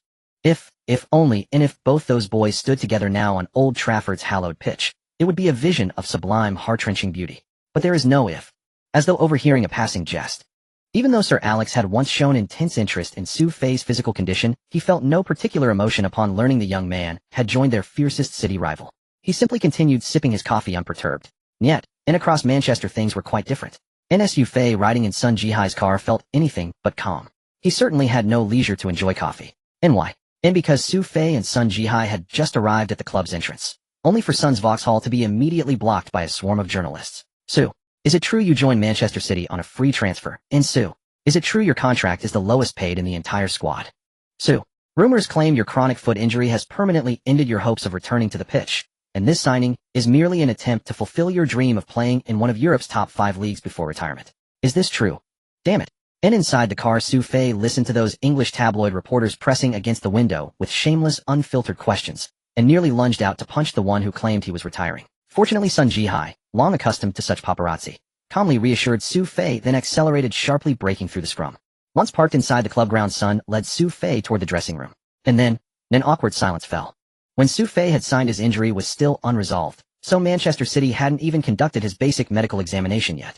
Without a proper exam, the club hadn't assigned him a jersey number or locker. Thus, upon entering the dressing room, Sun discovered, rather sheepishly, that his young protege appeared to have not even a place to sit. And with no alternative, Sun guided Su Fei instead to Stewart's office. Su, you're here already. And Stewart mid-bite into a slice of bread nearly choked when Su Fei and Sun appeared unannounced before him. He'd read yesterday's Manchester Evening News, and all its chaotic contradictory reports. Yet amid the tidal wave of mockery, Stewart, who already knew Su Fei's recovery was nearly complete, had quietly anticipated the moment Su Fei would return, poised to deliver a resounding rebuke to every mocking journalist. But this early in the morning, 10 days before the league even began, Su Fei had arrived unannounced without so much as a call ahead. That Stewart hadn't expected. Could it be? That instant a thought struck Stewart, one that sent a jolt of pure electric elation. Boss, my injury's healed. Staying home was pointless, so I thought, why not come straight to training? And exactly as Stewart had, the prodigious U20 World Cup marksman, the very player he'd essentially acquired as a bargain, was truly fully healed. And though euphoric within, Stewart remained cautious. He sent Sun Jihai off to join the session, then escorted Su Fei directly to Manchester City's medical center. A thorough medical assessment was indispensable, especially since Su Fei's mandatory entry examination had never been performed due to his injury. Now it would be completed in full. And so Su Fei followed Stewart to the club's medical center. And well, though dubbed the medical center, upon arrival Su Fei realized Manchester City's facility bore more resemblance to a university infirmary. Had it not housed an aging CT scanner in one partition, Su Fei might have doubted it even met the standard of a campus clinic. Of course this infirmary, this medical center, wasn't entirely without merit. At the very least the female assistant physician standing beside the balding senior doctor was strikingly attractive. To put it plainly, drawing on Su Fei's prior lifetime exposure to the world's most elite model superstars and surgically perfected icons, this woman, her gold-rimmed glasses perched elegantly over sharp features, her white coat barely containing her statuesque figure, earned by his exacting standards a minimum score of 85. Su Fei swept his gaze over her with quiet appraisal, just as she, adjusting her spectacles with equal composure, returned his scrutiny with open, unabashed interest. Standing 6'3", his powerful musculature evident even beneath his clothing, his face carved with rugged, unmistakable handsomeness. This physician, accustomed to towering athletes, mentally stamped him with the highest possible rating A. "Hi, Stewart. What brings you here so early?" "And, old man, I'm here for business." While Su Fei and the physician exchanged glances, Stewart greeted Dennis, the medical center's head consultant. "Speak up. How may I assist? Has this young man sustained an injury?" "And damn it, Dennis. Can't you choose your words more carefully? He's not injured. He's our newly signed player. His medical examination was delayed due to prior injury. Please conduct it now in full." "Ahem. Non-newly signed player." In hearing Stewart's words, and recalling last night's Manchester Evening News coverage, Dennis immediately turned his gaze toward the 18-year-old youth mocked across every Manchester broadsheet. As Manchester City's chief medical advisor, he sprang into action the moment duty called. Picking up a blank medical report form, he issued instructions to his assistant. "Yes, Mr. Dennis. Your injury affected your right foot. Yes. Very well, Narissa. Please escort this young man to the CT suite." "Understood, Mr. Dennis." And thus Su Fei followed Narissa into the enclosed CT chamber. Yet once inside, Narissa, adjusting her glasses, gave him a direct, unblinking look. "Miss Narissa, strip. I don't believe CT scans require removing one's clothes. I meant your shoes, and your socks." Ahem. At Narissa's words, Su Fei flushed with sudden acute embarrassment. Damn it. His earlier mental scoring had blurred reality so thoroughly he'd momentarily slipped into fantasy. Right, of course. Right foot only, or both? Both. And sensing Su Fei's mild discomfort, Narissa suppressed a smile as she replied. Meanwhile, Su Fei began his comprehensive medical evaluation at the center. On the training pitch, meanwhile, Manchester City's squad, accustomed to being driven mercilessly by Stewart at 8-3 grew curious. After all, this was their new head coach's first ever tardiness. "Hey son, didn't you just go to Stewart's office? What's going on? Is he even there?" Seeing Stewart still absent, Trevor Sinclair, the team's most talkative member, immediately sidled up to Sun Ji. Boss went to the medical center. Our new teammate reported today. Boss took him there for his physical, I think." Sun was a straightforward man. He asked about Stewart's whereabouts. He answered honestly and without embellishment. "Damn, a new teammate. Is it that U20 World Cup, broken leg kid, from yesterday's Manchester Evening News?" Sinclair was famously indiscreet. Learning from Sun that Stewart had secretly brought in Manchester's hottest current topic, without advance notice, triggered an exaggerated theatrical gasp. "What broken leg kid, Sinclair? And hey, Sinclair. Can you lower your voice? Oh, sorry son, I apologize, Sun telling Sinclair to keep his voice down. He once shouted chicken in his own bedroom during a match and got himself worked up over nothing. He'll never learn restraint. Damn it, Reina. Watch your mouth before I tell Serena about you sneaking into the supermarket bathroom with."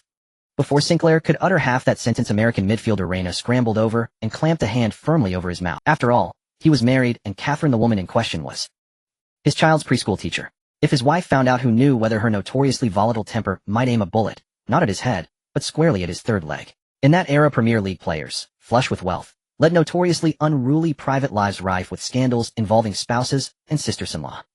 I saw the news. It claimed he'd struggle even to set foot on the pitch again. Less than a month. How could such an injury? Exactly. If I'd suffered that, I'd have retired on the spot. This morning my neighbor Jason, the bald one, saw me and asked me to pass something along to our boss. What was it? Given what the media is reporting, what else could it be? With that Darius Vassell, the club's starting striker, flipped Sinclair the middle finger. Damn it. Tell me the truth, are you really? And so the group dissolved into easy, boisterous laughter. Perhaps it was precisely the media's pointed, sensational coverage that prompted these very teammates, men who should have welcomed a new recruit with open arms, to adopt the press's mocking tone and tease Su Fei in kind. Alright everyone, quiet down. The boss hasn't arrived yet. Let's begin with laps. Just as the banter grew increasingly irreverent, Richard Dunn, the club captain, called the squad back together and led them onto a slow, steady jog around the pitch. Still, even as every player moved in rhythm, their eyes remained fixed on the main gate of the training ground. Nice. Even these Manchester City veterans were deeply curious what made this 19-year-old so compelling to the Manchester press. He's only 18. And even if his U20 World Cup performance was extraordinary, this is the Premier League, in the world's most physically demanding, fiercely contested football league. An 18-year-old boy, with an injury once deemed near irreparable, could he possibly withstand the rigors of the Premier? Stuart, honestly, do you think we can break into the top 10 this season? As Su Fei and Natalia were slipping off their socks in preparation for a CT scan, Dennis, the head of the medical center, seized the lull to chat idly with his longtime friend. Even before Stuart became the first-team head coach, he'd often seek out Dennis for coffee whenever he had free time. The two were practically inseparable, brutally honest, teasing friends who held nothing back. Of course we will. How could I possibly face staying at Manchester City if we fail to crack the top 10? Damn it. You're still as boastful as ever. Last time we went to Queens you actually claimed you could. Hey, why bring that up now? What if someone overhears? Huh, don't worry. Those rooms are soundproofed impeccably. Whatever we say won't reach them, and whatever they're doing in there remains utterly inaudible to us.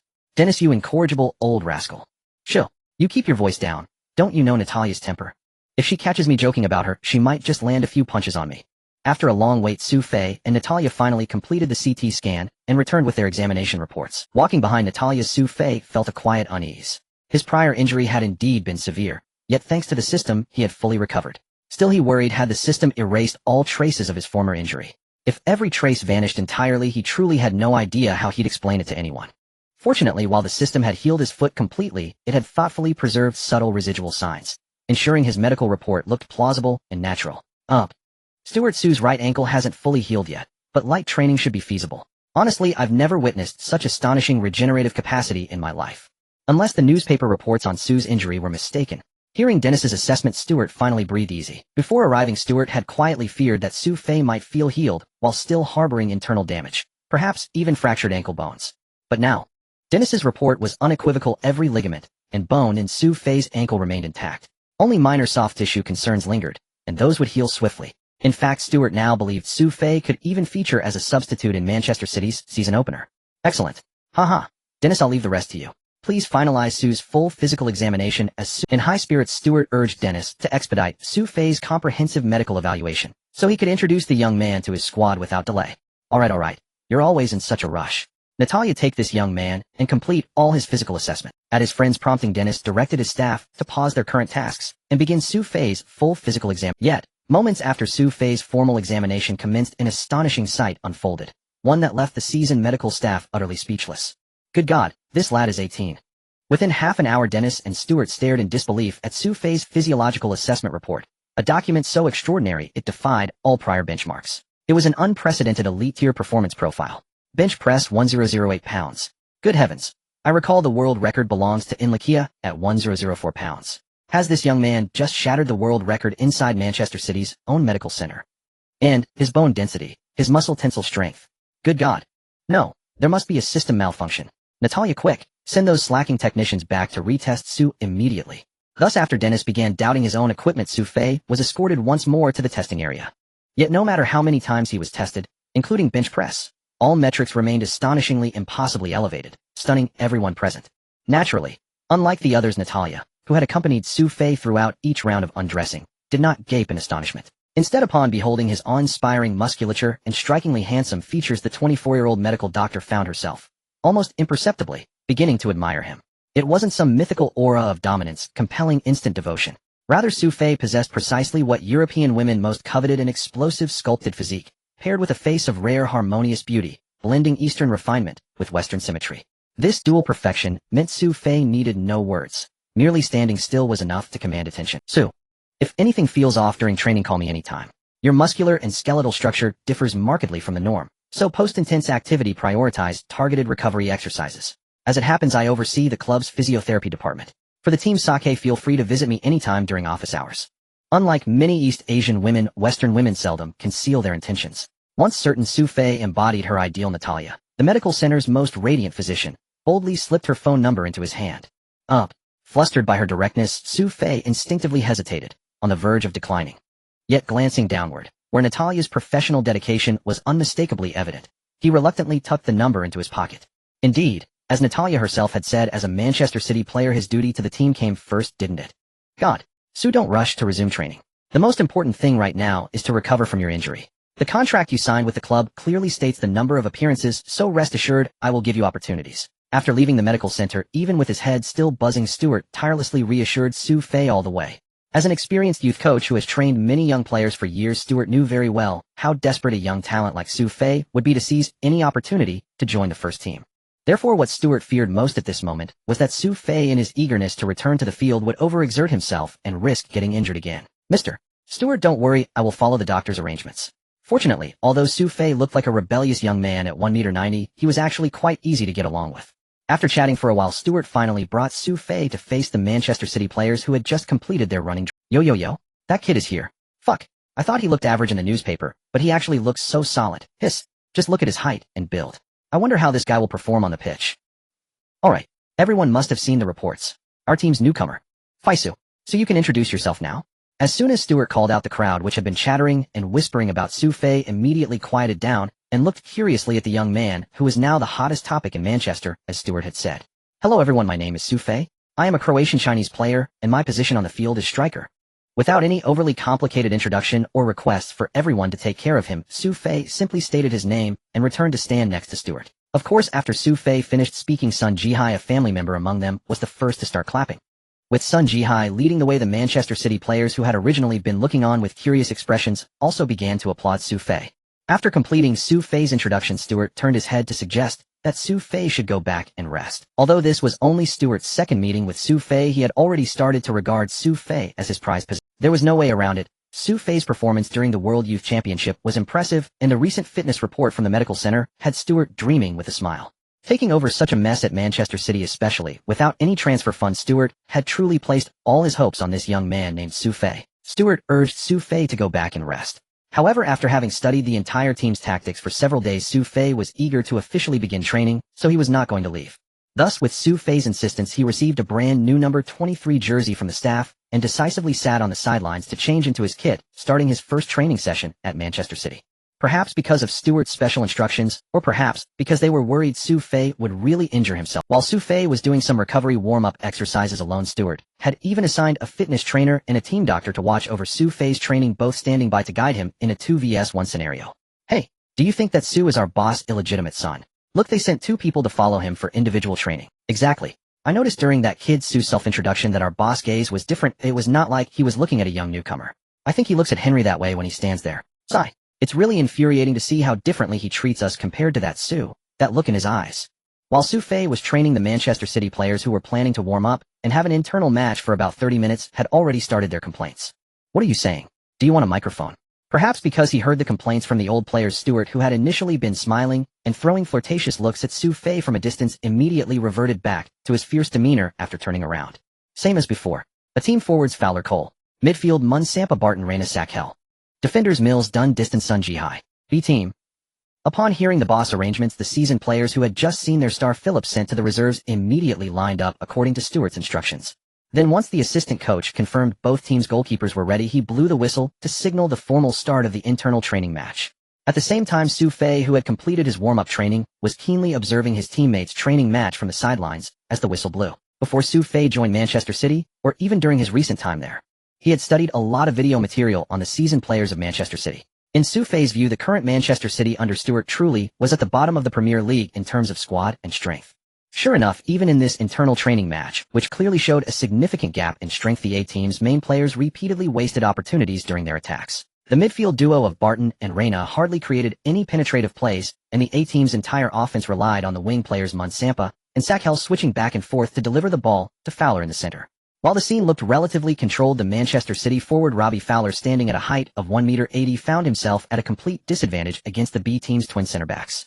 Thus, even though crosses rained down like a storm above the B-team's penalty area, the A-team never managed to send the ball. Of course, not only was the A-team's performance abysmal, but the B-team's attacking capabilities were even worse. After 10 minutes of play, both sides had merely gone back and forth many times, engaging in countless shuttle runs without a single instance of penetration, wing-to-middle transitions, or wide-range movements. Shit. Sakhel. Damn it, stop just thinking about crossing, cut in, and look for shooting opportunities. That side is completely open. Perhaps because Su Fei was watching his dream striker closely from the sidelines. Stewart, who had been witnessing such a pitiful tactical exercise, could no longer hold back, and began to chastise his disciples on the field. This reprimand prompted Satchel, who had already provided several perfect crosses, to Fowler, without converting any into goals, to complain to his forward teammate. "Do you not know where the goal is? You can't even head in that kind of cross," Satchel exclaimed, and the slightly frustrated Robbie Fowler, who had also failed to score, couldn't hold back. "Do you think you're doing great with your crosses? Haven't you seen me being marked every time? In that situation, who can head it in? Do you think everyone is Klinsmann? Damn it. What did you say? Hey, old man, what did you say? Do you want to get punched? Fuck you. Say it again. Fuck." It all started with a signature fuck, and the two players on the field went head-to-head in a confrontation. Fortunately, their team. Moreover, Stewart was worried that there hadn't been any new conflicts lately.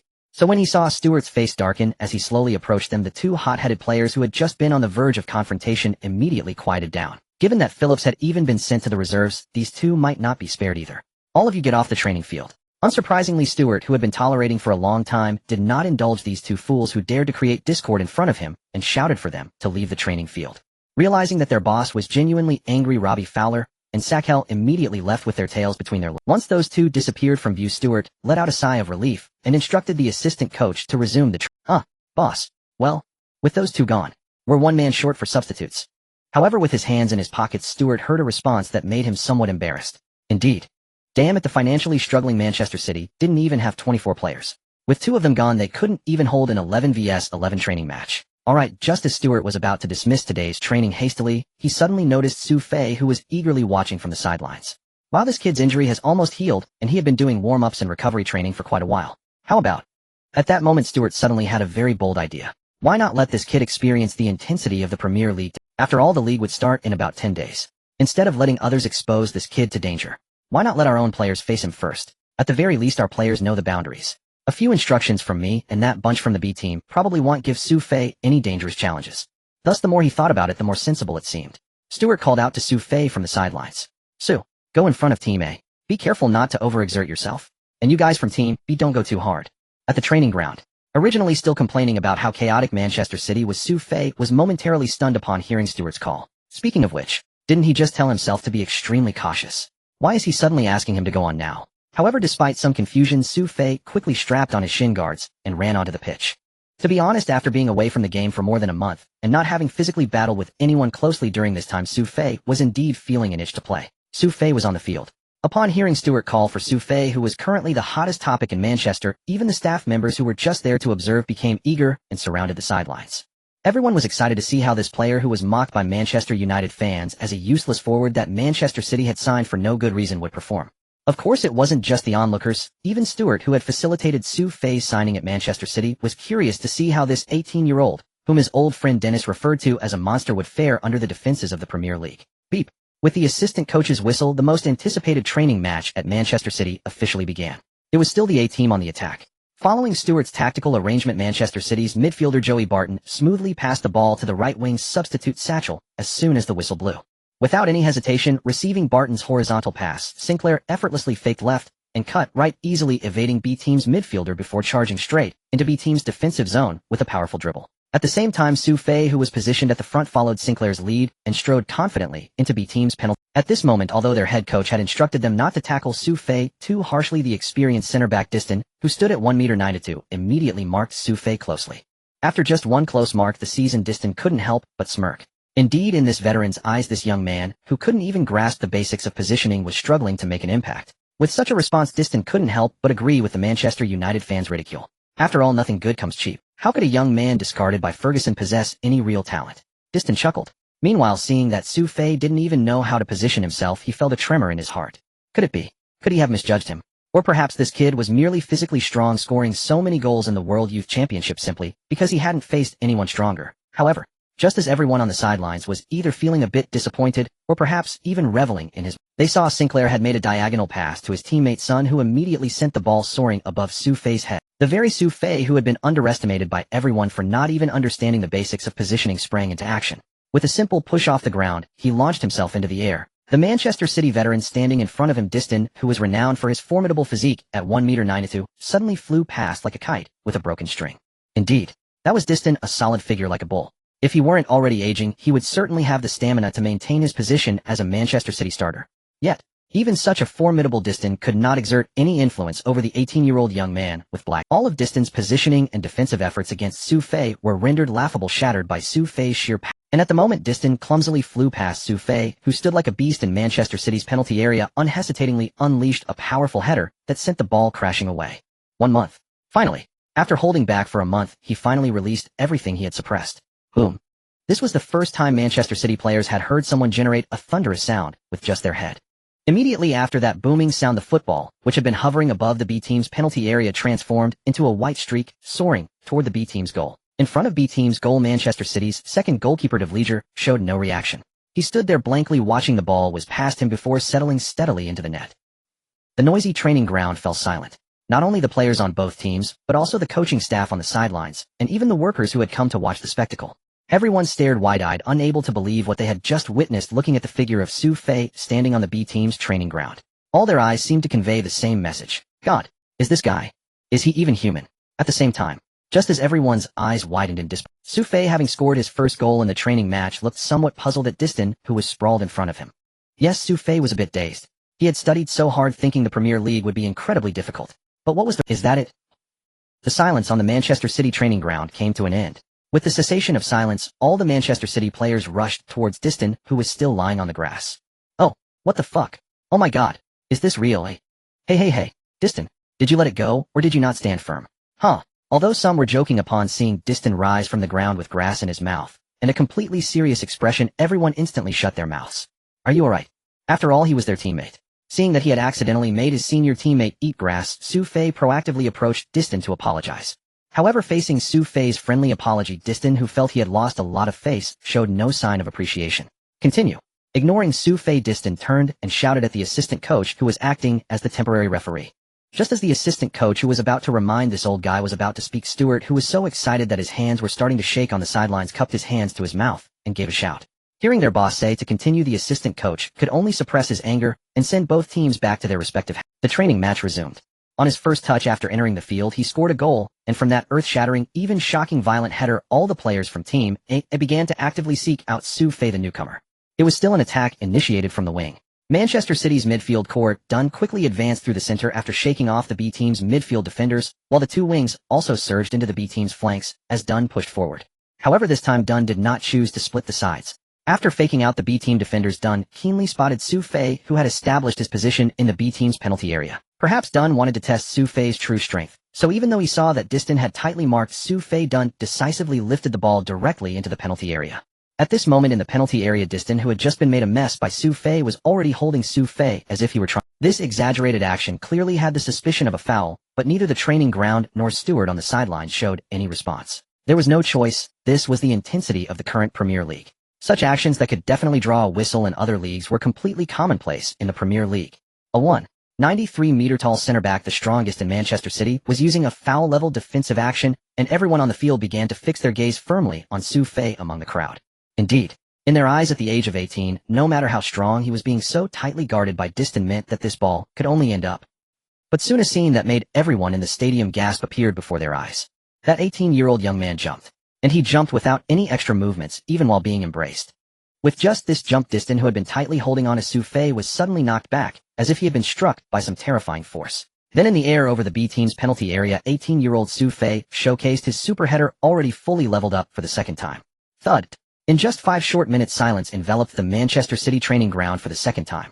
Hiss. It was not until Dunn, who assisted Su Fei, exclaimed in surprise, that everyone at the scene finally regained their senses. Oh my god. Boss, what kind of monster did you sign? Oh, my god. This kid. Is he really only 18 years old? This is too exaggerated. 2 crosses, 2 goals, this efficiency. Football is like this. In this field, strength is the only factor that determines everything. As a newcomer, Su Fei's arrival initially did not evoke any special feelings from the seasoned veterans of Manchester City. At most, it was just curiosity, brought on by that article from the Manchester Evening News. However, with just these 2 jumps and 2 extremely exaggerated headers, everyone in the training ground, whether player or coaching staff, realized just how terrifying this 18-year-old boy, who had been mocked by those paparazzi, truly was. There was no way around it. After all, he had just knocked back Distin, who had the physique of a beast. Sylvan, are you alright? While everyone was marveling at Su Fei's incredibly forceful header, Su Fei, the main character, friendly walked towards Sylvan for the second time.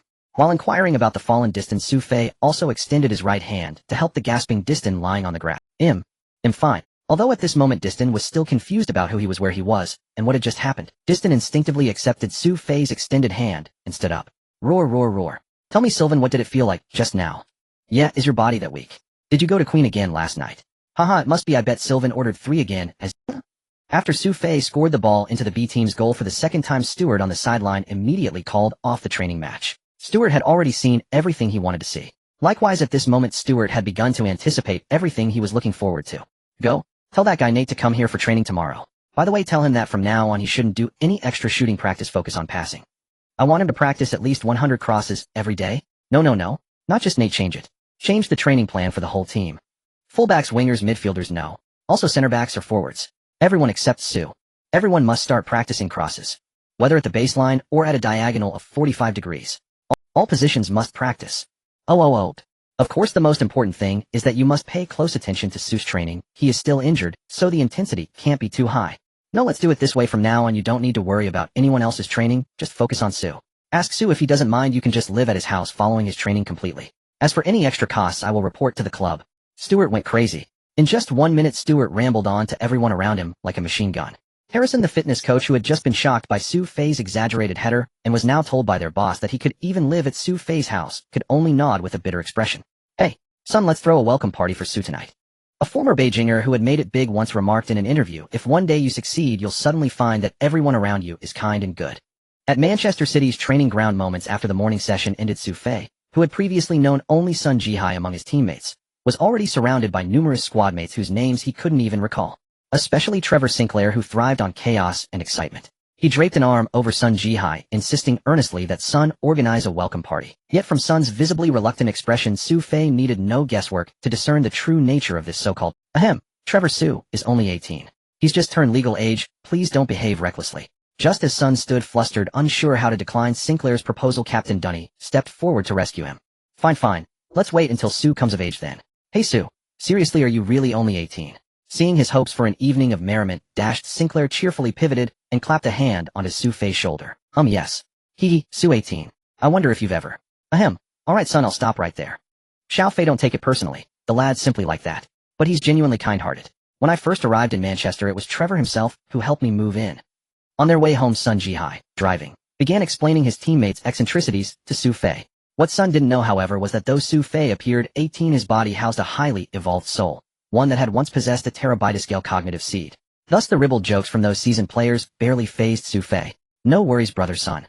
Xiao Sun, I'll ask you honestly, back home people say overseas folks mature earlier in certain matters. You're strikingly handsome. Have you dated many girlfriends? At Sun's question, Su Fei began sifting through his memories, every recollection, even childhood fragments. After exhausting every memory, down to the earliest years, a mildly awkward realization surfaced. Indeed, due to his reserved temperament, Su Fei remained remarkably a complete novice, still untouched by romance. In the West, turning 18 without prior romantic experience would invite ridicule. With no choice but to bluff, right there in front of Sun, he declared, well, I'm not particularly fond of such things, though I've dated roughly a dozen or so. Whoa, a dozen? You little devil. What's wrong, brother Sun? Damn it. I'd only dated 2 before meeting your sister-in-law. Sigh. Brother Sun, you dated only 2. Yet I heard you all used to go out quite a bit back home. Don't go spreading nonsense. Fangirl loved nightlife. I never did. I was always the first one home. Xiao Sun, don't give me that skeptical look. Your brother Sun has been the paragon of moral integrity since childhood. I'd never do anything improper. Then why did the newspaper report that several of you favored room 17 at Dalian's Golden Splendor? Nonsense. Who said 17? That room's hideous. It's definitely room 8, you mean. So you're trying to trap me with questions now, eh? Sigh. Let's drop this talk. But seriously, Xiao Fei, your performance on the pitch today was absolutely electrifying. That Distin gave me no end of grief with his physicality a few years back. Watching him spitting grass today nearly made me lose control. His physique truly is impressive. Back during the U20 World Cup, I could displace him effortlessly, without even exerting full strength. Today I used nearly 80% of my power. Damn it, Xiao Fei, stop showing off. 80%? Against Distin? If that's true, you'd demolish every defender in the Premier League. Sun Jihai, driving, burst into laughter upon hearing Su Fei claim he deployed only 80% of his Indeed, for Sun Jihai, who had weathered over 3 years of Premier League combat, physical intensity here surpassed that of any of Europe's top 5 leagues. Though Distin, now past his prime, had faded from the starting lineup, his ability remained unquestionable. In set-piece defense alone, Distin ranked firmly among the Premier League's top 10.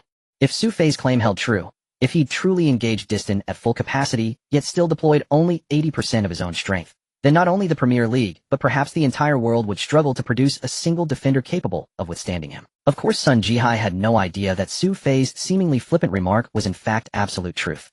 Having refined his bodily equilibrium to its absolute zenith, Su Fei, except when facing that anomalous Nigerian prodigy from the U20 World Cup, was by sheer physical dominance indisputably the most unstoppable force in global football today. SSS. Right here. Manchester City Club Medical Center. After the squad dispersed and headed home distant, having endured the pain since morning, slipped stealthily into Dr. Narissa's office. He'd come seeking treatment after being struck twice by Su Fei during training. He'd uncomfortably realized he was injured. Particularly during the second collision, when he'd braced his entire chest against Su Fei. The moment Su Fei launched upward and slammed into him, distant scapula met Su Fei's impact heat. That single brutal impact left him in relentless agony. Yet to avoid mockery from his sharp-tongued teammates, he'd gritted his teeth and waited until the facility emptied before sneaking in. Sylvain, it appears. No, this is clearly a bone fracture. Just as Distant assumed he'd received simple first aid, Narissa delivered news that froze his mind mid-thought. A fracture. Sylvain Distant, Manchester City's fiercest, most indomitable center-back, fractured a bone in a mere training match during an unknown duel with an 18-year-old rookie striker. Dr. Narissa, is that possible? Did you make a mistake? Are you questioning my professional judgment, Sylvain? No, not at all. Then let's proceed for imaging. This injury is far from trivial. As Narissa donned her gloves and strode toward the CT suite, Sylvain Distant finally accepted the crushing reality he, Sylvain Distant, had truly been fractured by a rookie. The next day, boss, Sylvain Distant has been injured. Distant wanted to keep his injury a secret, but unfortunately, as a highly principled medical consultant, Nailisha reported it the very next morning. When Stewart saw the list that Nailisha sent over the next day, he could only laugh helplessly as he revised the specialized training plan he had created for Su Fei. There was no other choice. Stewart had originally intended for Sylvain Distant to be Su Fei's dedicated sparring partner to help him adapt to the pace of the Premier League more quickly. This guy. Hey, Keynes, go send Su to the medical center, as well as Sylvain Distant is injured, and who knows if that kid might have any hidden issues. Upon hearing the coach's orders, Keynes could only smile wryly and head to the locker room. Meanwhile, in the Manchester City, Su Fei was chatting with Sun Jihai about the egg soup that Wang Li made for breakfast when Keynes suddenly walked in and called for Su to go to the infirmary again. Su Fei looked puzzled at Keynes' request. After all, he had just finished his checkup yesterday. Su, you injured Sylvain Distant yesterday, and the boss is worried you might have some hidden issues, which is why I called you to the medical center. Hearing Keynes' explanation, Su Fei nodded and made his way to the medical center. God, Mr. Keynes, are you serious? Su Fei left, and the previously chattering Manchester City players crowded around Keynes. These guys in the locker room were witnesses to the unknown between Su Fei and Sylvain Distant yesterday. They never expected that such a simple collision could injure the normally robust Sylvain Distant. Of course, Nailisha put the report of the fracture on the boss desk. Although it's not very serious, it is indeed a fracture. Fuck. That guy is not even human. It's already outrageous enough to knock Sylvain Distant down. Who would have thought that such a collision would actually fracture Keynes' bone? Hey, Mr. Keynes, can I ask you something? What is it? Will Su be in Team B or Team A today? Just as everyone was astonished that Sylvain Distant could be injured by Su Fei, another center-back from Team B, Coster quickly approached Keynes. Yes. Will that freak be in Team B or Team A today? Not only Coster, but the two main center-backs of Manchester City, Dunn and Distant, also hurried to Keynes after realizing the severity of the issue. The boss hasn't even figured out the training plan yet. How would I know how the groups are divided? Manchester City Club Medical Center. Su Fei arrived promptly at Nailisha's office door, as instructed by. Originally, Su Fei wanted to knock on the door, but seeing that it was slightly ajar, he pushed it open and walked in. To his surprise, as soon as Su Fei entered the room, a piercing scream that could make one's hair stand on end echoed through. Turning around, Su Fei then saw that Nailisha had just arrived in the office, clad only in her underwear, preparing to the black lace and even garters. Earlier, when he saw Nailisha in her doctor's coat, Su Fei thought she wouldn't have much to offer, but he truly did not expect what was concealed beneath that white coat. Oh, sorry. Although Su Fei's gaze lingered for less than 3 seconds, Nailisha, still angry through the white coat she was holding at Su Fei, and shouted for him to leave. As a gentleman, Su Fei naturally took one last glance at the straps before instinctively clutching the white coat that Nailisha had thrown at him and walking towards the door. Wait. Just as Su Fei turned around, he finally realized it was Nailisha who called him back. Did you not tell me to leave? Give me my clothes back. Oh. Hearing Nailisha's words, Su Fei finally realized that he was still holding her clothes. Thus, Su Fei turned around, closed his eyes, placed the clothes on Nailisha's desk, and quickly walked out. After Su Fei left, Nailisha finally lowered her hands from her chest. After a while, once Nailisha had dressed again, she called for Su Fei to come back in. After all, having grown up in liberal England, when Nailisha saw Su Fei again, it was as if nothing had happened. Seeing that the female lead had no reaction, Su Fei naturally did not bring up what he had just seen. Miss Nailisha.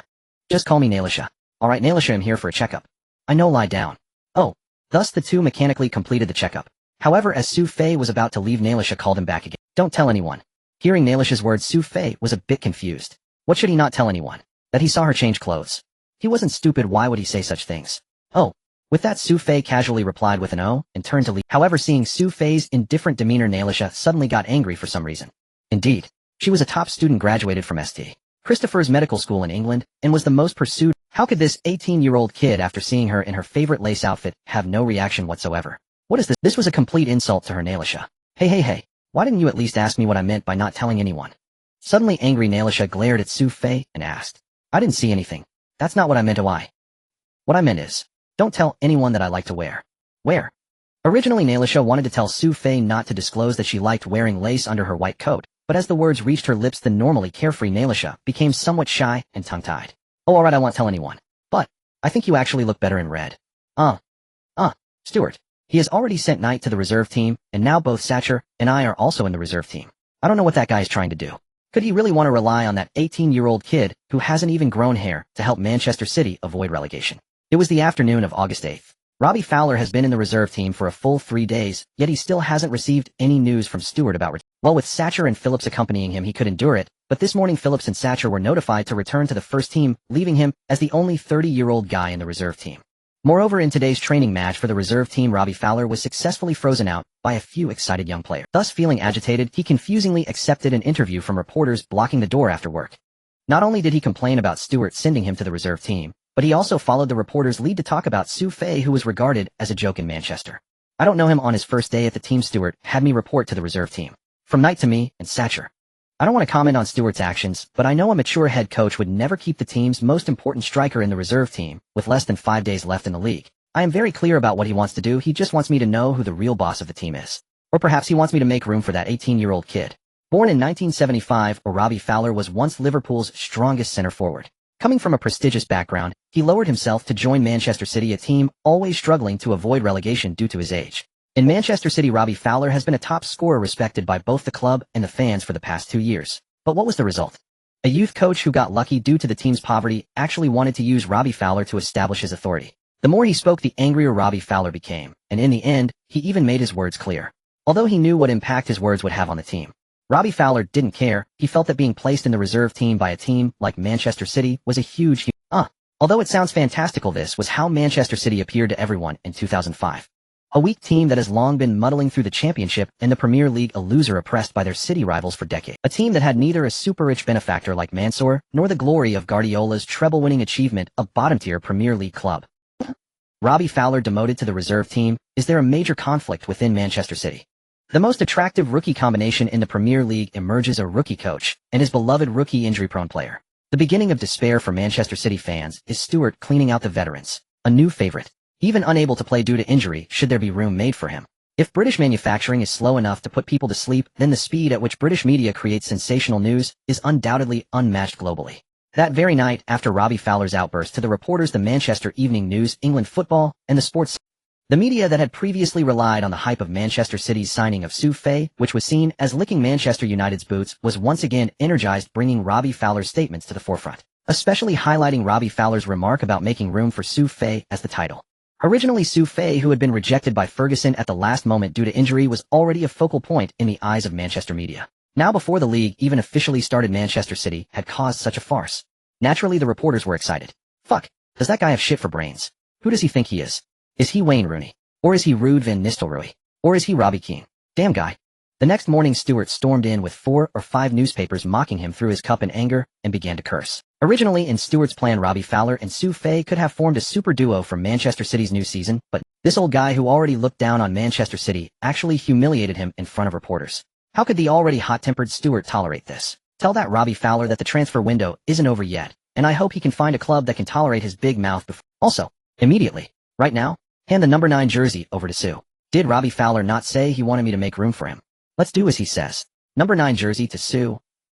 August 10th, 2005. There are only 3 days left until the official start of the Premier League. As the time approached, major Premier League clubs officially began their promotional videos and confirmed jersey numbers for the. However, just as each team was expected to announce the jersey numbers for their starting lineups, the latest news from Manchester City's official website once again excited the English media. The reason, of course, was that in the latest player number list from Manchester City, Su Fei, who was previously likened by Manchester media to a product licking City's boots, was actually assigned the number 9 jersey. It should be noted that the previous Manchester City number 9 was their leading scorer, the former Liverpool prodigy Robbie Fowler. Moreover, last season Manchester City's successful relegation was due to Robbie Fowler's impressive tally of 10 goals in a single season, yet no one expected the rookie head coach Stewart to hand over Robbie Fowler's number 9 jersey to the obscure Su Fei. Thus on that morning, when Su Fei and Sun Jihai drove to the club's entrance, a large group of reporters had gathered early hoping to extract some information from Su Fei, the new number 9 of Manchester City.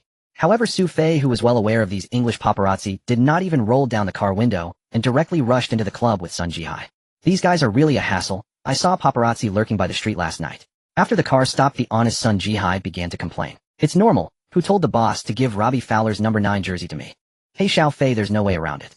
Stewart, like you, is a newcomer. He must establish his footing in the first team of Manchester City. That guy Robbie Fowler has such a foul mouth that Stewart has no choice but to do as he says. Otherwise in the future, how can Stewart have any authority in the locker room?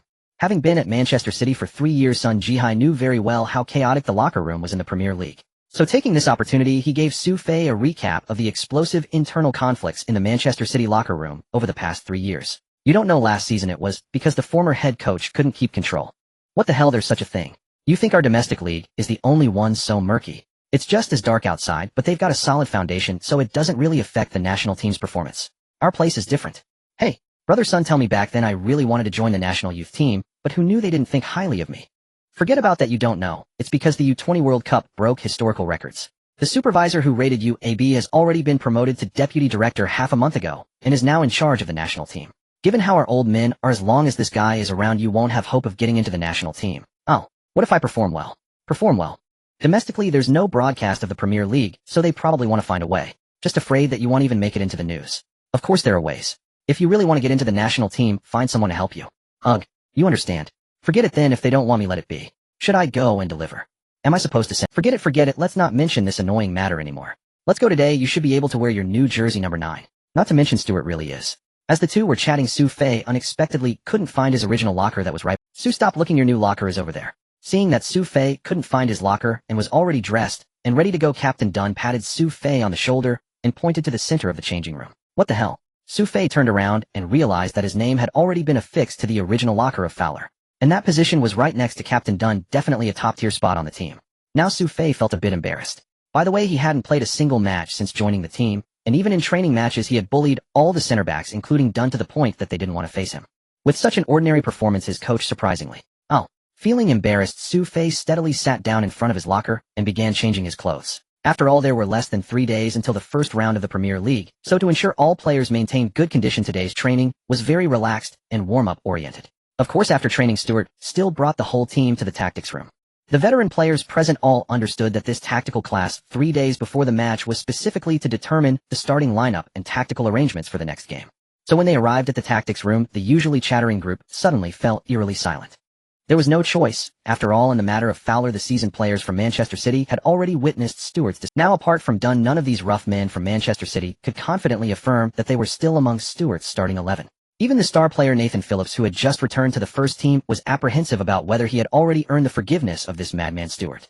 During his time in the reserves, Phillips hadn't been idle. He had already had his agent secretly reach out to various clubs. However, what made Phillips a bit awkward was that while many teams were interested in him, not a single club was willing to meet Manchester City's asking price. After facing so many setbacks and considering Fowler's dire situation, Phillips finally realized that he should first secure his starting position under this madman Stewart. Thus, amidst the anxiety of the crowd, Stewart walked into the room, holding his tactical notebook. Without any grandiose speeches, after glancing at all the seated players, Stewart directly read out the starting lineup he had already prepared in his notebook. Goalkeeper James. Upon hearing that he was still the starting number 1 goalkeeper, James, who had nearly lost confidence due to Su Fei's headers, finally breathed a sigh of relief. Not only did he breathe a sigh of relief, but James even began to fantasize about what expression the other Premier League goalkeepers would have when facing Su Fei's monstrous headers. Indeed, an 18-year-old James still couldn't understand why Su Fei's headers were so terrifying. Not just powerful headers, this guy could even use his head to perform delicate volleys. Defenders Mills, Dunn, distance. Midfielders Massampa, Barton, Reina, Nathan Phillips.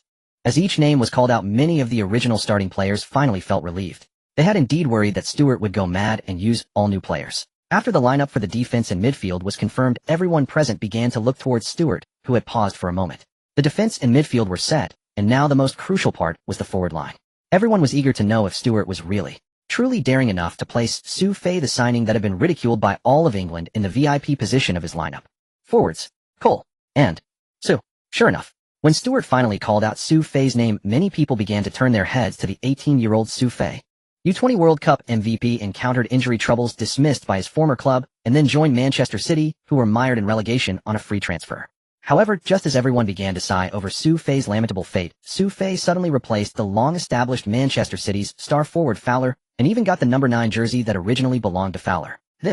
With this set of buffs, Su Fei's experience could even be made into a movie. What the hell, Xiao Fei?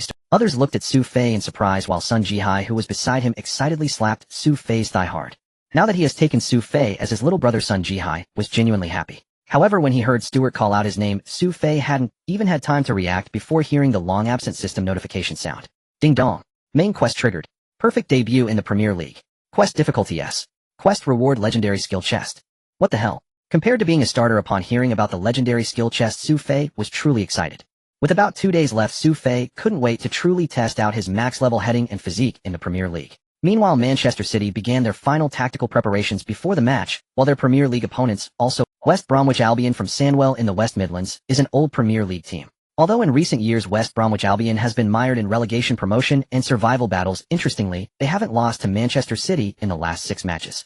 With a record of 2 wins and 4 draws, all the players and fans of West Bromwich Albion were filled with hope for a strong start to the season. As Manchester City finalized their starting lineup in the faraway office of West Bromwich Albion's head coach, the veteran coach Brian Robson was also confirming his starting 11 in his notebook. There were no significant changes. Although the old coach had heard rumors of internal strife at Manchester City, the cautious Brian Robson did not believe that a relegation team like Manchester City would part ways with their star striker. Thus, Brian Robson still arranged the pair of defenders Gardsell and Moore, who had successfully frozen Manchester City's duo Fowler and Cole for a full 90 minutes last season. These two were among the fastest defenders in West Bromwich Albion, and old coach Brian Robson firmly believed that this central defender pairing could still effectively contain Manchester City's attack within their own penalty area. Of course, Brian Robson had also heard about Manchester City, including Su Fei, who was abandoned by Ferguson in their squad. Similarly, Brian Robson had never considered that an 18-year-old young player could have any significant impact on the game just relying on headers. And so, as both teams made their preparations in a flurry, the opening match of the 2005-2006 Premier League season was finally approaching. On August 12, 2005, Su Fei rode with the main Manchester City squad on a bus to West Bromwich, which is not far from Manchester. As Su Fei had imagined, this most famous young man in Manchester now had annoying paparazzi following him wherever he went. Of course, these paparazzi weren't there to report whether the young man, with the U20 World Cup MVP halo, could make a name for himself in the Premier League. They were following him, wanting to dig up some juicy details about why he was able to get the number 9 jersey. Recently, a tabloid had reported that he was a mistake left behind by Stuart in his youth. Seeing this news made Su Fei furious. However, this kind of attention wasn't all bad, or at least Raiola, who hadn't contacted him for a while, called him to say that a certain adult magazine in England wanted to invite him for a photo shoot, and the pay was quite good. Of course, Raiola didn't ask, and Su Fei refused. The only purpose for which this fat man Raiola called him was to encourage him to perform well in his Premier League debut. According to Raiola, as long as Su Fei could have a perfect debut, he would definitely find him a reliable endorsement. However, Su Fei's mind was currently filled with the task of having a perfect debut, and he didn't care about endorsements at all. Su, can you comment on the Manchester Evening News interpretation of you getting the number 9 jersey? Sure enough, as soon as he got off the bus, those reporters who had been following him for a long time rushed up like crazy. Manchester Evening News. This newspaper could be said to be enjoying blackening Su Fei as a pastime. No matter who reported explosive news about Su Fei, the Manchester Evening News would definitely be the first to reprint it. Although they didn't reprint the report claiming he was a leftover of Stuart's, it didn't stop Su Fei from hating the Manchester. Thus, upon hearing the reporters mention how he viewed that detestable Manchester Evening News, Su Fei directly raised his middle finger at the camera without saying a word. Click, click, click. However, this simple gesture from Su Fei immediately thrilled the reporters. For the reporters, a middle finger offered them too many opportunities to exploit. Sure enough, just as Su Fei and Sun Jihai settled down at the hotel where Manchester City was staying, news of Su Fei's middle finger shot straight to the top of the Manchester Football News ranking. The middle finger of Manchester City's new number 9. The biggest humiliation for West Bromwich in 3 years. Arrogant new number 9 of Manchester City. This is the Premier League, not the U20 World Cup. Is Manchester City's new hope or their new clown? The reporters, who already loved to hype up Su Fei, went into a frenzy as he voluntarily dropped a middle finger photo. However, after flipping through these news articles on his phone, Su Fei had no reaction at all. He was still calmly doing push-ups on the carpet of his hotel room. Finally, after around 11 p.m., Su Fei's training for the day was completed with a crisp notification from the system. It had been tough. During this period of uninterrupted training, Su Fei had finally managed to accumulate 300 hours of training points before the league officially started. And these 300 hours of training points had all been converted into one extremely precious skill point. Taking advantage of Sun Jihai's showering, Su Fei quickly dove into the system. Upon entering the system, the first thing that came into view was the long gun updated basic attribute panel. Offensive awareness 62, ball control 79, dribbling 61, ground passing 66, aerial passing 61, shooting 64, heading 100, set pieces 60, curved ball 64, speed 72, shot power 80, jumping 85, body balance 100, stamina 80, defensive awareness 48, tackling 46. Weak foot accuracy B, injury resistance B, status duration A, overall evaluation 72, age 18. Without hesitation, seeing that his ball control stats were already close to Premier League level, Su Fei decisively increased his ball control to 80. Phew. Looking at his ball control finally reaching 80, Su Fei felt quite comfortable. Max level heading, max level physique, combined with Drogba's back-to-goal technique, and now with his 80 ball control attribute. At this point, Su Fei couldn't wait to experience what level he truly was at on the Premier League stage, which he had passionately pursued in his previous life. On August 13, 2005, the long-awaited English Premier League officially kicked off. While countless media flocked to the iconic Old Trafford Stadium of the Red Devils, a bespectacled man weary from travel arrived with his team at the remote Sandwell City. After a busy afternoon, they finally set up all the live broadcasting equipment just before the match was about to start. Teacher Jean-Jun, what do you think they are thinking? They choose not to broadcast such a hotly anticipated opening match of the Red Devils, and instead have us cover the game between Manchester City and West Bromwich Albion. After finishing his tasks, the panting assistant began to complain. There's nothing we can do. That Su Fei has already gained some fame in our country during the youth championship, while Dong Fangjua is still in Antwerp. The players that domestic fans most want to see in the Premier League are Jihai and that Su Fei from Manchester City. Hey, the problem is that this match has no hype, and whether that Su or whoever can even play is another matter. Jihai is a defender. Alright, no more complaining, let's finish our work and grab a bite. The match is about to start, and we'll have to hustle. Jean-Jun could only shake his head helplessly at the still chattering assistant. Having been commentating football since 1997 on Guangdong Sports Channel, nearly 8 years have passed, yet he remains lukewarm. Meanwhile, Huang Jinxiang's side jobs have skyrocketed in price, while he was still earning a few thousand as a fixed salary before joining ESPN Sports Channel. Initially, Jean-Jun thought that joining ESPN would allow him to showcase his talents, but he never expected that after preparing for half a month for the highly anticipated match between Manchester United and Liverpool, he would end up being assigned to this obscure Hawthorn Stadium. He knew that his earnings were closely tied to the number of viewers in the live broadcast. The Double Red match had at least over 100,000 viewers online, but what about here?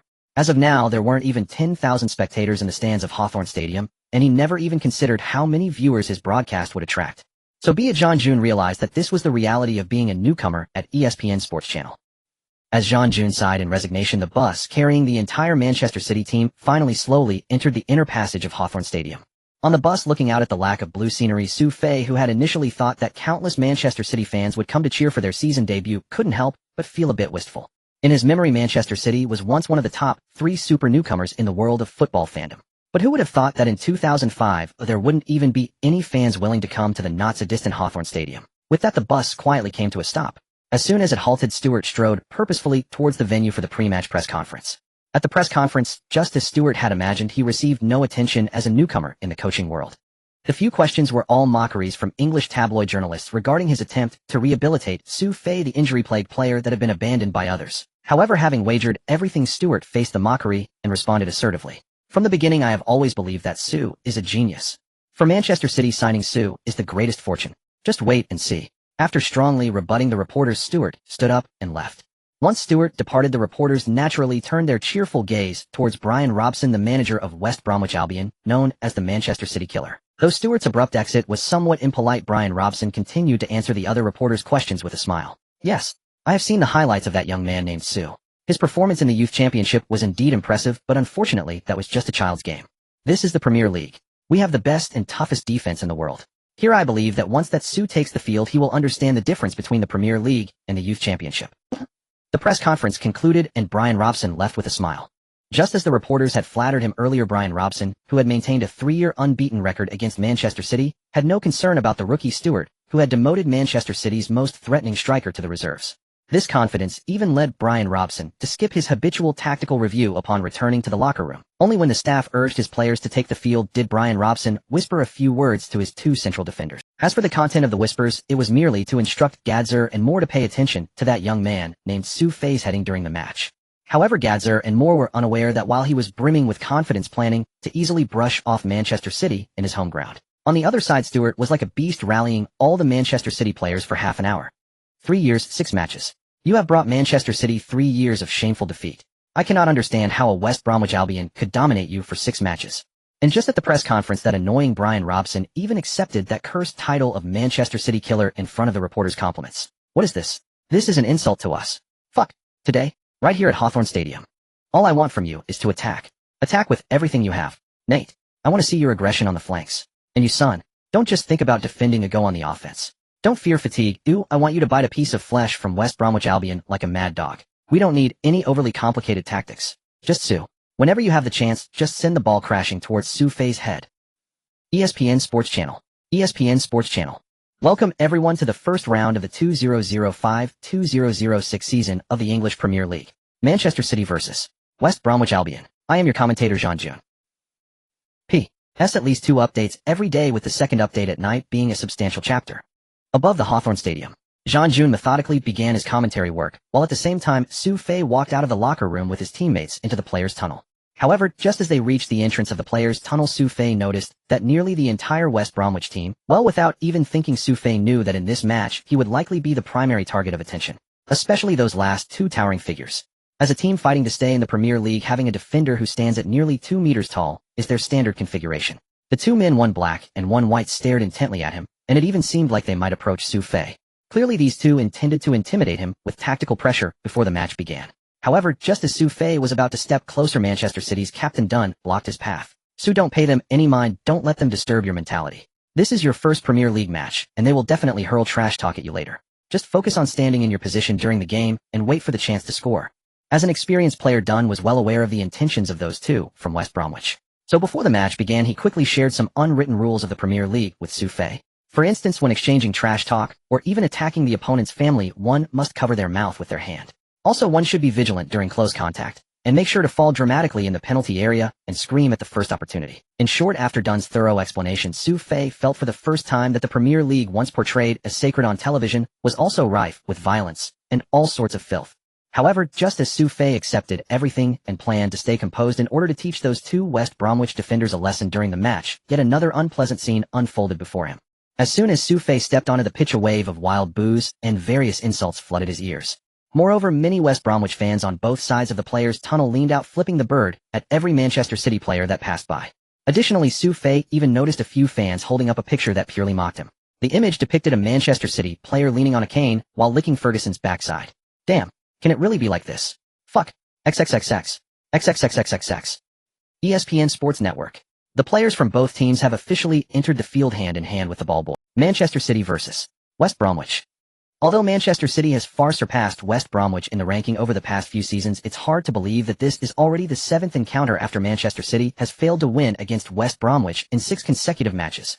Founded in 1878, West Bromwich, under the leadership of veteran manager Brian Robson, has been dubbed the Manchester City Killer by the English media due to their overwhelming record of 4 draws and 2 wins. Furthermore, this season West Bromwich has spent $20 million in the transfer market, bringing in 3 formidable players, Clement, Greening, and Campbell.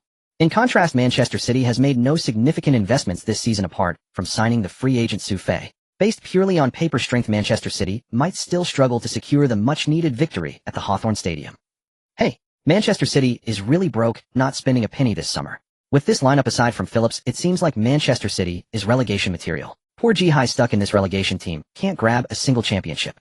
If he had gone to Manchester United, he would at least have a Premier League title to show for it. Alright, it's because of Manchester City's poor level that Ji-Hai can secure a starting position. If he had gone to Manchester United, do you think Ji-Hai would still be a starter? Do you think he can outplay Gary Neville or Sylvester? Hey, that's true.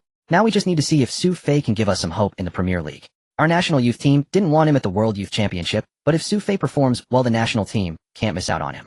I estimate it's unlikely. His injury is so serious, recovering so soon, I'm afraid Manchester City plans to use Su Fei up. At 18, he should be focusing on healing. If it flares up again, he might have to say goodbye to his professional career early. Hey, let's not talk about that. Let's watch the match. Compared to the Manchester Derby, I still think matches involving our own players are more interesting. I don't expect Manchester City to win, at least I hope Su Fei can score a goal. Haha, does that person above watch too many fantasy novels?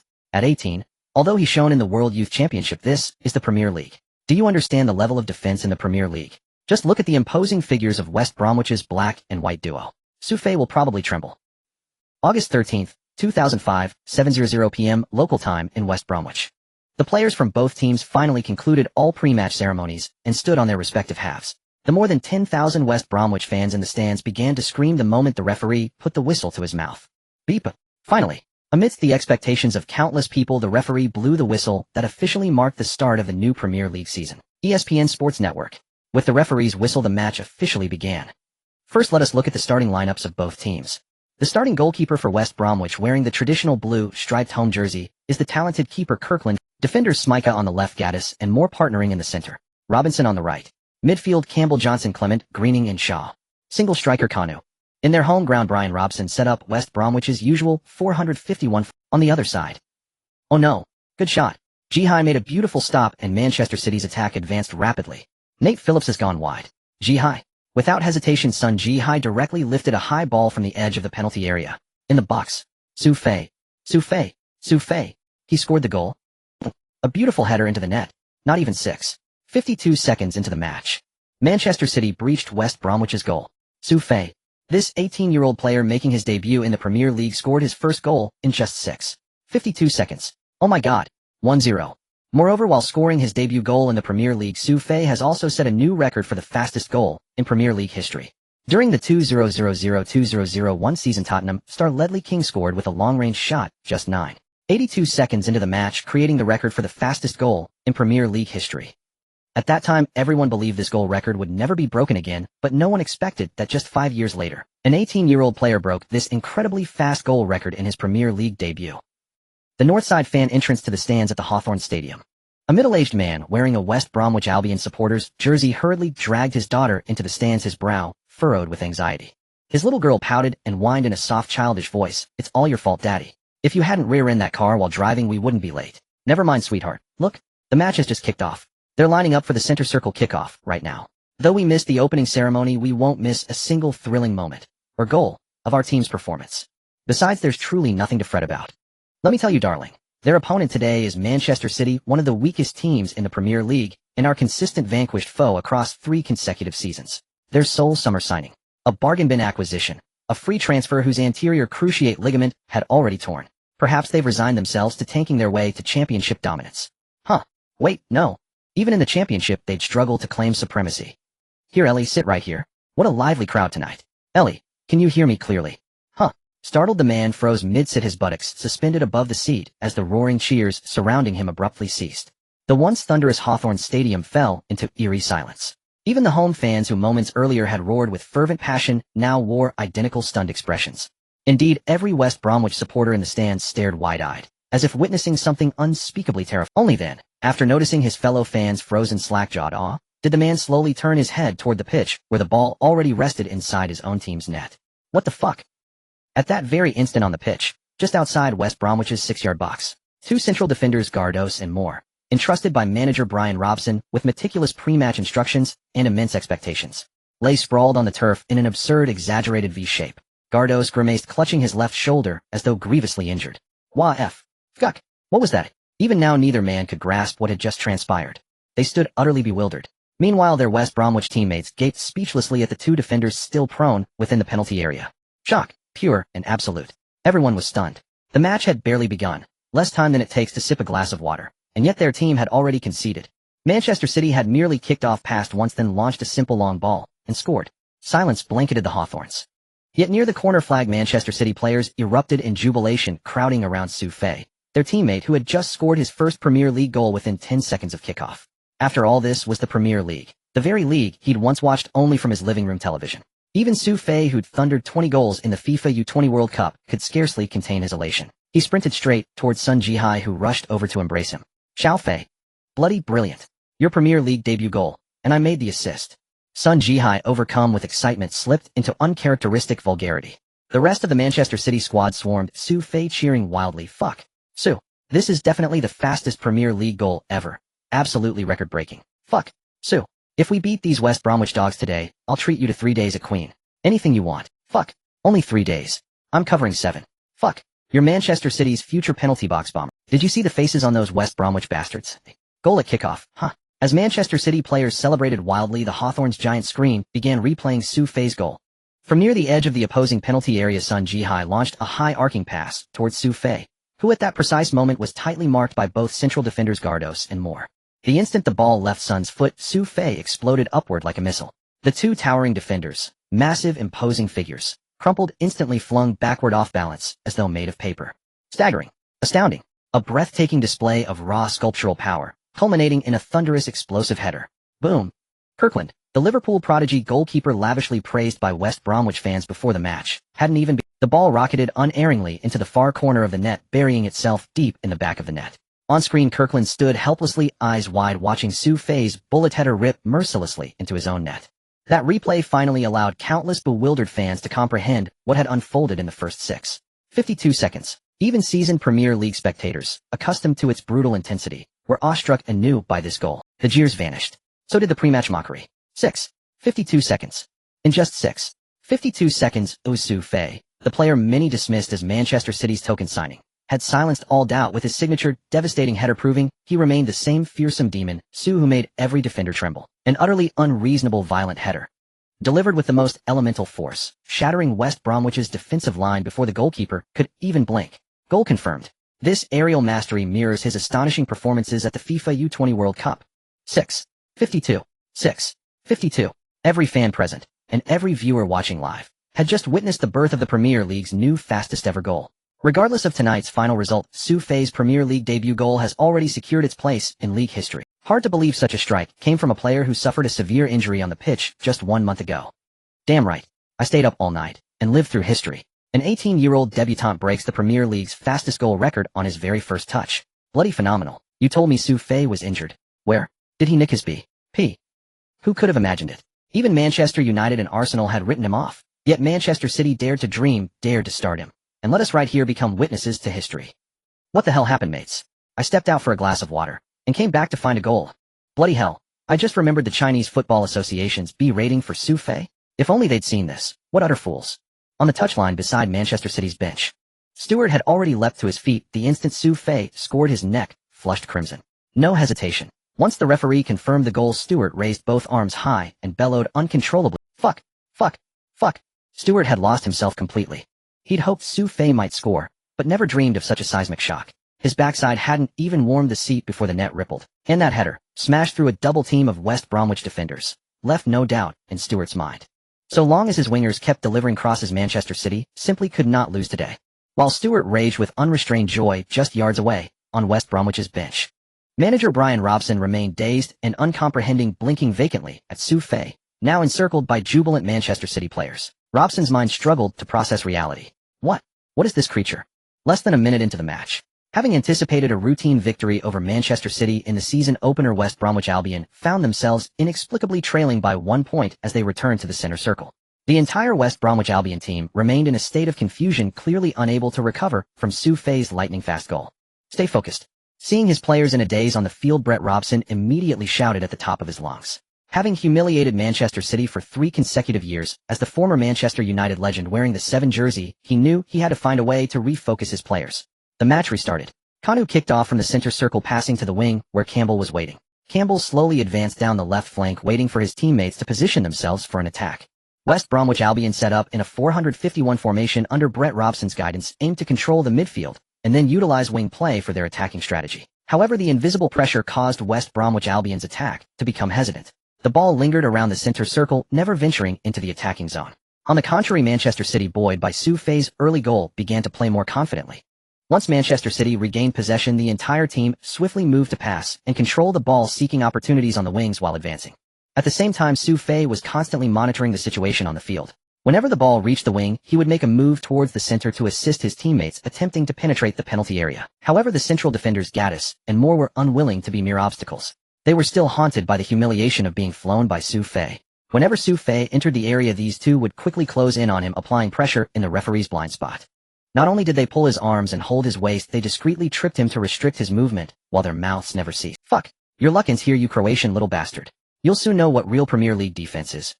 You think you can receive the ball in front of me? No way. This is the kind of dirty tactics every Premier League defender Facing their relentless trash talk, Su Fei treated it as if two flies were buzzing in his ears, keeping his focus solely on the rolling football. As a notorious line warrior and super trash talker from a football forum in his past life, the taunts from these two central defenders were utterly powerless. By the standards of Su Fei's previous life, the match has reached the 14th minute. After the initial goal, the rhythm of the match has gradually fallen into place over the past few minutes. Manchester City has been attempting crosses continuously. Meanwhile, West Bromwich Albion has strengthened their control and defensive pressure on the flanks. Clearly, their defensive focus in this match is Su Fei's heading ability. Here it comes. It's happening again.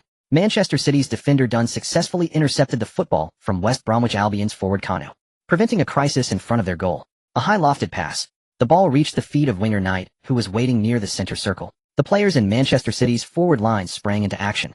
Knight takes the ball. He successfully bypassed the... Knight is still advancing. To the byline. It's Manchester City's chance. The ball was successfully carried to the byline by Manchester City's midfielder Knight Phillips. Many fans at Hawthorn Stadium grew anxious for their team as they spotted Manchester City's number 9. Like a charging tank, he brushed past Kanu, driving straight into the penalty area. Some fans instinctively covered their mouths. Stop him. Someone stop him. Brett Robson ran alongside the sideline, pointing at Su Fei and shouting. On the field, Gaddis and more, who had been seeking revenge, held their breath, gritting their teeth as they rushed towards Su Fei. If this kid dares to jump again, he must be knocked down. Altogether. Even seeing his two center-backs charging at Su Fei, Brett Robson still felt a sense of crisis, his voice unrelenting. This also prompted West Bromwich Albion's midfielder Grinning to abandon his marking of Barton and charge towards Su Fei, choosing to join the two central defenders in their assault on Su Fei. Knight. High cross from the byline. Su Fei. Positioning in front of the penalty area. This ball. The ensuing scene. The football traced a beautiful arc in the air, descending toward the crowded goal of West Bromwich Albion. In an instant, the three players surrounding Su Fei simultaneously leapt, aiming to tackle him, while Gaddis reached out in midair, attempting to press down on Su Fei's shoulder. If it were an ordinary person, being subjected to such treatment by three Premier League players would make it difficult to even stand firm, let alone jump.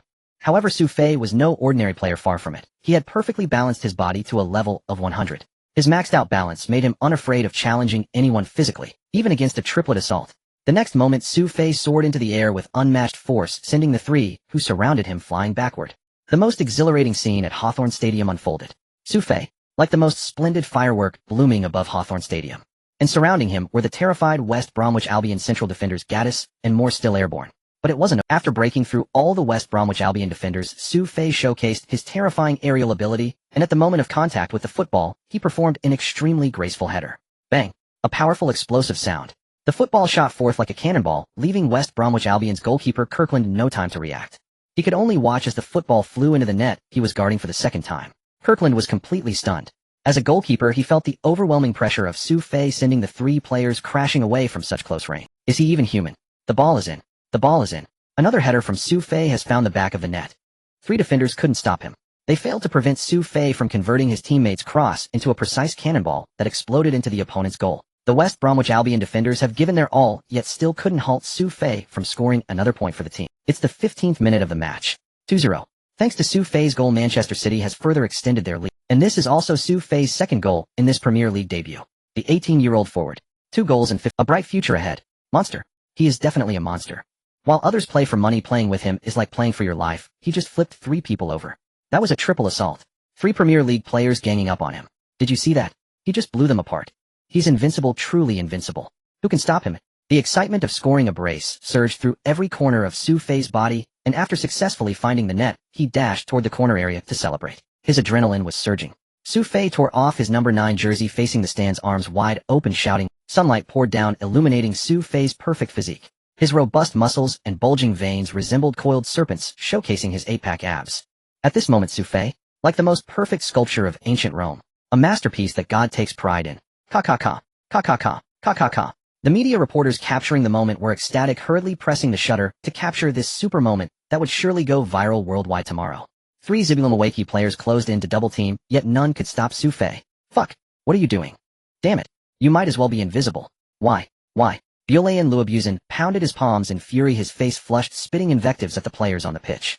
Not far away, the sight of Su Fei and his teammates celebrating stabbed mercilessly at the frayed edges of his nerve. When the schedule was released before the season, seeing the opener against Manching, he had imagined a flawless victory in the curtain raiser, a triumphant start to the new campaign, perhaps even a springboard into the league's top 10.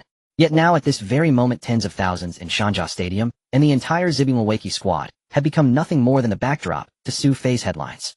Is that boy even human? I don't understand it at all. Terrifying, that physicality. In the stands, countless home supporters buried their faces in their hands, staring blankly at the replay on the Giants. There was none of the usual flourish or delicate footwork. Only the simplest, most brutal of actions, the leap. Manching's number 9 Rose shouldered a defender aside, and with a single piercing header sent the ball into the net. The scene mirrored that opening moment of the match. The only difference this time was that Su Fei flattened 3 men in the process. Of course, Situate Manching's head coach was sent sprawling as well. Seeing Su Fei score his second, the coach ran along the touchline, sank to his knees, and attempted a sliding celebration. He lost his balance and tumbled forward.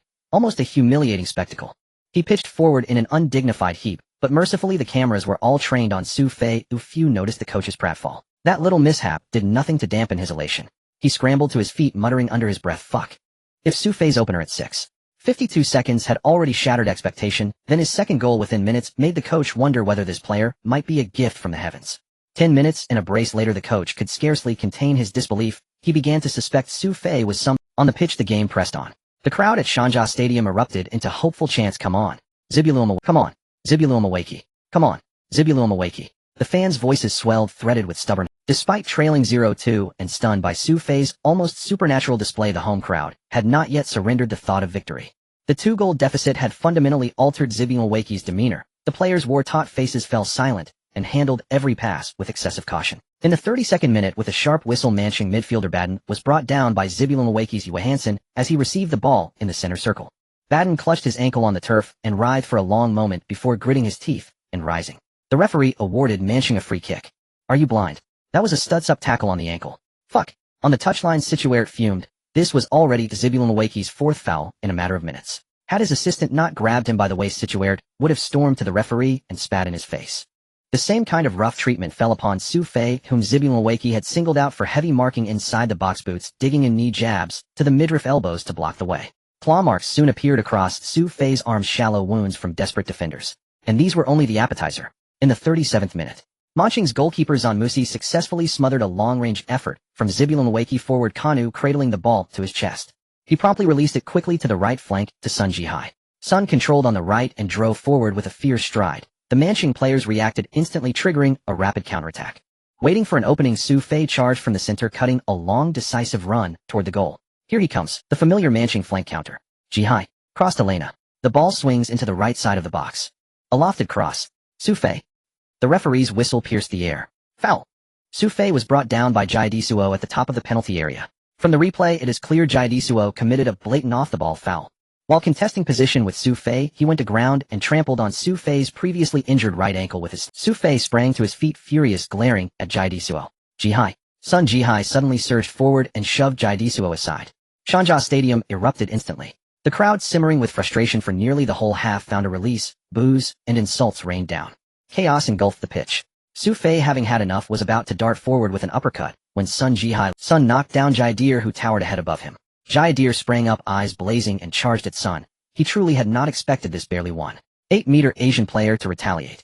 Manching's players hurried over and formed a protective wall in front of Sun and Su Fei, while Zibulum Awaki's squad also converged on the scene. Get him. Fucking get him. Fight. Fight him. Are you a coward, Jai Deer? You won't even fight an Asian. The front rows egged them on with waving fists. Fortunately, the referees intervened, swiftly preventing further escalation. The official produced a yellow card and showed it to Sun Jihai. Seeing the yellow, Sun blurted, "Damn." Uttered in his native tongue, of course. Kalai Ding and Manching's captain wrapped an arm around Sun Jihai and steered him back, averting a red card dismissal. Calm Sun looked to Su Fei with concern. "Xiao Fei, you okay? Your ankle?" "I'm fine, Sun Ji. Thanks." Su Fei cut him off. "Stop it. If anyone pulls that again, I'll finish them myself." On the touchline, if the assistant had not restrained him against Situate, would have stormed onto the field to make Su Fei's grievances his own. Su Fei was Situate's prized asset.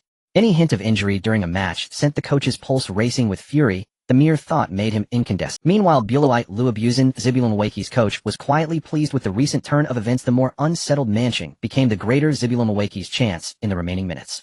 In the 40th minute, despite Sun Jihai's yellow, Jai Suo's foul still granted Manching a free kick near the arc of the penalty area. The angle on this free is promising. They could strike straight for goal. Baden, he opts to pass. Jihai, occupying the flank. Unfortunate. Lua Binson intercepted. A booming clearance. The ball went out of play. Manching will reorganize from the touchline. Nate threw the ball to the nearer man, Lena. Lena turned and launched a sweeping long pass that reached Muzangpa on the left. Muzangpa, keeping the ball at his feet, scanned the field. Su Fei at the center circle, turned accelerated, shook off Kanu's marker, and sprinted toward the front. Mark him. This time you must mark him. Not only Muzangpa, but Bulalite Luabuzin on the touchline noticed Su Fei's sudden movement. Tension and dread rose. The coach leapt from his seat, shouting to warn his defenders. This ball. Muzangpa, take it down the wing. Decisive. He chooses a lofted cross. The ball arced upwards, spinning from the touchline directly toward the charging Su Fei in the box. All of Zibulawaki's defenders craned their necks, backing off and adjusting their steps as they calculated the ball's Jayadisuo retreated in haste, oblivious to the oncoming juggernaut barreling toward him. Only when Su Fei launched himself into the air looming over him did Jayadisuo's face finally register genuine. An absurdly dramatic sight unfolded. The 1.9-meter Jayadisuo was flung into the air. Yes, Jayadisuo was literally lifted off his feet. At the very moment of contact with the soaring Su Fei, Jayadisuo was sent hurtling away. And then Su Fei, sent flying himself and nearly parallel to the ground, met the descending ball with unerring precision, planting his forehead upon the falling sphere. He struck it true the apex of that airborne collision, delivering a thunderous connection that left the stadium breathless. On the Hawthorn pitch, Jayadisuo was thrown out and crashed heavily onto the grass. At this moment, Jayadisuo was in a dazed state, his mind completely blank. What the hell? What just happened? Jayadisuo swore. He had never seen a person so strong. However, at this moment he had no time to think about anything else. The intense pain in his collarbone left Jayadisuo no chance to pay attention to what was happening around him. Thus Jayadisuo rolled on the grass, holding his shoulder and crying out in pain. Su Fei. Beautiful. Beautiful. Hat-trick. That was the third goal of the match. In front of the penalty area, a long-distance diving hat. Oh my god. Oh my god. This match has completely turned into Su Fei's personal performance. This is definitely a goal that can rank among the top 10 in the Premier League this season. We can appreciate the moment Su Fei scored again through the replay on the big screen. He is like an aerial bomb. Such a goal is enough to excite all the fans watching. The match has just reached the 40th minute. Thanks to Su Fei's hat-trick, Manchester City has taken a 3-0 lead. To the Manchester City fans in front of the TV, can you still hold on? In the ESPN live studio, Jean Jun excitedly slammed his fist on the commentary table. The assistant beside him gulped. The commentary table was made of iron. The Manchester City fans in my dormitory have gone crazy, who just now one of them yelled and scared the dormitory Annie, who thought we were slaughtering pigs. Brother, you can't compete with me. Oh, I yelled so loudly that I woke my wife up and got kicked out. The stairwell is quite cool. This is too terrifying. Did you see that? The West Brom defender was sent flying 3 meters away. You have to take defense seriously. Defending against Su Fei is life-threatening. Beside the pitch, after staring blankly for a full 10 seconds, Stewart finally confirmed he was in the real world and not dreaming. Su Fei scored again. Fuck. Fuck. Fuck. Stewart ripped off his shirt, exposing his beer belly in front of the camera, shouting loudly. The assistant coach beside him was also excitedly hugging him, jumping and shouting. Just as Su Fei was about to get up after scoring, he was once again knocked down by his already ecstatic teammates. Reina, Knight, Muzampa. One by one, Manchester City players piled on to celebrate. The West Brom players were still standing in place, somewhat at a loss, watching the Manchester City players celebrate wildly. The terrifying scene of Su Fei crashing into Jayadisuo was still fresh in their minds. Only after Jayadisuo had rolled on the ground for a while, letting out a painful groan, did the West Brom players snap back to reality. They quickly gathered around to check on him. The central defender Moore, who partnered with Jayadisuo, gasped when he saw the swelling on Jayadisuo's collarbone. Hiss! A wave of fear. The team doctor came up with a stretcher. The big screen also focused on the fallen Jayadisuo, and the entire Hawthorn pitch fell silent. Many female fans were already so scared that they covered their mouths. The image of Jayadisuo flying just now resurfaced in the fans' minds. After a preliminary examination, the team doctor immediately lifted Jayadisuo onto the stretcher. Moore couldn't help but step forward to ask, "Doctor, how is he?" Preliminary judgment: collarbone fracture. Fracture. Jayadisuo was carried off the pitch on a stretcher, leaving only the West Brom players standing in a daze. Not human, that kid is definitely not human. Moore swallowed hard, his gaze once again directed at the distant figure of Manchester City's number 9. In the 48th minute of the match, the referee blew the whistle to signal the end of the first half. Because Jayadisuo was carried off the pitch, the referee added 3 minutes of stoppage time. 3-0. With Su Fei's hat-trick, Manchester City took a lead that could determine the outcome of the match in the first half. In the players' tunnel, Sun Jihai recalled Su Fei's diving header that sent Jayadisuo flying with a look of reminiscence. "Little Su, your third goal was so ruthless. You directly sent Jayadisuo to the hospital. I bet he will avoid you next time he sees you." Su Fei scratched his nose. At that moment, all he was thinking about was scoring. He didn't expect to accidentally break Jayadisuo's collarbone and send him to the hospital bed. Su Fei walked back to the locker room with his teammates. Head coach Stewart had been waiting here for a long time, but his appearance truly stunned everyone. His shirt was torn open, exposing a conspicuous beer belly. Apparently Stewart was so excited that he forgot to button up his shirt and stepped forward to hug Su Fei. "Su, congratulations. You delivered the most perfect debut performance in Premier League history in the first half." "Thank you, coach. Su Fei hesitated for a while, deciding not to remind Stewart about his shirt. Besides, that guy's body hair was really rough. Many Manchester City players beside them looked at Su Fei with envious eyes. In their impression, this short-tempered head coach only showed such a radiant smile when facing Su Fei. Of course, they also understood very well. Everything stemmed from Su Fei's godly performance on the pitch. 18 years old, debut hat-trick in half. This is definitely explosive, coupled with Su Fei's almost unsolvable third violent goal. If nothing unexpected happens, Su Fei will be Manchester City's biggest star this season. With a star player, how can you not hold on? Su, tell me, what did you eat to grow up? So amazing, Su. You completely refreshed my impression of Asians. Su, I have a cousin about your age. Fuck. Not your cousin must weigh nearly 200 pounds now. Shut your mouth. Stewart's old face changed as he put away his smile. All right, gentlemen. The match isn't over yet. It's not the time to chat. Oh, come over and listen to me about. Manchester City Old Trafford packed to the brim. The Manchester United fans in their support jerseys turned Old Trafford into a sea of red. Glory, glory, glory, glory, Man United. The fans shouted passionately, raising their arms high, and a huge Manchester United flag waved in the north stand. Manchester United versus Liverpool. Both teams, being Premier League giants, have faced each other countless times over the past century, with each encounter being tied to the new and old grudges between their fans and even the two cities. The clashes between the two teams are referred to as the Red Rivalry, also known as the Red Derby, the Northwest Derby, and the Red Battle. It is one of the most media-covered clashes in the entire Premier League and even Europe, as well as one of the most influential football derbies. Of course, it's not just the media and fans who are paying attention. Under the leadership of Alex Ferguson, Manchester United's entire team places extreme importance on this match, which is both the opening match and a game against Liverpool. In the locker room talk before the match, Alex Ferguson made a fierce statement to his disciples. If you can't beat the damn Liverpool today, then go to the reserve team and play. Between the lines, it was evident how much Ferguson wanted to win this match. After all, this old man genuinely hated Liverpool. In 1986, when Ferguson just joined Manchester United, he famously said, "My greatest achievement is not what I have done now, and my greatest achievement is pulling Liverpool down from their damn throne." At this moment on the pitch, the match was approaching the end of the first half, and the score was still 0-0. Although Manchester United had defended their goal, they failed to send that damn football into Liverpool's net. Chewing gum, Ferguson had a grim face, arms crossed over his chest, scanning the pitch with an angry gaze at each of his. In the 45th minute of the match, Wayne Rooney, positioned in the front, received a short pass from Cristiano Ronaldo at the edge of the penalty area, so close to the goal. Old Trafford erupted instantly. Countless Manchester United fans had already stood up, raising. Ferguson also stopped chewing gum. Rooney, chance for Manchester United. This ball, facing the pressure. Oh no, couldn't get the ball out. Paya successfully cleared it. Another miss. Rooney seems to be in poor form today, losing possession several times in threatening positions. Liverpool's tall centre-backs successfully restricted Rooney in the first half. BP. The referee blew the whistle to signal the end of the first half. Manchester United's performance on the front line today has been unsatisfactory. It is expected that Ferguson will scold them again in the locker room. After losing the last attack of the first half, Rooney shook his head in frustration, not daring to look in Ferguson's direction. The atmosphere in Old Trafford was also filled with the fans' sighs. Ferguson's reaction was also very decisive. Chewing gum with a dark face, moving briskly, he couldn't be bothered to look at the pitch again, turning his back and walking straight into the players' tunnel. London Emirates Stadium. Arsenal versus Charlton. For the Arsenal team that finished second last season and missed the Premier League title, the only goal of head coach Arsene Wenger for the new season is to lead the team to lift the Barclays Cup again. Today, as the opening match, Arsenal welcomed their first opponent of the new season, the Premier League weak team Charlton, which has long been fighting relegation. For Arsenal, facing a team like Charlton, winning the match and securing 3 points is the best and only choice. To beat a weaker team, they need to increase their goal difference. In this match, Wenger set up a 442 formation with Henry and Bergkamp as the attacking focal points. The Emperor, Thierry Henry, won the Premier League Golden Boot last season with 25 goals, while the Ice Prince, Dennis Bergkamp, is Wenger's most trusted player on the team. Adding the talented young Robin van Persie from the bench, Wenger has full confidence in the firepower of his current attacking line. He believes that even if Charlton focuses all their attention on defense and aims for a draw, Arsenal's luxurious attacking line can easily tear through. However, the match time has reached the last minute of the first half.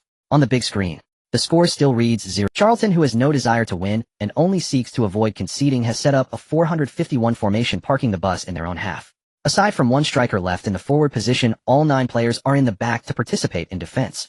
901. Whenever Arsenal, with their fluid and beautiful passing, brings the ball near Charlton's penalty area, there are always 2 or more players defending beside every Arsenal attacker. This has led to Arsenal players only contributing a few speculative long shots in the first 45 minutes, let alone scoring a goal. Currently, Arsenal hasn't even had a single threatening shot. On the sidelines, Wenger could only anxiously remind his players to speed up the pace and attack boldly over and over again. But, as the head coach, he knows very well that in the current situation it is difficult for the team to score. No matter how fast they go, there isn't a strong target man in front of the goal. If only there could be a super target striker right at the moment. When Ferguson and Wenger were troubled by the inability to mount an attack in the first half. The halftime dressing room of West Bromwich. Fuck. Angry Brate Robson kicked the tactical board and then punched the locker beside him. Trailing 0-3 at halftime, and the opponent was that damn Manchester City. They even lost a key center back. According to the team, Dr. Gardso would be in the hospital for at least 3 months. The players in the dressing room fell silent, each wishing they could turn into an ostrich and bury their heads in the floor. Defense. Defense. Defense. I've been shouting my throat sore from the sidelines. Are you deaf? In the first half, an 18-year-old kid scored 3 goals against us. Tomorrow. No. As soon as the match ends, West Brom will become the laughingstock of the Premier League media. More the centre-back of West Bromwich trembled at the sound of his name, walked over to Brate with his head down, and raised his hand to indicate. Boss, what's wrong? What's wrong? Are you really asking me what's wrong? Why didn't you appear beside that kid before he scored the Boss, he shrugged me off. Can't you just hold him? Can't you pull his shirt? Can't you tackle him? Do you really need me to teach you how to defend? Brate Robson went into a tirade, spitting as he spoke. Moore, who was berated, didn't dare to say another word, letting the coach's saliva wash over him. Then Robson glanced around the dressing room, and all the players avoided his gaze, fearing they would become the next Moore. Fortunately, Robson momentarily abandoned the idea of killing the chicken to warn the monkey, and did not create another victim. The assistant coach handed over a report, and Robson threw it to the players, signaling them to pass it around. Look at this. This report clearly states that the kid suffered a torn ligament injury over a month ago. As long as that kid is still human, his injury cannot possibly be fully healed. That kid is completely just pushing himself on the field, draining his own athletic career. You're not scared of a useless person, are you? The players exchanged glances, some wanting to speak, but holding back. Useless person. Have you ever seen someone directly causing bone fractures? The painful scene of Gardso being carried off on a stretcher puzzled many players regarding this report. However, seeing Moore being lambasted, they all held back. In this team, no one dared to question Brate Robson to his face. If he plays the full 45 minutes, that kid will definitely reach his limit. Next, I need you to increase the physical confrontation with him and make it more intense. Let that kid feel the true level of Premier League confrontation. The 15-minute break ended, and the second half began. West Bromwich kicked off from the center circle. On the sideline, Stewart crossed his arms over his chest, full of enthusiasm, boasting a 3-goal lead. As long as the team defends well in the second half, the victory in this opening match is practically assured. But soon he could no longer smile. In the 49th minute of the match, Su Fei accelerated again from the center circle, combining with Muzampa's flank advance. Just as he shook off the defense of Kanu, he was brought down from the side by West Bromwich midfielder Johnson. Foul without the ball. The referee rushed over to issue a warning and awarded a free kick. In the 51st minute, Su Fei, near the big penalty area, was surrounded by 3 defenders, just as he prepared to push past to position himself in front of the goal. Moore's elbow came right at him. Su Fei quickly reacted, dodging the elbow, but could not escape the pull from Clement behind. He lost his balance and fell to the ground. Moreover, both actions perfectly avoided the referee's view and the whistle. When Su Fei quickly got up to continue participating in the attack, he also lost the best opportunity to position himself. Stewart on the sidelines saw everything clearly. The joy of leading turned into angry dissatisfaction, and he couldn't help rushing to the sidelines. Foul. Malicious foul. However, the referee remained indifferent, not even turning his head, and the match continued. In the 60th minute, Manchester City successfully intercepted West Bromwich's cross attempt in their backfield. Sun Jihai advanced with the ball along the flank, launching a counterattack. As Sun Jihai reached the vicinity of the center circle, he was double-teamed by opponents and forced to pass the ball to Su Fei, who was receiving support in the middle. After receiving the ball, Su Fei prepared to quickly pass it to the left to Muzampa, completing the transfer. Bang! Kanu tackled from behind, sending the ball flying from Su Fei's feet and knocking him down. Moreover, this tackle was very obvious. It was clearly aimed at the ankle rather than the ball. This was not the first time Su Fei had been maliciously brought down in this match. They were furious. The Manchester City players were completely enraged. A few Manchester City players near Su Fei rushed up to Kanu, and Knight Phillips directly pushed Kanu in the chest. The latter immediately exaggeratedly fell back, rolling on the grass. Seeing their forward being bullied, the West Bromwich players rushed in from all directions on the field. They lined up. On the Manchester City side, they naturally refused to back down, with even goalkeeper James running to the center circle. Seeing Su Fei continuously targeted by West Bromwich, the players had long been filled with pent-up anger. The players from both teams got entangled, shoving each other. Diston pushed Johnson down, and Johnson fell back, hitting the back of his head against teammate Clement's face. The conflict escalated further. Beep, beep, beep. Beep, beep, beep. The referee's whistle was about to break, but in front of the irrational players from both sides, it was completely insufficient. No one paid him any attention. Su Fei certainly didn't stand idle. He remembered Kanu's previous kick. Just as Kanu charged up to him again, he directly reached out and pressed Kanu's face. Kanu's face turned red as he struggled to break free, flailing his arms like a little chick trying to scratch Su Fei's arm. Yet Su Fei remained unfazed, and the referee had no time to save him, as the entire stadium had turned into chaos. James and Robinson were entangled, both falling to the grass like in a wrestling match. Taking advantage of the chaos, Greening bent down to pull down Muzampa's shorts. Meanwhile, the fans at Hawthorn were also joining in on the chaos. The fans were expressing their pent-up frustration over the deficit in their own way, shouting crazily and throwing things onto the field. Bottles, popcorn, banana peels. Even a pair of eye-catching pink bras. Even more outrageous, a fan wearing a West Bromwich support jersey crazily climbed over the railing and rushed onto the field. If he hadn't been tackled to the ground by security in time, this guy would have probably joined the battle personally as a fan. Chaos erupted. Hawthorn was completely in disarray. A dramatic scene unfolded on the Hawthorn Stadium. The players transformed from kicking the ball to kicking each other.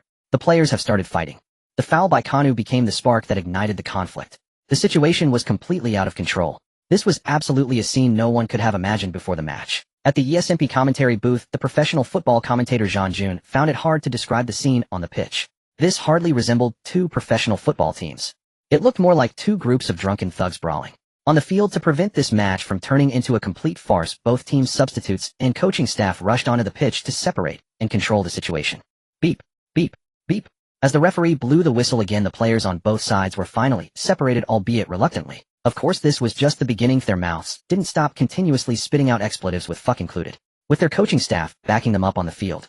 The previously helpless referee grew assertive, pulling out a card from his chest pocket and first approaching Knight, who had been the initial aggressor. Yellow card. Following that, several yellow cards were issued in succession. After the yellow cards were handed out, the referee quickly produced a red card, the first of which was shown to Su Fei, followed by Sun Jihai, who already carried a yellow card. Manchester City received 2 red cards, while West Bromwich's Moore and Greening, who had just been the most aggressive, were also shown red cards. The chaos finally ended. The referee delivered his verdict. The two teams collectively received 7 yellow cards and 4 red cards. However, I personally hold some skepticism about this judgment. Su Fei was the player who suffered the most malicious fouls, and it was also Su Fei who was just fouled again, and his teammates came to his defense, which led to this brawl. It's unreasonable. Su Fei's red card is utterly unjust. Without a hint of embarrassment, Jean Jun spoke up for Su Fei, although the scene of Su Fei grabbing at Kanu had just been exaggeratedly replayed live. Everyone watching the live broadcast saw how Su Fei bullied Kanu, but did Brother Jun just miss that? Haha, do you think Brother Jun really didn't see it? He's just supporting Su Fei? I think what he said makes perfect sense. If it weren't for those sons of bitches from West Bromwich, this fight wouldn't have escalated. Well done. That felt great. If Manchester City were to endure and finish the game quietly, I would truly lose respect for their courage. It's just that they couldn't win the match, so they started fighting. Exactly. It's a good thing Su Fei was sent off. If he had remained on the field, what if he got seriously injured? But you can't deny Su Fei's strength is truly terrifying. Kanu stood no chance against the 1.9-meter tall, indeed terrifying. With his physique, strength, and impact, he would be a top-notch forward even in American football. It's just a pity that Su Fei's suspension means he won't be playing. I was looking forward to seeing more of his beastly performance in the second half, but now it seems like we have to wait several days. What's the rush? This is merely Su Fei's debut. Everything has just begun. Back at the Hawthorn Stadium, facing the red card issued by the referee, Su Fei did not display much emotion. He greeted Stewart and walked towards the players' tunnel. Xiao Fei, wait for me. Sun Jihai caught up, and Su Fei then remembered that Lao Sun also got a red card. Brother Sun, who did you just mess with? Ha, it's nothing much, I just lightly kicked Johns, but while he was on the ground, just helping you vent your anger. Nice one. Ha. Su Fei didn't expect Sun Jihai to be tougher than himself. Oh, after all, they were all wearing studs on the pitch. One could easily imagine that Johnston must have squealed in pain. While Su Fei and Sun Jihai were in a light-hearted mood, Stewart, who had been holding back his anger, was extremely dissatisfied with the referee's decision, especially since the red card sent Su Fei off. This not only meant Su Fei couldn't participate in this match, but he would also face a suspension after this. What's going on? This is entirely an unfair decision.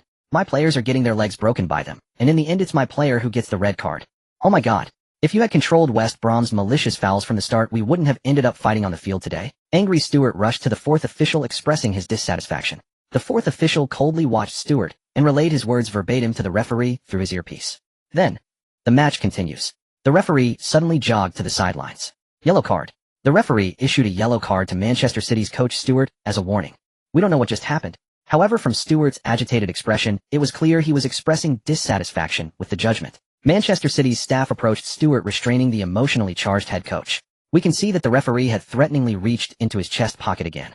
Without a doubt, if Stewart continues to argue, he will pull out a red card from his pocket. Calm down, Stewart. While saying this, Jean Jun grew slightly anxious as he leaned towards Stewart. Thankfully, Stewart's emotions may have been intense, but the strength of the Manchester City staff was greater, forcibly pinning their head coach to the substitutes bench. This prevented the scene of the head coach being sent off from occurring.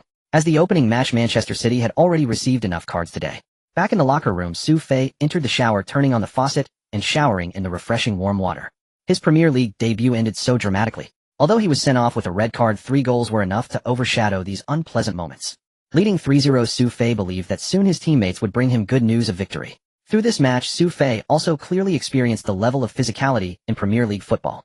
No wonder it's called thug football. Almost every confrontation teeters on the edge of malicious fouls. I believe that the treatment he received on the field today will become the norm in every match after this. But it doesn't matter, let's just get on with it. At this moment at the Hawthorn Stadium, the two teams were continuing the 9v9 match. After the release of emotions from the earlier brawl, the players gradually. Blaine Robson, who had been eagerly awaiting Su Fei's departure, finally got his wish, but didn't expect it to evolve into. Originally, with the team trailing 0-3, he had no thoughts of winning, he just wanted to mess with Su Fei. Now that Su Fei had gone, he was left without a target, sitting dumbfounded on the substitutes bench watching the match.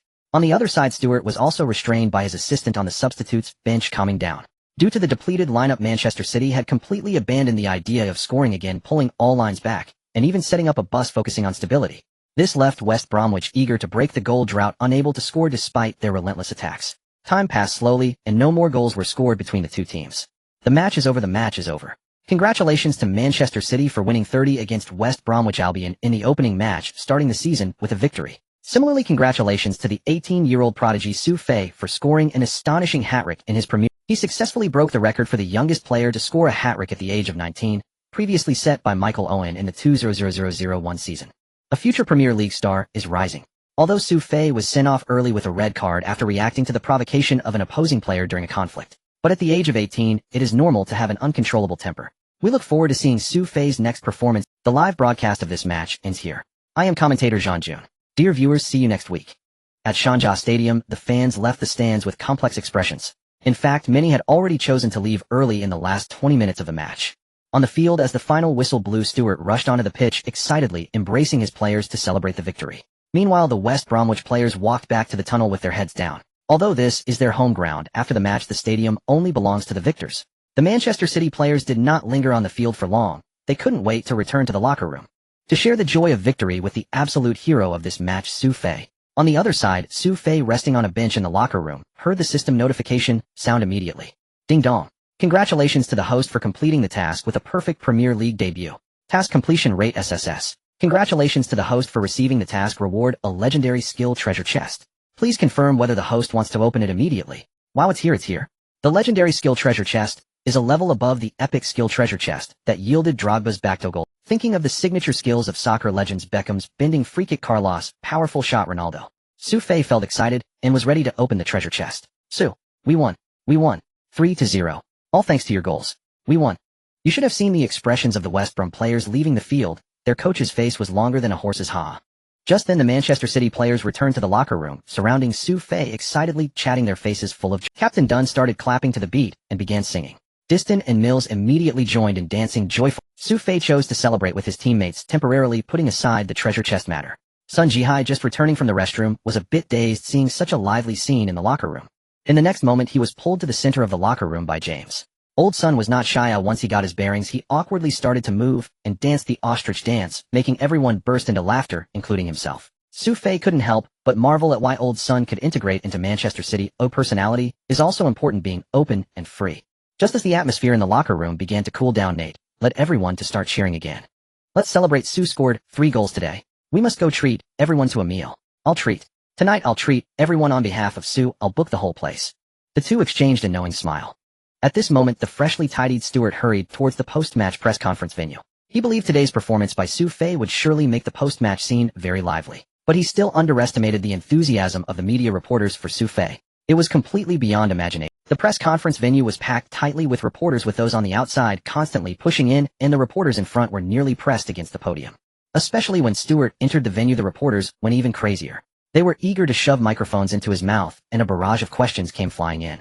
Mr. Stewart, how do you evaluate the performance of the team's newcomer Su Fei today? Was his performance what you expect? Mr. Stewart, what do you think about Su Fei receiving a red card? Every question revolved around the name Su Fei, all aimed at him. Stewart calmly walked up to the podium, and after the host maintained order for a full 3 minutes, the venue finally. Next, the formal question and answer session began. The first reporter, pointed out by Stewart, asked excitedly. Hello, Mr. Stewart, I am Tom, a reporter from West Bromwich Football. Congratulations to Manchester City for today's victory. How do you evaluate the performance of your opponent, West Bromwich? Originally still immersed in the joy of winning, Stewart's expression changed instantly upon hearing this reporter's question. The brutal fouls during the match and the conflict between the two teams resurfaced in his mind. How do I evaluate it? I do appreciate their resilience displayed during the match, but I seriously question Coach Bright's coaching. There were too many unnecessary malicious fouls during the match, which can easily lead to injuries. Countless talented players have had their careers ruined by injuries. And today, at this point, Stewart's response came to an abrupt halt, leaving ample room for the reporters to elaborate. In short, regarding the conflicts that erupted during the match, I expect the FA to make a fair judgment. The expressions of the reporters were quite interesting, as Stewart's fiery response was tantamount to directly blasting West Bromwich's Coach Bright. Just this answer alone was enough to support a hot news story. Following that, several consecutive questions were about Su Fei, and Stewart generously praised Su Fei while vaguely responding to questions about his injury. There's no way around it. When it comes to Su Fei's injury, Stewart has no clue either. As he was leaving the venue after the question and answer session, Stewart happened to encounter Bright Robson, who had come to attend the press conference. Enemies meeting each other are especially fierce. Stewart unceremoniously showed Bright his middle finger and left gracefully under the latter's shocked gaze. Bright walked into the conference room gritting his teeth. He chose to vent his pent-up emotions on the reporter's questions, completely losing the calm demeanor he had during the pre-match press conference. I regret losing today's match. However, I believe that in our next encounter we will win against Manchester City and wash away today's defeat. Well, Su's performance was indeed unexpected, but such a purely physical playing style will find it hard to stand in the Premier League. Moreover, I am very concerned about his character issues. Did you see? He actively attacked Kanu during the conflict, and that violent act also got him a red card. I believe the FA will impose corresponding suspension penalties. As for Stewart, I want to say that as a rookie head coach, he still has much to learn, such as the respect one should have for opponents. Did you capture the insulting gesture he just showed me? Manchester Old Trafford. In the 89th minute of the match, the score remained 0-0. The Red Devils fans in the stands were still passionately cheering, hoping for a miracle. Sitting on the bench, Alex Ferguson chewed on a flavorless piece of gum, his expression serious, as he focused intent. A draw was absolutely unacceptable for Ferguson. However, throughout the match, his own forwards were tightly restricted by Liverpool's defenders.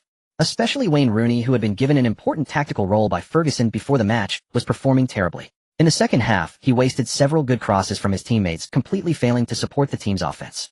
Casting a glance at Liverpool's coach Benitez, not far away, Ferguson felt even more resentment. That damn Spaniard led Liverpool to win the Champions League last season. Seeing him reminded Ferguson of the painful memory of Manchester United falling in the round of 16. While his own failures were painful, Liverpool's success inflicted even more pain on Ferguson. The game entered its Cristiano Ronaldo received a pass on the left wing, accelerating past Gerrard's defense. The cheers of the Red Devils fans erupted suddenly. Cristiano Ronaldo carried the ball forward, rushing toward the front as Liverpool tightened their defense. Ferguson stood up from his seat, clenching his fists. Little Ronaldo. Take it down the wing. Cut inside. Shoot. This shot. It's in. A last-minute goal. 1-0. Little Ronaldo scored this priceless last-minute goal for Manchester United just before the match ended. After a long 90 minutes. Thanks to Little Ronaldo's goal, Manchester United became the team that smiled in this red derby. The entire Old Trafford erupted into madness, with Cristiano Ronaldo rushing to the corner area, striking his signature celebration pose for the fans. As for Ferguson, he finally revealed a smile, joyfully raising his hands and bouncing around the edge of the field like London Emirates Stadium. The match here also reached its final moments with the score at 0-0. Facing a weak opponent like Charlton, the home team had yet to score as the match was about to end. The Arsenal fans in the stands were starting to get restless, many showing signs of frustration and anger on their faces. On the sidelines, Arsene Wenger was still excitedly directing his players, continuing to unleash a bombardment of attack. Countless times the ball flew toward Charlton's goal, only to be cleared by their defenders or caught by the goalkeeper. A 0-0 draw against Charlton. Not a single gunner on the field could tolerate that. In the 86th minute, Thierry Henry, positioned near the penalty area, successfully received a sideline pass from his teammate Reyes. This was a very threatening position. Henry. He goes for the shot. It's in. It's in. A lob shot from just outside the penalty area successfully found its way into the corner of Charlton's goal. In the 87th minute, Arsenal finally broke through Charlton's defense. A near last-minute goal. Last season's Premier League top scorer, Henry, scores his first goal of the season in the opening match. Charlton, who had held their defenses tight throughout the match, finally gave Arsenal an opportunity at the last moment. The Emirates Stadium erupted, the fans' repressed emotions released as they cheered. On the sidelines, Arsene Wenger did not celebrate much. Instead, he let out a long sigh of relief. Although they hadn't scored as many goals as imagined before the match, at least they secured these 3 points to start the season. On the field, after a brief celebration, Arsenal continued the match as Charlton's coach immediately used his last substitution to bring on winger Darren Bent. Charlton kicked off from the center circle with little time left in the match. Originally parking the bus, Charlton quickly switched their formation, pushing their defensive line up to near the center circle. The ball was successfully brought to the front by Darren Bent. The fans at the Emirates Stadium were still basking in the joy. Arsene Wenger felt a sense of crisis. He couldn't help but shout for his players to stop. Darren Bent, however, substituted onto the field. Darren Bent was full of energy, using his speed advantage to get past the Arsenal fullback, who tried to intercept. He then passed the ball to a teammate near the penalty area, while simultaneously accelerating into Arsenal's box. Charlton's opportunity. Darren Bent. A close-range shot inside the box. It's in. Oh my god, it's in. Darren Bent equalized for the team. This is an equalizer. On the field, Charlton's players celebrated joyfully, while Arsenal's players looked bewildered.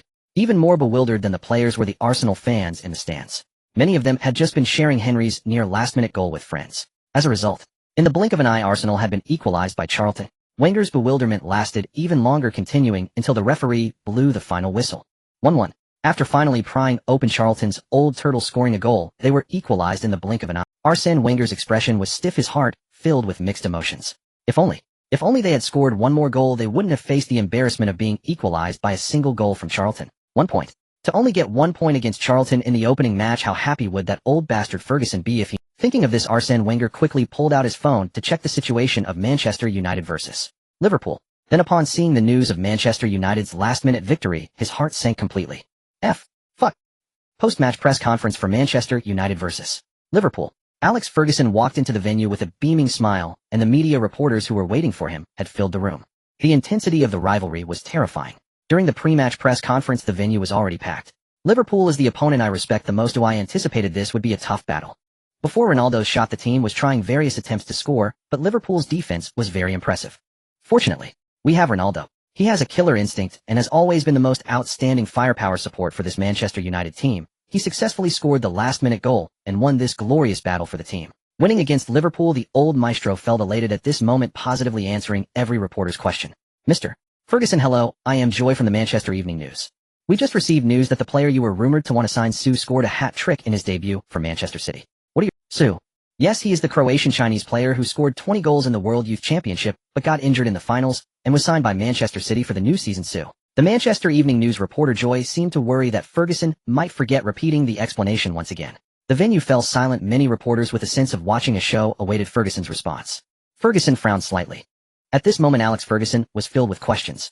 How could a player with a torn ligament play in the Premier League a month later and score 3 goals? If this weren't the scene of a press conference, Ferguson would think the reporter in front of him was joking. The joy of winning against Liverpool had completely vanished. Ferguson now just wanted to return and watch the match footage of Manchester City, eager to see what was really happening. Joy, a reporter from the Manchester City Evening News, noticed Ferguson was slow to respond and couldn't help but remind him. Sorry, I haven't watched that match yet, so I won't make any comments. After saying this, Ferguson quickly rolled up his sleeves and left the podium under the gaze of the reporters. He was anxious, very anxious. The reporters were excitedly shouting to see Ferguson's expression once he confirmed the matter. Unfortunately, Ferguson had already disappeared from the press conference. Tim, are you absolutely sure there was no problem with the injury report you sent me? Do you want to go watch the replay of the Manchester City match now? That kid was not only lively on the field, but he also sent Gadzer to the hospital and scored 3 goals. Tomorrow, in the morning, I must see you in the office. Even if you are in Argentina. Even if you are on Mars, in the morning. Otherwise you can get lost. Ferguson roared into the phone, hung up, and grabbed his beloved cup from the table. Bang! He smashed it hard into a corner of the office, and the cup shattered into pieces. The post-match press conference for Arsenal versus Charlton. Arsene Wenger walked in with a dark expression. A draw with Charlton was definitely considered an upset. On the way here, he was already dreading how to deal with the troublesome reporters. Charlton's defensive strategy in the first half was very effective. Our performance in attack was poor, with too many areas needing adjustment. Yes, that's right. Henry's shot showcased the prowess of the Premier League Golden Boot. His individual ability. It's unfortunate that we let our guard down at the last moment and couldn't maintain the lead until the final whistle. Fortunately, this is just the opening match, but we still have time to improve. I still believe we can achieve good results in the new... Arsene Wenger lowered his posture, answering the reporters' questions as humbly as possible, hoping to ease the hearts of Arsenal fans who would see the reports. Coincidentally, at the end of the press conference, Wenger learned from a reporter's question that Su Fei had scored a hat-trick in his debut for Manchester City. His brain was racing. It was clear that the injury report about Su Fei, which was obtained secondhand from Manchester United, Su Fei's injury wasn't that serious. Subsequently, Arsene Wenger immediately thought of Ferguson's feelings upon hearing that old man had traveled all the way to the Netherlands to watch Su Fei at the U20 World Cup, wanting more than anyone else to sign him to Manchester United to compensate for their lack of height in the front line. Then Su Fei got injured and Ferguson gave up. But now Manchester City had not only successfully signed Su Fei for free, but also gained the youngest hat-trick scorer in Premier League history. I am very glad that Su could overcome his injury and appear on the Premier League stage. A hat trick at the age of 18 is simply incredible. I will definitely watch the footage of this match when I return. By the way, I also want to congratulate Manchester City for signing such a talented young player. With a smile that was both happy and restrained, Arsene Wenger left the press conference in a good mood. It's certainly regrettable that Arsenal missed the chance to sign a potential star striker. But Manchester United also couldn't. Originally, Arsenal, being financially strapped, had no confidence to compete with Manchester United, and they couldn't even afford Su Fei's buyout fee at that time. I really want to see that old man's expression now. Su Fei's Premier League debut has ended. However, keywords like hat trick at 18 years old, sending Gadzer to the hospital, and the brawl at Hawthorn Stadium have just begun to ferment. Almost overnight, reports about Su Fei filled the entire Premier League fan circle. Manchester Evening News: the super genius reborn at the World Youth Championship. Marca, the youngest hat-trick scorer at 18. The most perfect debut ever. Football News: is Manchester City rising? A 30 victory over West Brom. The Sun: 7 yellow cards and 4 red cards. A brawl among players at the Hawthorn Stadium opening match. The Guardian: the beast of the pitch. Violent aesthetics. The next superstar of the Premier League. Discussing the rapid change of narrative in Premier League media. From initially portraying Su Fei as someone who only got into Manchester City by sucking up to Stewart, they quickly elevated him to the status of a savior coming to rescue Manchester City. Similarly, domestically, fans waiting for timely updates from the sports news also learned from their televisions about Su Fei's hat trick in his debut for Manchester City. The television replayed the moments of Su Fei's 3 goals, especially the moment when Su Fei knocked Gadzer down and leaped to head the ball into the net. These fans who were only watching the highlights couldn't help but exclaim in front of the television, "That's so violent. Is there really such a way to score?" On the other side, in a domestic football forum, enthusiastic netizens shared various snapshots of the brawl at Hawthorn Stadium that couldn't be shown on the mat. Among them, a photo of Su Fei holding Kanu down like a chick became the most liked and commented post. Awesome, huh? Su Fei is really tough. He retaliated on the spot. While others were just pushing each other, he went straight for the headlock. Not only is he tough in football, he's not shy about fighting either. That's how it should be done, but his physique is too terrifying. No wonder he could knock someone into the hospital. This is exactly the attitude and style I fantasize about our players having on the pitch. Nobody can bully us. Oh, don't even get me started. Every time I think about how Su Fei isn't representing our national team, now it frustrates me. Those idiots in the FA should kneel and lick Su Fei's boots while they still can. Do you expect the FA to bow down to a genius player? Impossible. Absolutely impossible. You still can't see their true nature. What the person upstairs said is correct. Holding on to hope for the FA is like expecting a stubborn tree to bloom or a pig to climb a tree. At this moment, our protagonist Su Fei, after a night of wild celebrations with his teammates and returning to Manchester City, he plopped down onto his bed. Accompanied by the chirping of birds outside the small window, Su Fei woke up on time from his dreams. After washing up, he solemnly opened the system. The legendary treasure chest, emitting golden light, was among them. He had spent all day with his teammates yesterday and hadn't had time to open the treasure chest. Now this super reward was finally about to be revealed. Do you confirm opening the legendary star player skill treasure chest? Yes. Confirm. A dazzling golden light accompanied by a rhythmic BGM filled the air as the legendary player's skill chest slowly opened. Ding dong. Congratulations, host, you have obtained the legendary player skill Trezeguet's forward insertion awareness. One-eye David Trezeguet, a top-tier stationary striker in the football world, possesses extraordinary goal-scoring efficiency, a natural shooter, and a perfect opportunist with the finest goal poacher's instinct. With Trezeguet's forward insertion awareness, you will also gain the top-notch ability to sense scoring opportunities in front of the goal. 2. Trezeguet has absolute control in the penalty area. No matter how the opponents press or compress the space, they cannot stop him from sending the football into the net. With Trezeguet's forward insertion awareness, you will handle double teams in the penalty area with ease, enhancing your shooting vision by 150. 3. Legendary skills must be mastered through the host training. Current proficiency zone of 0 proficiency can be improved through training. Wow. Is this skill from Trezeguet? Su Fei was overjoyed. Who is Trezeguet? One of the strongest scorers in Juventus history, the man who made peak Inzaghi sit on the bench, the Serie A top scorer, and the champion striker of the French team in the 1998 World Cup. Moreover, Su Fei, who loved playing FIFA in his previous life, clearly remembered that this guy was the most effective. With a Trezeguet on the team, just dribbled down the flank and crossed the ball high into the penalty area. This guy would always find a way. With Klinsmann's heading Drogba's back to goal play, Trezeguet's forward insertion awareness. It's invincible. Su Fei felt his stationary ability had reached an ultimate level. If previously Su Fei thought his heading ability was 100 out of 100, now he felt he had broken through that limit. Moreover, having experienced his debut, Su Fei knew that in every match in the Premier League, he would face double teams from opposing defenders. But now, as long as he fully mastered Trezeguet's forward insertion awareness, even if the space in front of the goal was tight, he was confident he could receive the pass and score. It's like the perfect final piece to enhance his stationary ability in front of the goal. So exhilarating, this is just too amazing. His excitement compelled Su Fei to take a refreshing cold shower to calm down.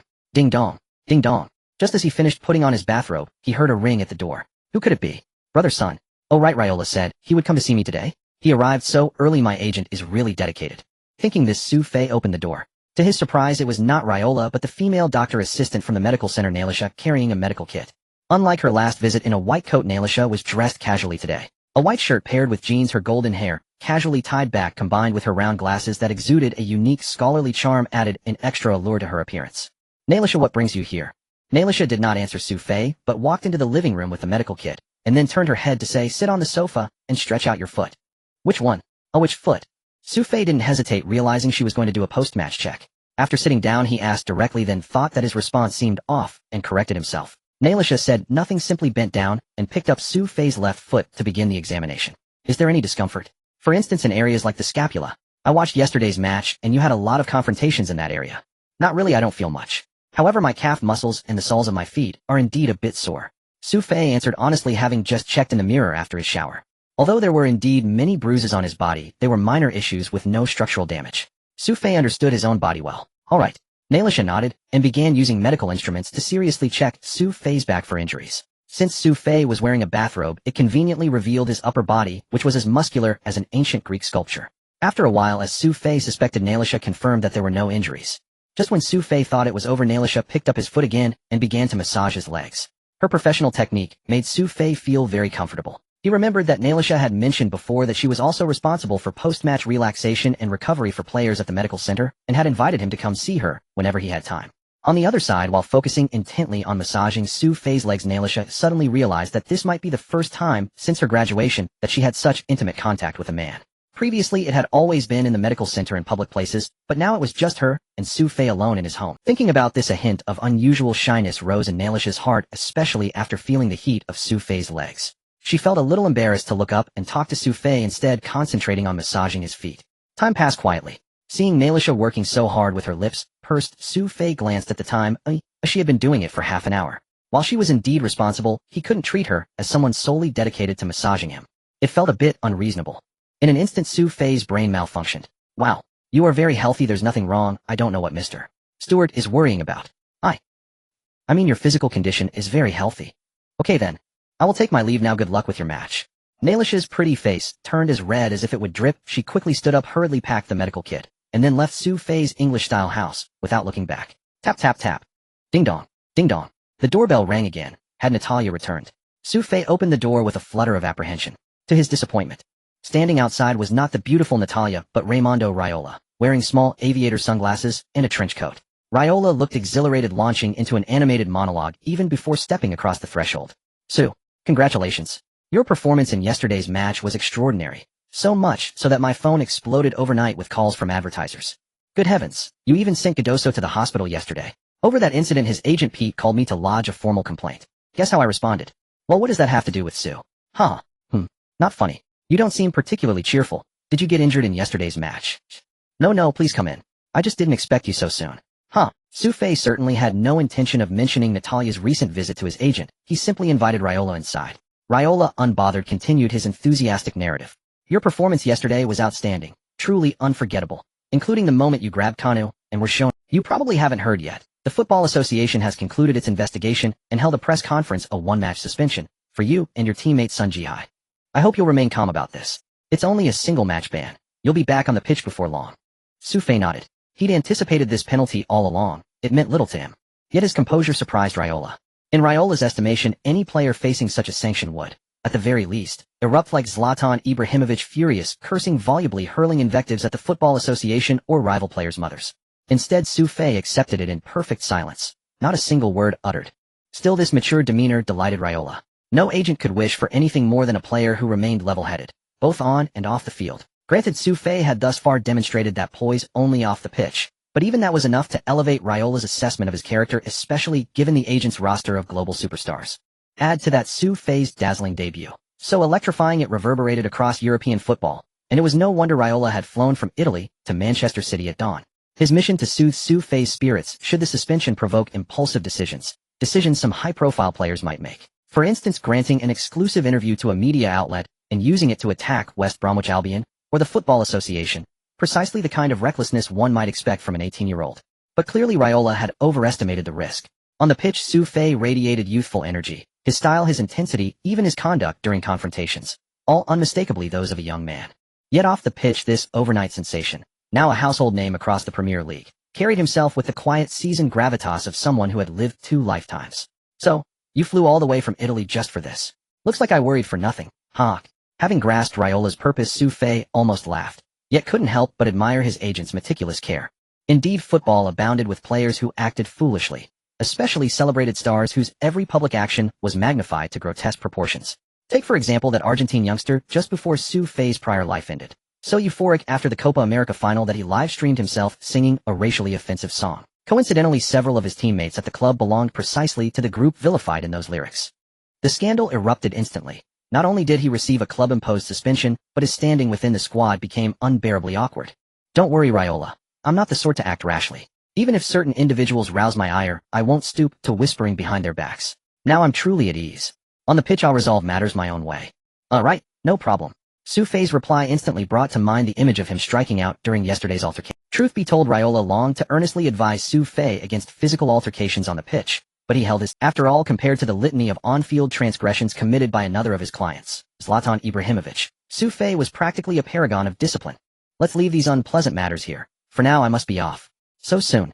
Would you like to stay for lunch?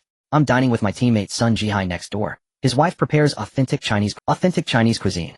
Absolutely. Do you recall my last trip to China? I still remember its flavors vividly. Raiola, already rising to depart, gladly accepted Su Fei's invitation.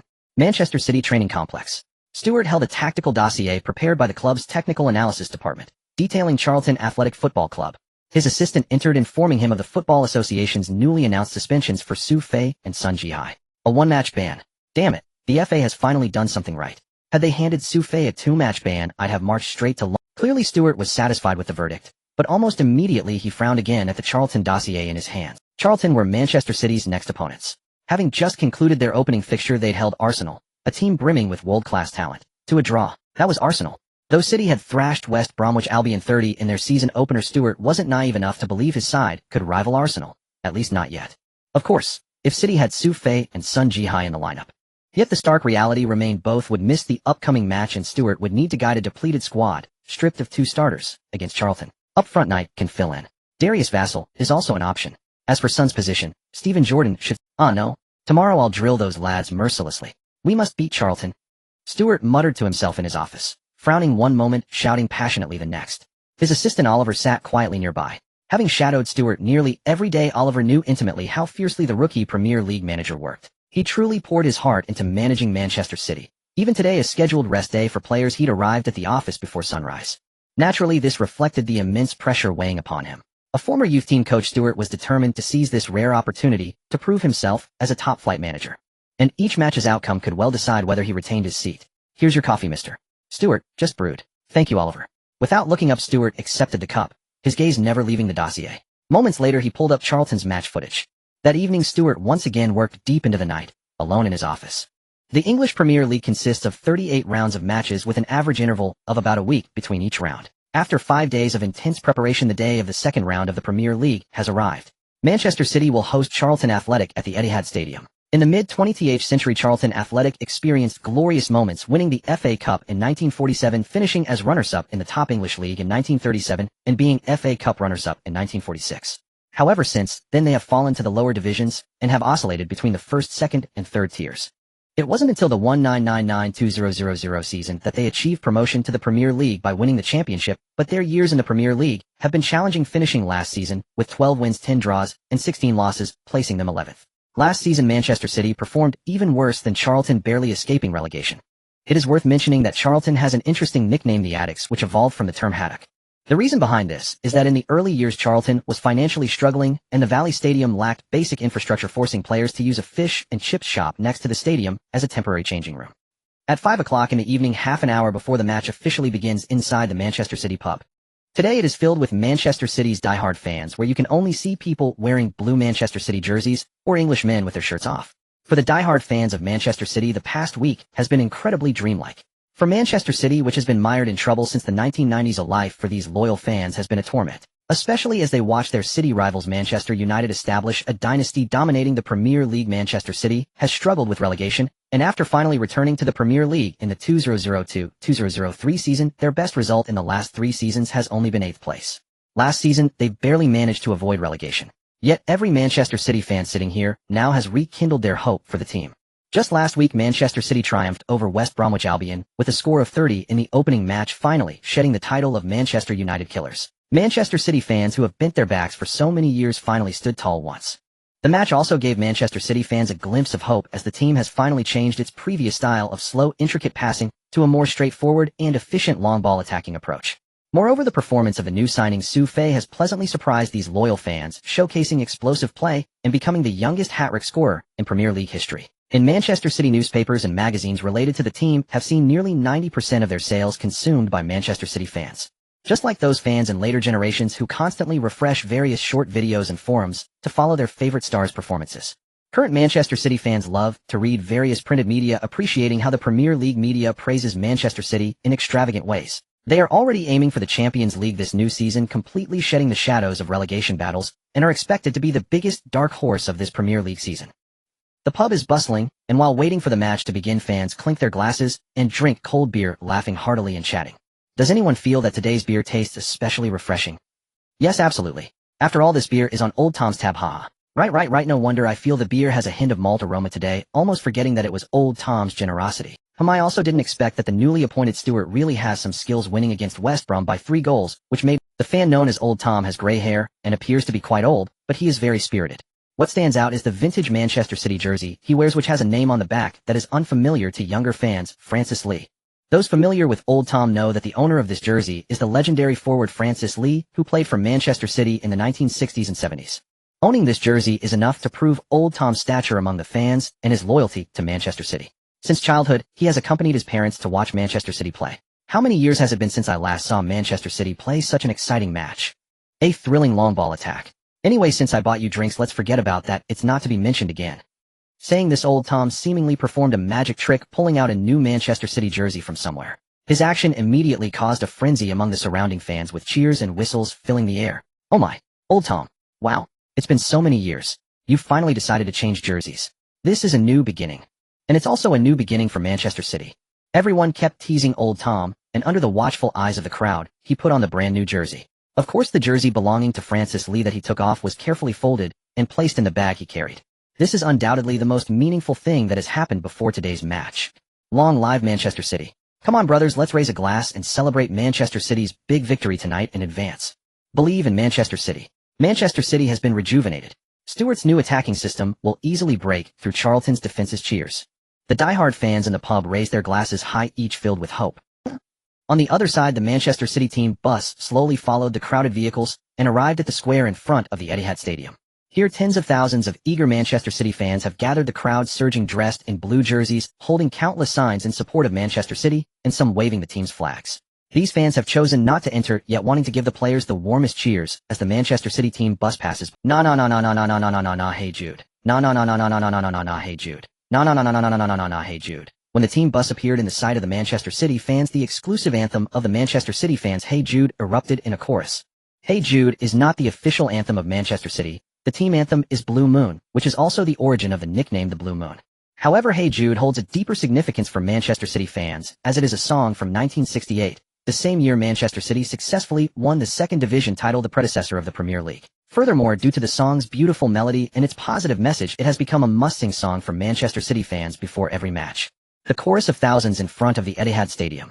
At this moment, Su Fei, sitting in the team bus, could not help but pull back the sunshade of the window upon hearing the moving song from outside the bus. Man, City, must win. We really need to win this match. Su, I'm your fan. Superbia in Proelio. The slogan of Manchester City literally translated as pride in war. Among the crowd, the most eye-catching were the various handmade signs by fans, including an amusing cartoon image. The image depicted a mighty lion wearing Manchester United's number 9 jersey. It goes without saying that this was drawn to represent Su Fei. This clearly shows Su Fei's standing in the hearts of some Manchester City fans, but just through one match, he has gained the recognition of many. Even if Su Fei cannot play today, the fans still wish to express their support for him in this way. Little Su, I reckon you have more fans at Manchester City than I do. Sun Ji-hai teased, but there was no hint of jealousy or bitterness in his words, only a sense of pride. As the Manchester City players waved from the bus window, the local fans went wild surrounding the team bus. The officials quickly dispatched additional security personnel to clear a path for the bus, allowing it to pass through the dedicated route slowly. After arriving at the parking lot, the players were still reminiscing about the crazy scene outside the stadium. How long has it been? How long has the team not received such a frenzied welcome from Manchester City fans at the stadium? This is what fans are like. Although they might mercilessly criticize you when you lose, they will also shower you with their utmost passion when you win. They'll drop you off here, you'll head into the stadium first. Su Fei got off the bus and walked towards the spectator entrance. As a suspended player, Su Fei couldn't even sit on the bench today, he could only watch from the stands. Su Fei disappeared like the wind, and Sun Jihai, realizing this, hurried after him. Wait for me, little Su Im. The pre-match press conference scene. Charlton's coach Kobishly appeared on time in a white shirt. He was a true Englishman, with sparse brownish hair on his head and grey-green eyes. As the coach who led Charlton from the Championship to the Premier League, he held a high reputation within the team, known for his Manchester City's performance in their last match against West Bromwich was outstanding. They have completely rejuvenated this new season. Even in the absence of two key players, I believe they will still unleash exceptional energy in today's match. Are you referring to suggestions for Stuart? No. While he is a newcomer in the Premier League, I know him. He had an excellent coaching career with Manchester City's youth team, and I do not believe I have the right to give him any advice. His speaking style mirrored his coaching style, responding to the reporters' questions in a very official manner. Such answers undoubtedly disappointed the reporters present. Compared to Kobishly, they preferred the provocative statements of West Brom's coach Brate Robson. So the reporters could only hope for something to take away from the last match's press conference, where Stuart had been passionate and even flipped the bird at Brate. Charlton drew against Arsenal in their last match, and their strength was outstanding, completely beyond everyone's expectation. The absence of Su and Sun is indeed a headache, but I believe the other players in the team will still strive to win the first home match of this season. Regarding the suspension, I have no thoughts on it. The FA's ruling will be very fair. As a result, Stuart behaved like a good boy at the press conference today. His bland responses even made the reporters drought. Thus, the pre-match press conference concluded, and both head coaches returned to their respective locker rooms. The two who had faded away at the press conference completely changed their demeanor in front of their players. The moment Kobishly entered the locker room, he clapped his hands and called the players over. Listen, in today's match we must secure 3 points no matter what. They're like soft persimmons right now. The absence of the main striker and fullback presents us with the best opportunity. Remember last season? They beat us, and today is our best chance for revenge. Let those fans who came specifically to watch Manchester City leave the Etihad heartbroken and in silence. We drew against Arsenal last round, and defeating Manchester City today is entirely reasonable. So let's go, kids. Unleash all your energy. Complete the revenge against Manchester City. The Charlton players were stirred up by Kobishly's pre-match speech, filled with fighting spirit, as they put their hands together. In unison they shouted, "Victory! Victory! Victory!" On the other side, Stuart also passionately delivered a speech as he entered the locker room. "Gentlemen, look over here, yes, look at me. I believe you have already seen the passion and hopeful gazes of the fans on your..." That's right, today is our first home game of this season. The Blue Moon fans are expecting us to deliver a victory for them. Before today's match begins, we have successfully positioned ourselves second in the Premier League table with 3 points and 3 goal differences. Second in the Premier League. This is an honor that belongs to each of us, a position we haven't dared to dream of for years. I believe no one here wishes to fall from this position and return to the familiar 9th or 10th or even lower. I can only accept one outcome, which is that after this match we remain in this position. Or even move further up to reach the top of the Premier League.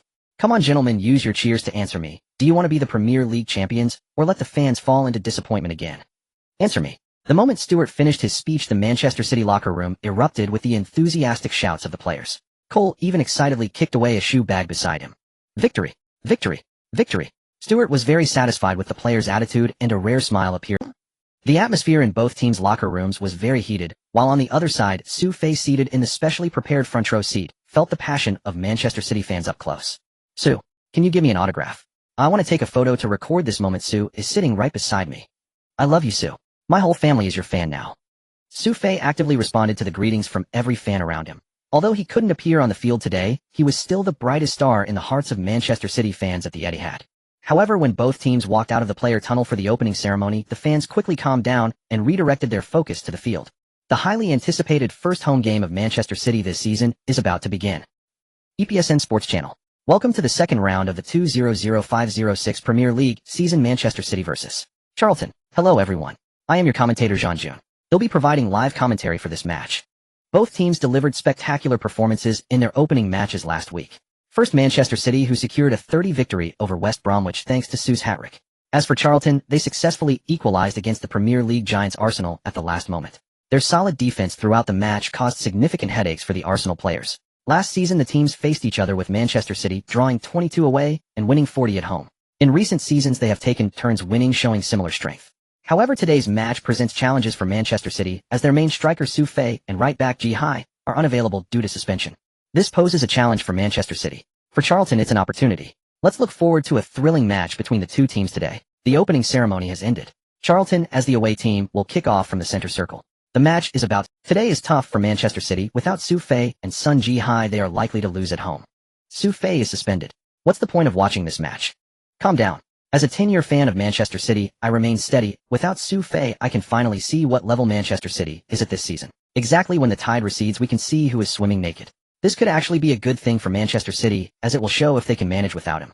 Go Manchester City. Let's crush Charlton. I believe even without Su Fei Manchester City can easily handle Charlton. The match has officially started. Now let me introduce the starting lineups for both teams today. At home in blue jerseys Manchester City.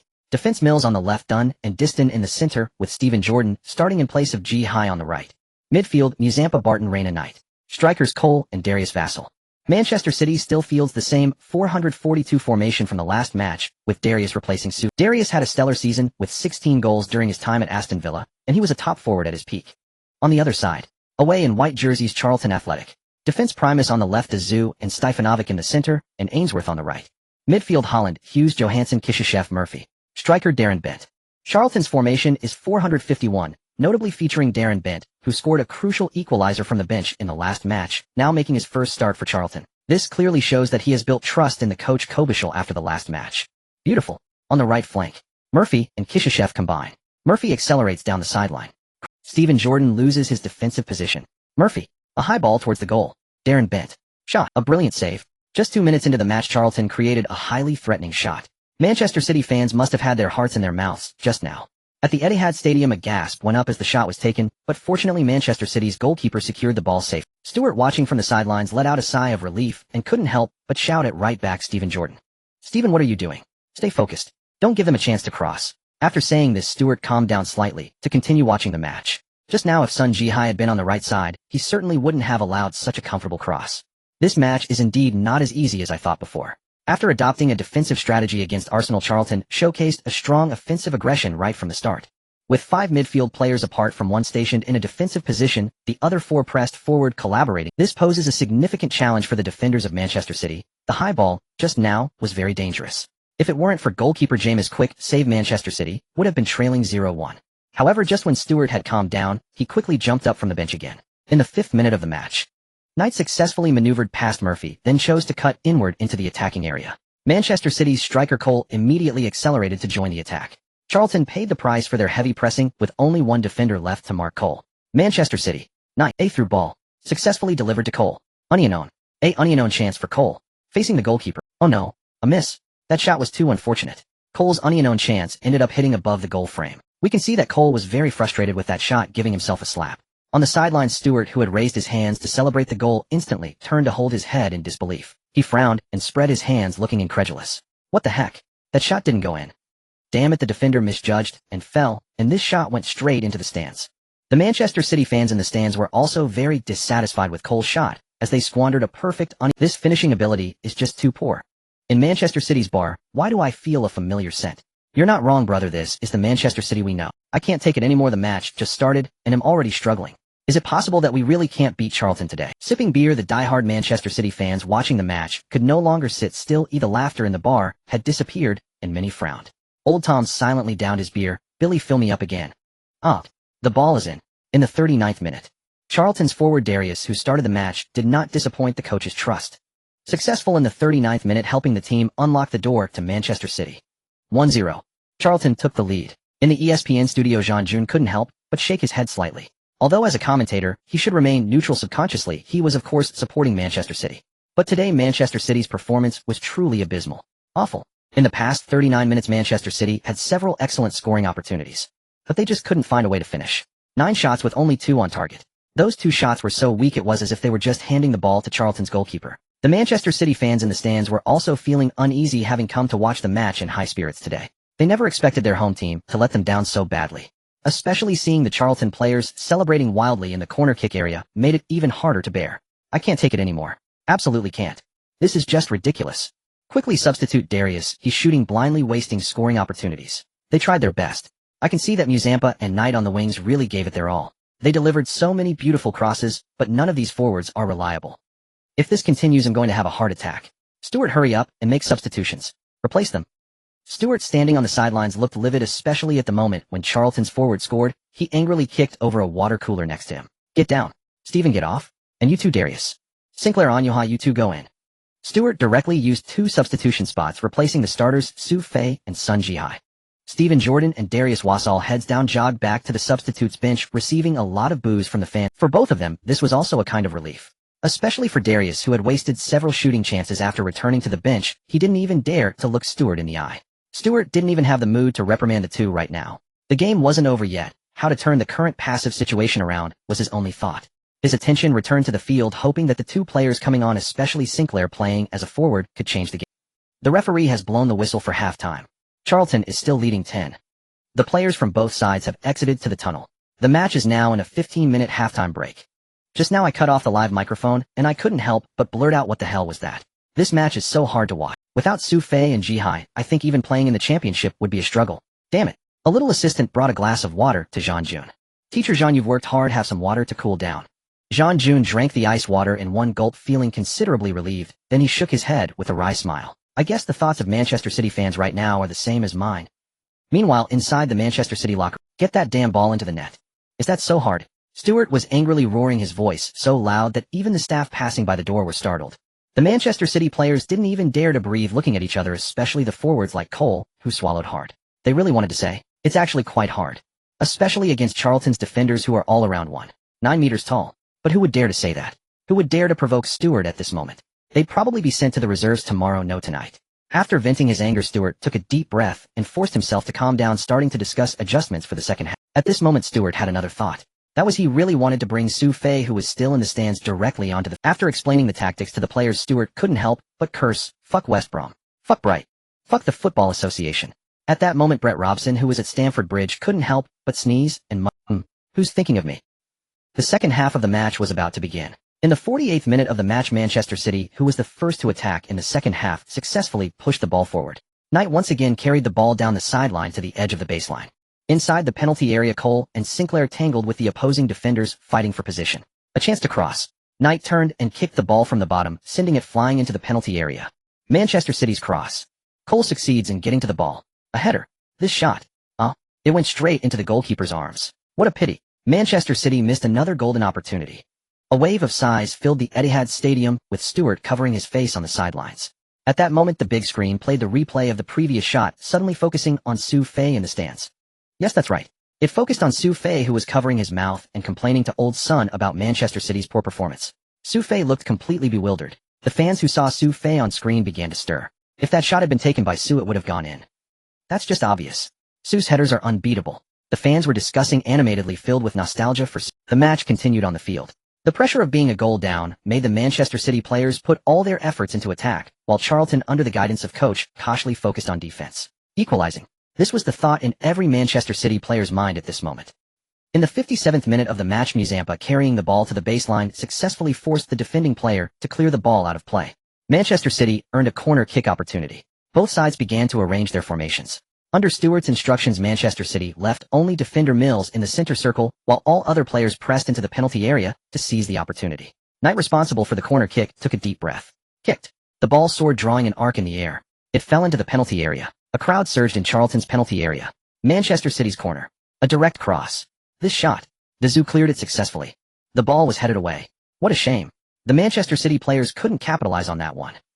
A wave of sighs rose again in the Etihad Stadium, and Stewart this time turned around angrily and punched the air. The big screen also replayed the moment of the header contest, showing that the closest Manchester City player was still 2 meters. They couldn't get it, they simply couldn't get it. After the replay, the live director once again focused the camera on the fans in the stand. Focusing on Su Fei. The live broadcaster once again focused the camera on Su Fei, who was unable to participate in the match due to suspension. This is sure to remind Manchester City fans of last week's game. In the match against West Bromwich Albion, Su Fei managed to score a header despite being surrounded by 3 defenders in the... Indeed, at this moment Manchester City is in dire need of a goal. How could one not miss Su Fei? Jean-Jun couldn't help but express his feelings as the big screen repeatedly focused on Su Fei in the stands. The game continued on the field. In the 73rd minute, Manchester City once again earned a corner kick. This time Knight's cross was directly intercepted outside the small penalty area by Charlton's defender Primus. However, the ball was sent towards Knight. Knight seized the opportunity ahead of the opposing player and gained possession, controlling the ball from the left side of the penalty area. In the 75th minute of the match, Knight delivered his 6th cross of the game. This delivery was exceptionally well placed in terms of both height and arc. It accurately landed on the head of his teammate Barton inside the penalty area. But Barton couldn't capitalize on this opportunity. At the moment of his jump to contest, he was knocked down by the opposing center-back Stefanovic, who was also jumping. The ball was once again cleared away. Charlton successfully cleared the danger. Knight's 2 quick crosses failed to yield any remarkable results. The ball was brought back towards the center circle by a Charlton player. With his hands on his knees, Knight panted heavily, glancing helplessly at Su Fei in the stands. If only his pass had been directed at Su Fei. Then it would have been Stefanovic, the Charlton center-back, who was knocked away. When Knight looked towards Su Fei, the broadcaster's camera focused on Su Fei once again. This was already the 3rd time in this match that the camera specifically focused on Su Fei, and each time it was after Manchester City's attack had gone in vain. I must say, the live broadcaster truly knows how to stir things up. The emotions of the Manchester City fans have been incited by him. Fans gazed at the dark-haired, yellow-skinned figure on the big screen. Their feelings were complex. In the last match, Manchester City won. Many believed it was due to Stewart's excellent tactical setup that Manchester City was suited for long ball tactics. But now it seems it's not that Manchester City is suited for long balls, rather it's because they have a phenomenal target man like Su Fei that they can play such tactics. Since the match began, Stewart has not worn a smile on his face. Seeing that the team wasted 2 more chances in a short period, he scratched his head in frustration and slumped down on the bench. After the last match, Stewart was still in high spirits, feeling that coaching the first team was no different from coaching the youth team, perhaps even easier. But today he was schooled by Charlton.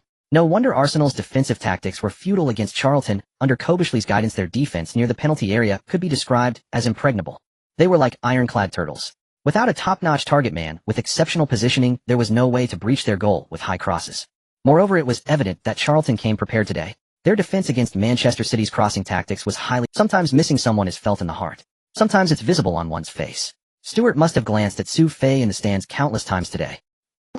In the 89th minute of the match, the situation on the field remained tense, with Manchester City launching an all-out attack, pushing their defensive line up to the center circle to participate in the offense. Musampa received the ball on the wing facing the pressing Primus, employing a feint to evade him, then driving the ball straight towards the penalty area.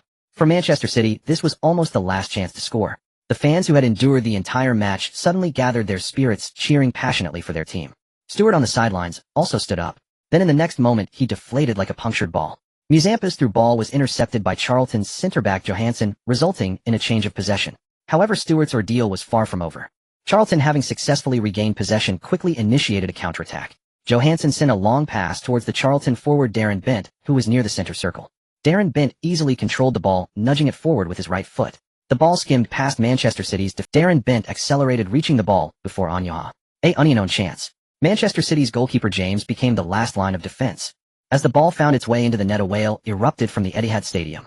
Fans could hardly believe their eyes as the long-awaited home goal never materialized. In the end, just as the match was nearing its conclusion, Charlton scored yet again. It was over. Completely over. What a beautiful goal from Darren Bent, who scored twice. There's very little time left in the match. For Manchester City, the hope of winning, or even drawing this match has become extremely slim. Manchester City paid a painful price for their numerous wasted opportunities in the match.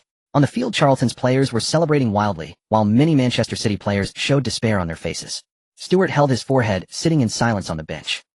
At the post-match press conference, after the last match, Stewart had walked in with a light step. Today, he felt heavy, as if his legs were filled with lead. He had a headache, pondering how to deal with those difficult reporters. Losing 0-2 at home, especially in the first home game. Entering the press conference, Stewart could see the mocking expressions on many reporters' faces. For Manchester City, losing was a painful experience. Conversely, for the eager Premier League media, the higher they had lifted Manchester City after the last match, the harder they felt. They certainly wouldn't mind kicking Manchester City while they were down. Charlton performed exceptionally well in this match, especially in defense. Their defenders were outstanding. We wasted many opportunities, though wasting chances brings punishment. Congratulations to Charlton for winning today's match.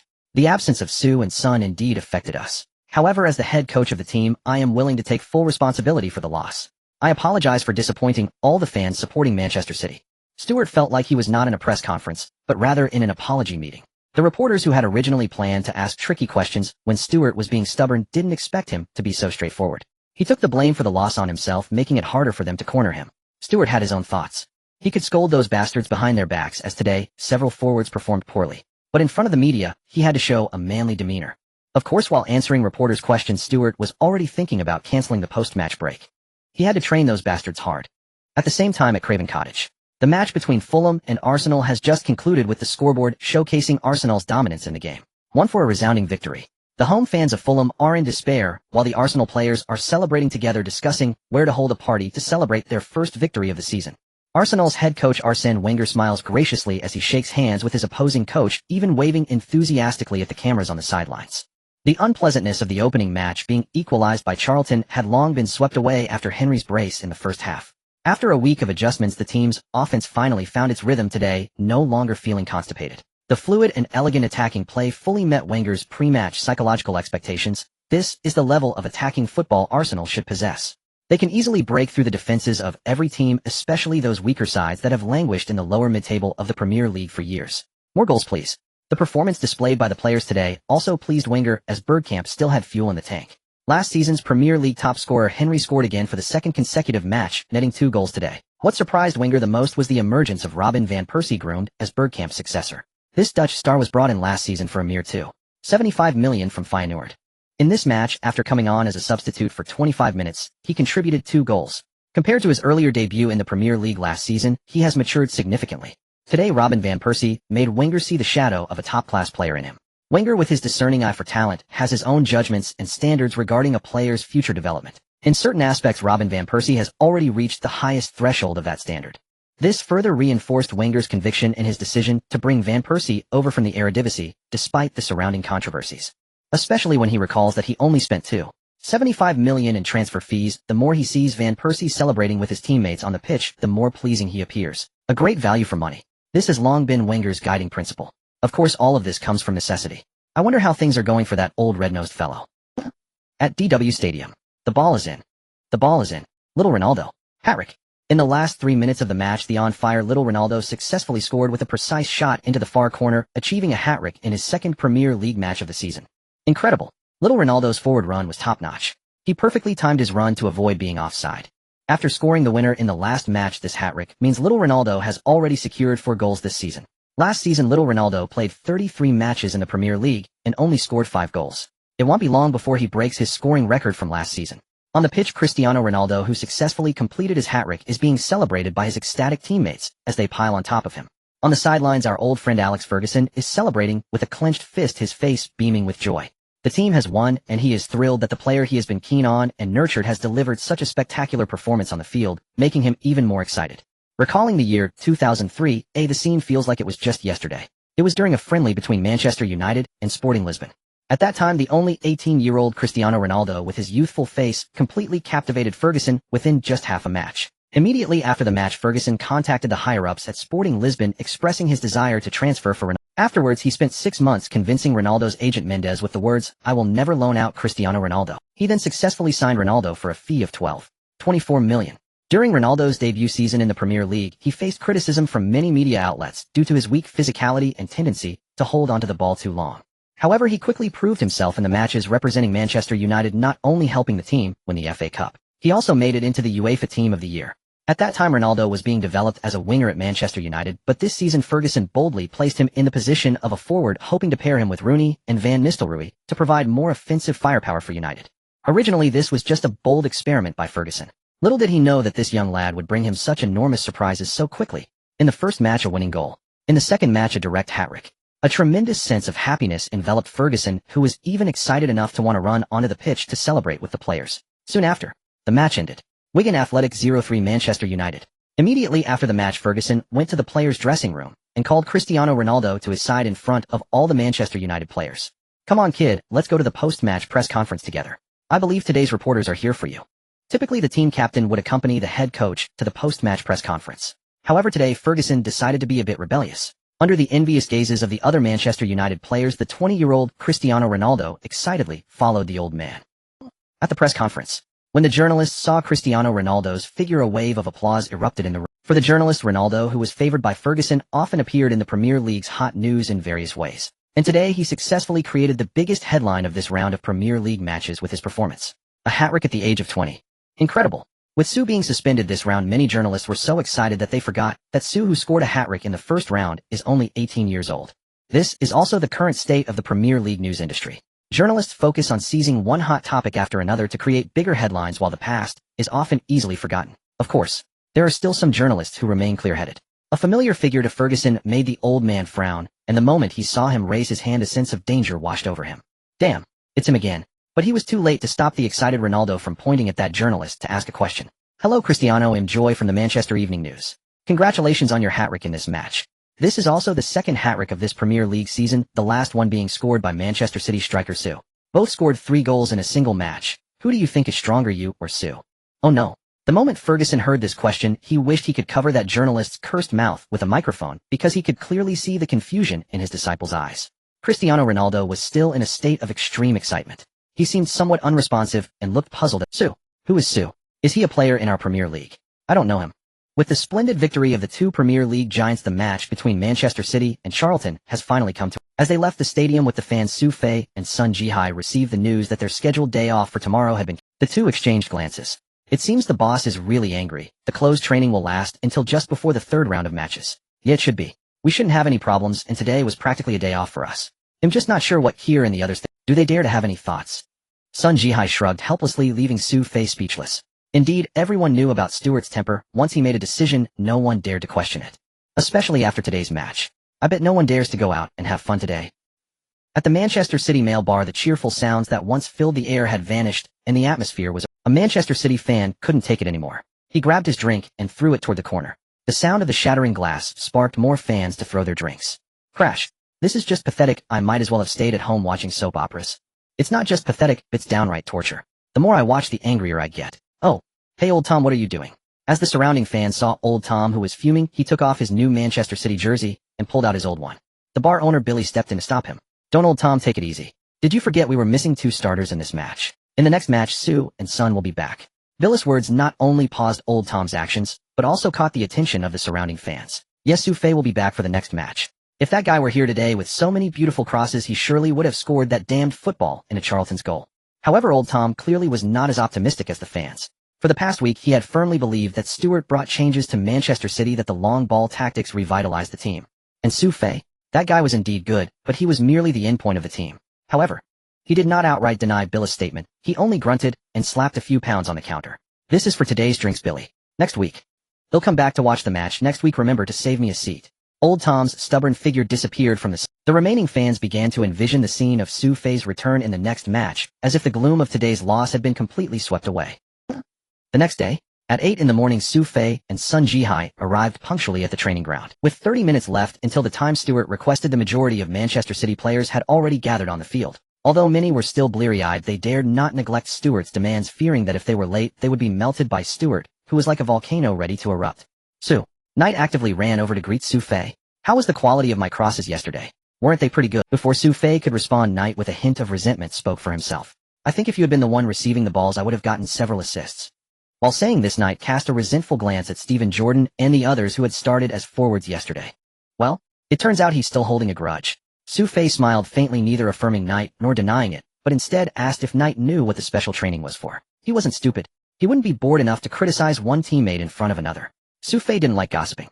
Don't say anything new, I bet we're in for some tough days ahead. Training from morning to night, no leaving the base, living in the dorms, and eating and resting together. Upon mentioning the special training, Knight made a bitter face. Unified schedule. Living in dorms.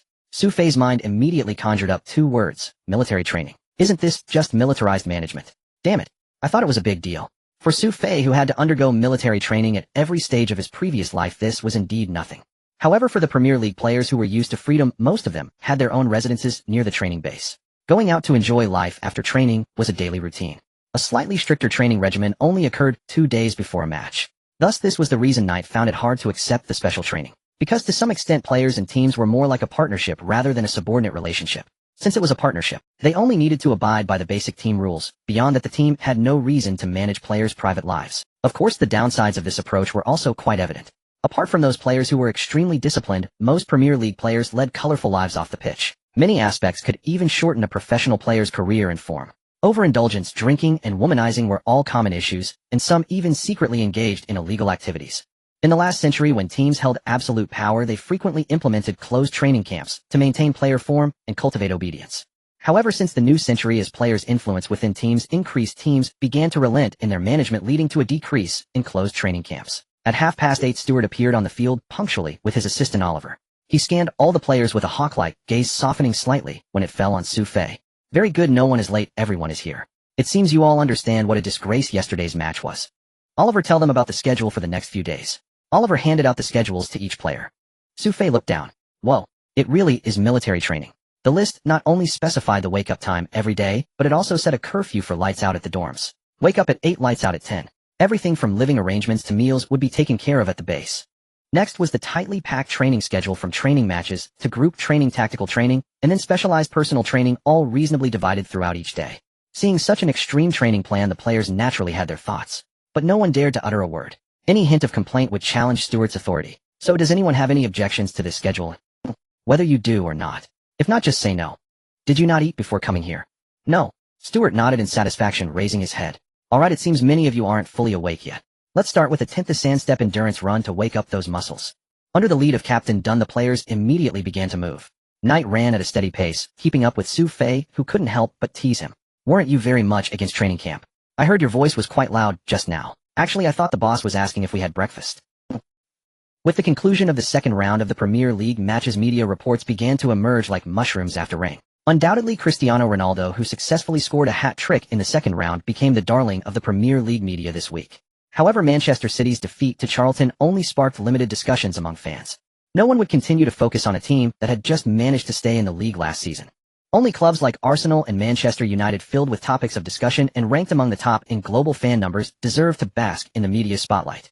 In London at Arsenal's training base, Arsene Wenger hummed a tune as he arrived at his office on time, ready to start his day. His assistant handed him a cup of freshly brewed black coffee and several newspapers.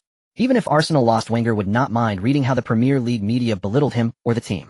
Facing criticism is one of Wenger's life mottos. He had already learned about Manchester United's triumph and Ronaldo's hat-trick from the previous day's match. However, the report from the Manchester Evening News caught his particular attention. Seeing the headline, "Ronaldo, who is Su? I don't know," made Wenger chuckle. He could easily imagine how furious Ferguson would be at the reporter who posed that question standing next to Ronaldo at the time. In Wenger's mind, he always viewed Ronaldo as a flower carefully nurtured by Ferguson. And now this flower has been successfully ensnared by unscrupulous Premier League media.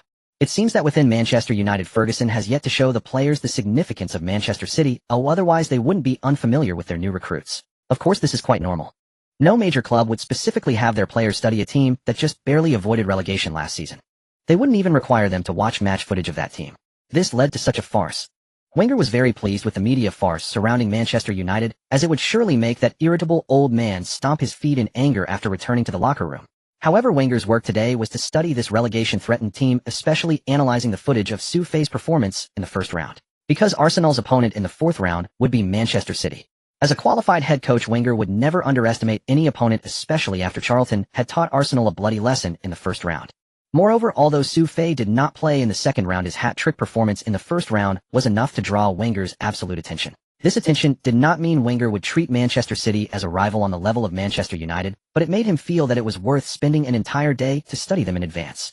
Under Wenger's suggestion, his assistant has already placed the footage of Su Fei's first round and the U20 World Cup match. Click. As the disc was inserted into the DVD player, Arsene Wenger's work for the day officially began. At the Manchester City training base. After finishing a 10-kilometer run, the players were panting heavily, with many lying on the grass. Knight was the most exaggerated, running to the side to dry heave, expelling stomach acid. Stewart, seeing this scene, did not rush over to offer any gentle human concern, but frowned instead. The average running distance for Premier League players during a match is about 10 kilometers. Although there are breaks during the match, the current average endurance of Manchester City players is clearly below passing standards. In the face of an opponent with superior overall strength, players must actively run to find more opportunities. It is no wonder they have been teetering on the brink of relegation. Practice. They must continue to practice. However, there were still some players that pleased Stewart, like Su Fei and Sun Jihai. Su Fei was only slightly out of breath, supporting his knees to adjust his breathing. For Su Fei, who currently had an energy level of 80, such a 10-kilometer run was completely within an acceptable range. An energy level of 80 is slightly above average in the Premier League. Sun Jihai's ability to establish himself at Manchester City has always been based on his speed and endurance. Even after playing a full 90 minutes, he could still maintain remarkable resilience. Su Fei estimated that Old Sun's energy level was at least above 90. On August 23rd, a man wearing sunglasses and a trench coat appeared beside the training field of Manchester City. It was Su Fei's agent Raiola. It's not easy to meet Su. Secret training, living, and eating at the pitch, no outsiders or media allowed in. Stuart has really made it quite extravagant. Raiola wiped the sweat from his forehead with a handkerchief and quickly spotted Su Fei, who was dressed in a yellow training kit on the field. The team was holding an internal training match. Although Raiola had business to attend to, he wasn't foolish enough to interrupt Manchester City's training, so he quietly walked over to greet Stuart, who was watching. Since Su Fei's performance at Manchester City had pleased Stuart greatly, he welcomed Raiola's arrival with enthusiasm. "Long time no see, Mr. Stuart." "Mr. Raiola, you've come. The training match has just started and will last for 45 minutes. Why don't you sit in the office where it's cooler?" "No worries, I just want to see how Su is doing at Manchester City." "Very well. By the way, do you have any other talented players like Su that you might want to consider bringing to Manchester City?" "Haha, every player I have is excellent. How about Zlatan Ibrahimovic?" "Ibrahimovic? Really?" Stuart's eyes lit up. Raiola nodded. After all, it was common knowledge in the media that Ibrahimovic was unhappy at Juventus, so it wasn't a forbidden topic. "So what do you think?" "How much?" "At least this amount." Raiola extended 4 fingers. "4 million. Stuart's eyes shone even brighter, but Raiola shook his head. "Damn, you're the only one crazy enough to think that. 4 million. It wouldn't even cover the change. Did you really think everyone could be as cheap as Su for Manchester City?" Although internally frustrated, Raiola still wore a sincere expression. 40 million. Just 40 million for the transfer fee, and if you agree, they'll start arranging this immediately. Stuart's smile froze on his face, awkwardly touching his nose. 40 million. Damn, I wonder if selling all the current players at Manchester City would even come close to that. Damn. So you were just playing with me. Stuart was left speechless. Raiola, on the other hand, stifled a laugh, while quietly admiring Stuart's expression. Making these team management members uncomfortable was something Raiola, known as the vampire of the football world, loved to do. "Let's just watch the match, Mr. Raiola." Stuart had completely lost interest in continuing this topic, and Raiola shifted his attention back to the field.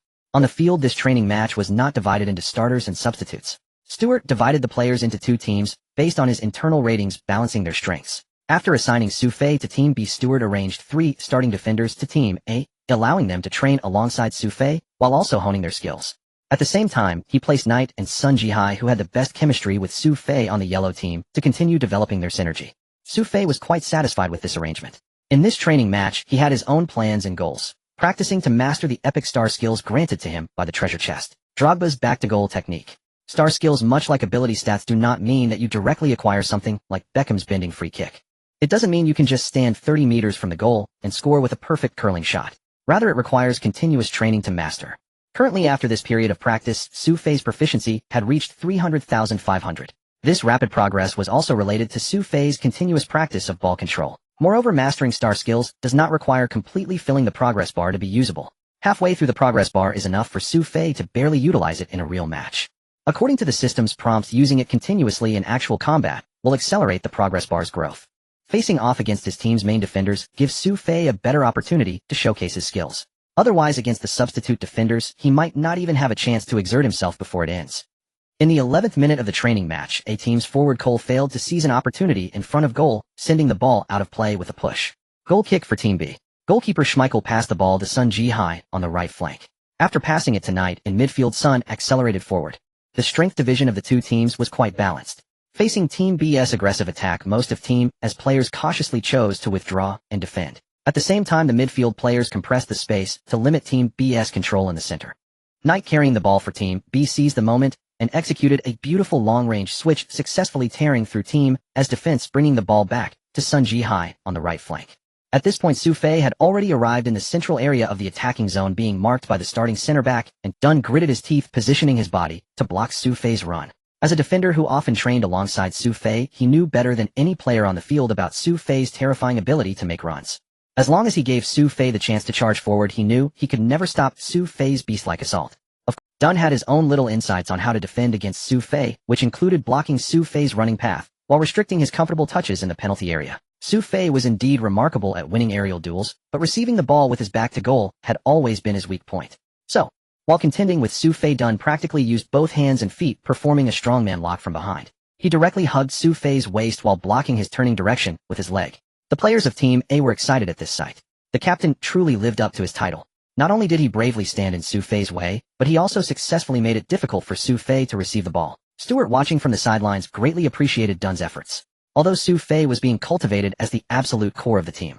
As the head coach, every player's hard work and attitude in the training match made him happy. However, Stuart also noticed Su Fei's current technical shortcomings. He was indeed invincible in standing aerial duels, but there was still a long way to go in receiving the ball with his back to goal. This skill could not be mastered overnight, as he could see in just one training match. Moreover, other teams that had dedicated video analysts conducting tactical research day and night might soon target Su. Thus a frown appeared between Stuart's brows. At that moment, Su Fei on the field extended his hand to signal for the ball from Sun Jihai. Without hesitation, Sun Jihai kicked the high ball. The football soared over the pitch, flying towards Su Fei, who had his back to Dun. Dun did not expect that Su Fei would directly ask for the ball, and he held his breath, continuing to apply pressure from behind. However, a sudden surge of strength came from Su Fei. Deng In, who was initially full of confidence in his defense, felt as if he had placed a steel shackle on the fierce beast. However, as the soccer ball flew closer, Deng In realized he was wrong, terribly wrong. The cage meant to imprison the beast was in fact entered willingly by the beast itself, when the beast no longer wished to play with you. All restraints would be instantly broken by the beast. Su Fei used his powerful back strength to force Deng In to take 2 steps back. Then, facing the soccer ball that had landed in front of him, he extended his right leg with the outer side of his right foot, accurately making contact with the ball, accompanied by a swift outward kick. The moment Su Fei touched the ball, its trajectory was completely altered, flying towards Su Fei's right side. At the same time, Su Fei twisted his body and turned, effortlessly shaking off Deng In's embrace. The overwhelming force made Deng In feel as if his arms were being pried open by a pair of pliers. Subsequently, Deng In was uncontrollably sent flying. He crashed heavily onto the grass. Meanwhile, with no restrictions, after turning around, Su Fei rushed towards the soccer ball. He had just flicked forward, once again touching the ball with the tip of his right foot, driving it toward the goal. Everyone witnessing this scene was stunned. Although Su Fei often showcased breathtaking performances in training matches, this time he brought an entirely new shock to everyone. Stuart on the sidelines had his mouth agape like an egg. Damn, this kid, he has surprised me again. The smoothness with which Su Fei received and turned with the ball was simply delightful. The key point is, he did all this while being firmly held by Deng In from behind. And that's Deng In. Although not the top defender in the Premier League, he is a towering figure at 6 feet 4 inches tall and nearly 200 pounds. He was directly sent flying the moment Su Fei received the ball, as if he were made of paper. Can't a back-to-goal play be targeted by other teams? Stuart instantly felt that his previous thoughts were incredibly naive and ridiculous. Su Fei possessed the best back-to-goal skills in the Premier League, no, the best in the world. The graceful turn combined with the violent escape. How can he be targeted? There's simply no way to target him. Stuart couldn't help but swallow hard, both surprised and delighted. It seemed he would have to set up new passing tactics for this. Meanwhile, Raiola, who was also watching the game from the sidelines, was taken aback. As a football agent, although he couldn't play, he was an expert in studying player techniques. Even he hadn't anticipated that Su Fei had such outstanding back-to-goal skills. Was it honed at Manchester City? No, that's impossible. After noticing Stuart's shocked expression, Raiola instantly dismissed this thought. However, his thoughts differed from Stuart's. It wasn't about how Su Fei could leverage such skills in the Premier League. Rather, he was frustrated that he had been intent on sending Su Fei to the most suitable Manchester City. He regretted not negotiating a better deal for Manchester City during the contract signing. Of course, this thought was fleeting. After all, it was Manchester City, those stingy bastards. He estimated that if he had asked for just a bit more, those tight-fisted management members would have refused to part with it. On the field, Su Fei struck the ball on a breakaway, but unfortunately his shot hit the left post and did not result in a goal. As Su Fei shook his head in disappointment at the missed shot, he noticed that the attention of the Manchester City players was not on his recent shot, but rather on Deng In, who was on the ground clutching his chest. Deng In's chest indeed hurt. Otherwise, he wouldn't be rolling on the training ground groaning. After falling, not only did he hit his back against the grass, but during Su Fei's turn and escape, his chest took a tremendous. Deng In's actions of rubbing his back and chest in pain made the defenders of Team A feel a pang of fear. Even the captain was knocked down. If it were me in there, wouldn't I end up like Gaddis from West Bromwich heading to the hospital? This kid is no ordinary person.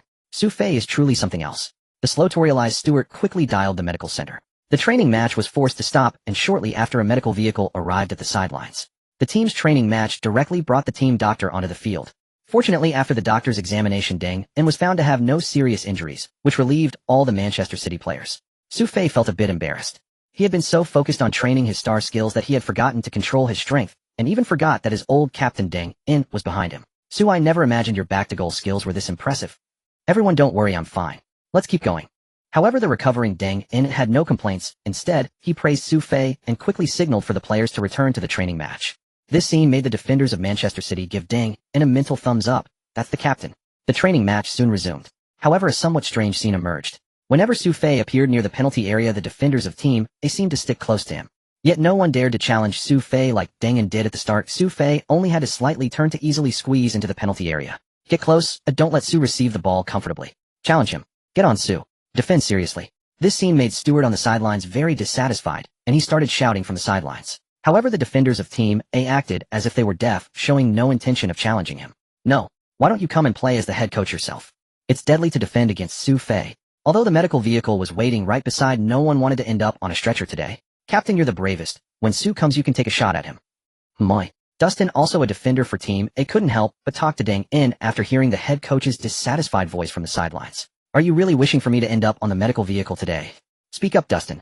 If you have any dissatisfaction with me. Dang In shot a look at Dustin, revealing an expression that clearly said, I'm not an idiot. Su Fei, standing beside them, clearly heard this exchange and awkwardly touched his nose. It seems that the most challenging part of Drogba's technique lies not in the technique itself, but in finding a suitable. 45 minutes flew by quickly. The training match ended with Team B featuring Su Fei triumphing over Team A with a score of 5-1. Among them, Su Fei scored 4 goals by himself and showcased his back-to-goal technique multiple times during the training match. This was the biggest surprise and gain for Stuart today. Returning to the sidelines, Su Fei noticed the familiar figure of Raiola. After Stuart finished analyzing the recent training match and allowed a half-hour break, Su Fei followed his agent to the side. Su, you're performing better and better on the field. Even I can't help but admire. Haha, Raiola. You didn't come all this way just to watch me play a training match, did you? I like your straightforward personality. I have good news. Ooh, I found you a sexy female model. Off. After confirming he hadn't misheard, Su Fei was stunned. What? A sexy female model? Is this a topic that an 18-year-old minor like me can discuss? Actually, I came here today to discuss the endorsement matter with you. Your remarkable performance in the debut has successfully attracted the attention of many advertisers. And I believe the most suitable brand for you is the American brand Dove, which has officially extended a global endorsement invitation to us. So it turns out it's about endorsement. Dove, is it the chocolate brand? Su Fei was taken aback, recalling the classic advertising slogan of Dove, Dove, enjoy the smoothness. However, Raiola's next words quickly made Su Fei realize he had misunderstood. It wasn't the chocolate brand Dove. Dove is the most valuable brand under Unilever with operations in over 100 countries around the world. It is currently the largest cleaning brand globally. Moreover, they are looking for you as their spokesperson to enter the Chinese market. This alone demonstrates their sincerity. The price is also very sincere. 2 million euros for 3 years. This does not include some performance-based clauses. I came today specifically to discuss this with you and see what you think. If you are interested in learning more, I can go back and negotiate more specific contract details with them. A cleaning brand. Su Fei was still a bit confused. It certainly made sense to find someone to enter the Chinese market. But what exactly does this cleaning brand do? It couldn't possibly be something like Mr. Clean, could it? His face might end up appearing in the bathrooms of thousands of households every day. Ugh, that image feels rather awkward. Seeing that Su Fei still looked unclear, Raiola instantly understood that Su Fei probably hadn't used or paid attention to the Dove brand. This time they mainly want you to endorse their body wash product. Su Fei finally understood he would indeed be endorsing something that would appear in other people's bathrooms. I highly recommend you take on this endorsement, Su. The base offer is quite good. Moreover, this will greatly enhance your global recognition and further increase your commercial value. Just imagine, Su. This is a cleaning brand sold in over 100 countries. Even fans who do not follow the Premier League will see you through this endorsement. Seeing Su Fei still in a daze, Raiola thought Su Fei was uninterested in the endorsement and couldn't help but add more. Su Fei asked the next moment, so what does this have to do with the sexy female model you mentioned? Raiola took 3 seconds of silence to quickly reflect if it was his fault, then smiled and replied. Because in this endorsement advertisement, in addition to packaging shoots, there will also be a television commercial filming. As far as I know, Dove has already contacted the famous supermodel Gisele Bündchen. Haha, Su, they also revealed some content of the advertisement to me, which will feature a couple bathing together in the bathroom. Su Fei had never heard of Dove, but he had certainly heard of Gisele Bündchen. Isn't she the ex-wife of the GOAT of rugby, Tom Brady? No, wait, it's 2005, they probably weren't together yet. But this television commercial about a couple bathing together sounds a bit too much. By taking on this endorsement, not only is he selling his image rights, but he also has to sell his. So what do you think, Su? Would you like to consider it? Faced with Raiola's eager gaze, Su Fei reluctantly nodded. Alright, I trust you, Raiola. Please handle the arrangements. When do we start bathing together? Noah, when do we shoot the advertisement? Raiola revealed a knowing smile, and did not tease Su Fei for his slip of the tongue. Actually, I've already discussed most of the details with Dove. I'm just waiting for your confirmation. I estimate that as soon as you finish this match, we will be flying to the United States. Su Fei then realized that Raiola had already been prepared to persuade him before coming. However, this also showcased his agent's professionalism, allowing him to worry less and focus more on the pitch. Just as Su Fei had sent off Raiola, he was pulled aside by Stuart again. Stuart's eyes were filled with restrained joy. Su, I would like to discuss with you regarding your back receiving skills. Portsmouth Training Base. For the coach of the Pompey Pelin, the past 10 days have been particularly torturous. The Premier League has already gone through 2 rounds. In the first round, they lost 0-3 to Everton, and in the second round, they lost 0-2 to Sunderland. 2 rounds of defeats with 0 goals scored, and still 0 points. They are currently at the bottom of the Premier League. Although last season the team managed to remain in the Premier League with a 17th place finish, Pelin was already fully aware before the season started how difficult it is for a weak team to secure a place in the Premier League filled with strong rivals. However, the fact that the team failed to even score against Sunderland, who had just been promoted from the Championship, was something Pelin found hard to accept. Last season, they finished 17th in the Premier League. This season, they haven't even managed to defeat the weakest team, Sunderland, which was one of the few opportunities for the team to earn 3 points. Just like that, they ended up with nothing, not even a single point or a goal. Given the current trend of the season, it seems increasingly distant for the team to achieve their goal of remaining in the league. If we don't start earning points soon, we won't be able to hold on any longer. Pelin sighed in his office, murmuring to himself. He then opened the materials for their third-round opponent, Manchester City. In a sense, Manchester City could be considered Portsmouth's good brother. Last season, the team secured precious 3 points against Manchester City in the 36th round of the Premier League, ensuring their successful survival in 17th place. It can be said that without Manchester City, Portsmouth would not still be in the Premier League today. Moreover, last season Manchester City was also struggling alongside Portsmouth, with Portsmouth in 17th and Manchester City in 16th, just next to each other. Looks like we have to rely on Manchester City again. Pelin perked up. Manchester City hadn't made any significant moves during the off-season, and their squad remained largely unchanged with a new head coach. The only new signing was an 18-year-old player, Su Fei. However, Su Fei's performance in the first match was stunning, scoring 3 goals with his outstanding individual ability. But for Pelin, the good news was that Manchester City lost 0-2 to Charlton in the second round, without Su Fei, with chaos reigning in both attack and defense throughout the match. This also means that without Su Fei, Manchester City is still the same old Manchester City. If they can successfully restrict Su Fei's performance, the chances of victory for their team are significantly higher. Besides, that kid played against West Bromwich in the first round, and our defensive line is of a higher overall standard compared to West Bromwich. At that time I can arrange. Let's do it this way. 3 points, we will definitely secure these crucial 3 points. Pelin continued to analyze in his notebook, speaking to himself. As his analysis grew, his expression gradually relaxed. It felt as if his good brother Manchester City had already presented the 3 points to him with both hands. On August 25th, in the city of Portsmouth, the reporter from the Sun, Delina, disembarked from the plane, stepping into this port city, also known as Pompeii, adjacent to the Solent Strait. The refreshing sea breeze brushed against her face, yet it could not dispel Delina's troubles. Damn it, it should have been me going to Old Trafford. That BTCH Anna. No wonder she spent half an hour in the director's office coming out with her hair tied up. Delina complained unhappily. As one of the reporters for the Sun's football section, she was supposed to attend the press conference for Manchester United's third match of the season. However, the department director announced at the last minute that another female reporter from the department would take her place. Instead, she was assigned to cover Manchester City's away game against Portsmouth. The department director even reassured her that Manchester City's new signing Su Fei would be playing in this match, claiming it would be a high-profile event. But Delina was no fool. Su Fei was indeed a player with star potential, but how could he compare to Manchester United? How could he compare to Cristiano? Especially after last week's second-round match, where Manchester United's Cristiano Ronaldo, with his hat-trick, became the focus of all Premier League fans. Moreover, could the excitement of a Manchester City game ever match that of Manchester United? It was simply a huge joke, treating herself like a child being coaxed. However, as a working individual, what could she do? She still had to obediently follow her leader's arrangements, and flew to Portsmouth for today's match. As for creating any hot news, Delina had completely given up on that fantasy, only wishing to finish her work quickly. She thought of it as a trip wandering around this city known for its status as a naval port of the Royal Navy. Not far from Delina, 2 men with Chinese features were happily breathing in the fresh air of Portsmouth. Teacher Jean, you seem to be in a good mood.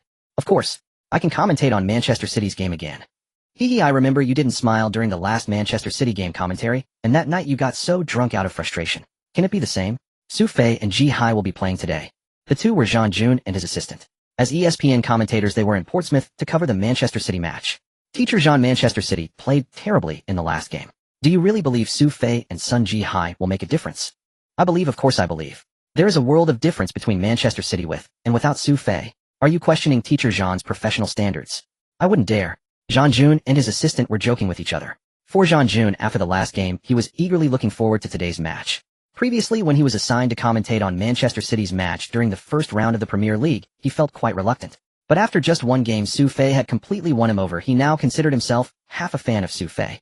Even though Manchester City had played poorly in the last match, Jean Jun believed that today Su Fei would once again bring surprises to all the Manchester City fans. Let's go, Teacher Jean, let me show you my expertise in food.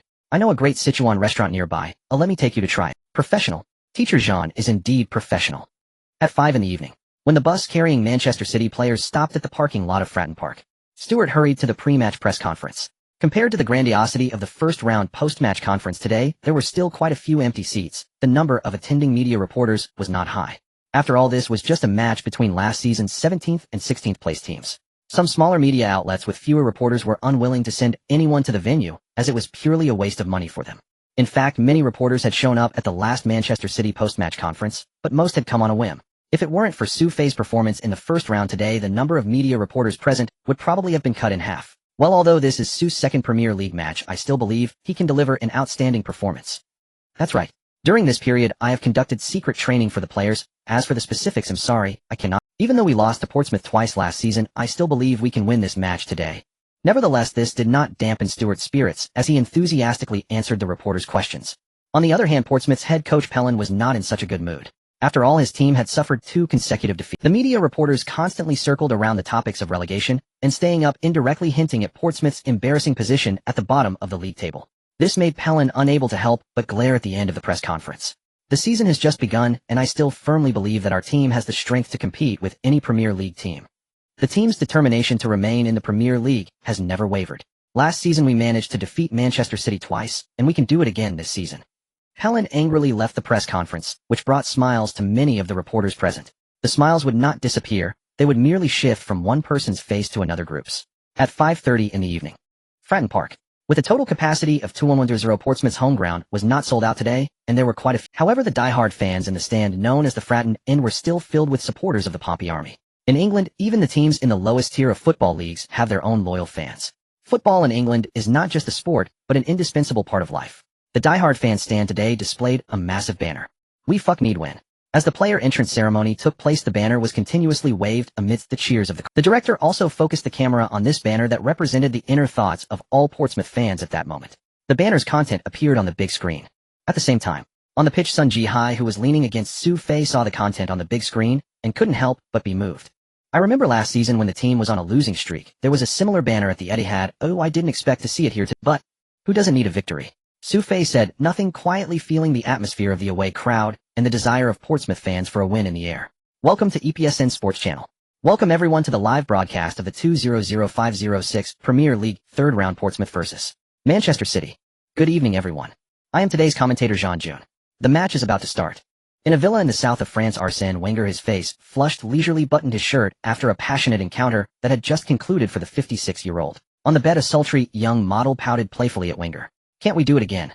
"No, sweetheart, I have a match to..." Arsenal players would find it hard to imagine such sweet words coming from their strict coach.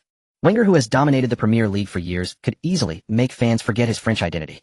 This is another side of Wenger. He possesses the romantic genes of a French man, still engaging in certain activities off the pitch even as he approaches 60. Years ago, Premier League media were keen to expose Wenger's chaotic private life, turning it into sensational news. However, the media, including fans, quickly lost interest in that aspect. They soon realized that in this regard Wenger was nothing but a wasteland. What more could be uncovered? Any day Wenger isn't with a young model, but rather living steadily with someone of similar age, would be the real scandal. Sitting upright in the living room, Arsène Wenger instantly resumed his work mode, turning on the television to tune into the live match between Manchester City and Portsmouth. Just 3 minutes into the match, neither side had scored yet. Even though Wenger had spent an entire day studying Su Fei just days prior, he was willing to invest another 2 hours watching Su Fei's match today. With outstanding physical attributes nearly perfectly adapted to the Premier League's physicality and possessing top-notch awareness for goal-scoring opportunities, especially in aerial duels, Su Fei had fully regained the level that had dazzled the world at the U20 World Cup. This was Wenger's assessment after watching Su Fei's first match footage. Of course, as an opponent, Wenger was also more concerned about Su Fei's current weaknesses. For instance, his feet were rather clumsy, lacking the ability to create plays in the forward area, relying on teammates for high lob passes, and he hadn't even had a direct shot on goal yet. These observations prompted Wenger to craft a defensive strategy aimed at restricting Su Fei. Today's match was in fact part of that validation. It's clear that Pearson has also studied Su Fei. He aims to restrict Manchester City's wing play to prevent low crosses, thereby limiting Su Fei's opportunities for aerial balls, but it's still too naive. Stuart won't just rely on low crosses to create chances for Su Fei. It seemed like Wenger's mutterings were validated as the match unfolded. On the pitch, in the 9th minute of the match, Sun Ji-hai, thwarted in his wing advance, opted to send the ball to his teammate Knight near the center circle. Knight began to accelerate along the right flank. Portsmouth's midfielder Sully Muntari surged forward to press. Unexpectedly, Knight lifted his right foot and struck the bottom of the ball with the inside of his foot, sending it soaring. With an inward spin, the ball arced through the air toward the penalty area. In the face of a blocked low cross, Manchester City opted for a diagonal 45-degree cross. The ball approached the penalty area. Portsmouth fans held their breath, and Portsmouth's head coach Perrin immediately froze, halting his actions in anxiety. At this moment chaos ensued in the penalty area. Judging the precise landing point of such a high arcing ball from over 15 meters away is incredibly challenging. Portsmouth's two defenders Herman Hreidarson and Dejan Stefanovic were closing in on Su Fei, engaging in a duel. Though they couldn't be sure of the ball's landing spot, they knew sticking close to Su Fei was the right choice. This decision was both clever and foolish. Tracking Su Fei was indeed correct, but Su Fei's precise judgment of the landing point allowed him to leap ahead of the two. As Herman Hreidarson attempted to tug on Su Fei's shirt, it was too late. Completely too late. Su Fei surged forward like an unstoppable beast. Herman Hreidarson was even lifted off the ground by Su Fei's momentum, unable to let go. Su Fei goes for the header. He connects. This shot. Oh no. What a pity, such a pity. The ball struck the crossbar. That shot almost gave Su Fei the first goal of the match. Here it comes, here it comes. Finally seeing Su Fei's powerful header, Portsmouth's goalkeeper give the goalpost a kiss. That shot was too unfortunate. As soon as Su Fei entered the field, Manchester City's attack immediately escalated. Are you sure it's just one level up? It was like two different teams. A successful cross nearly turned into a goal. If it had been any of Manchester City's other forwards, they probably wouldn't have even touched the ball. This is the scene I was looking forward to. Let's see if he can score a hat-trick today. On the pitch, Portsmouth fans first gasped, followed by a wave of relieved cheers. On the sidelines, Portsmouth's head coach Perrin, after confirming the ball hadn't gone into the net, gasped for air, wiping his forehead. He had been so tense that he forgot to breathe, turning red in the face.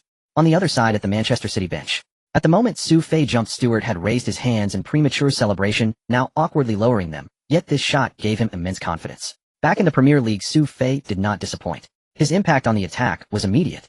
Meanwhile, Portsmouth's goalkeeper Asmir Begovic still felt a lingering fear from the earlier moment. Was that even a football that Su Fei just headed? It felt like a cannonball shot out of a cannon, too fast to react. When the ball hit the crossbar, a loud bang echoed. He closest to the goal could still clearly hear the explosive sound. It was terrifying. Truly terrifying. This sense of having survived a disaster was also vented onto his own defense. Hold firm, Herman.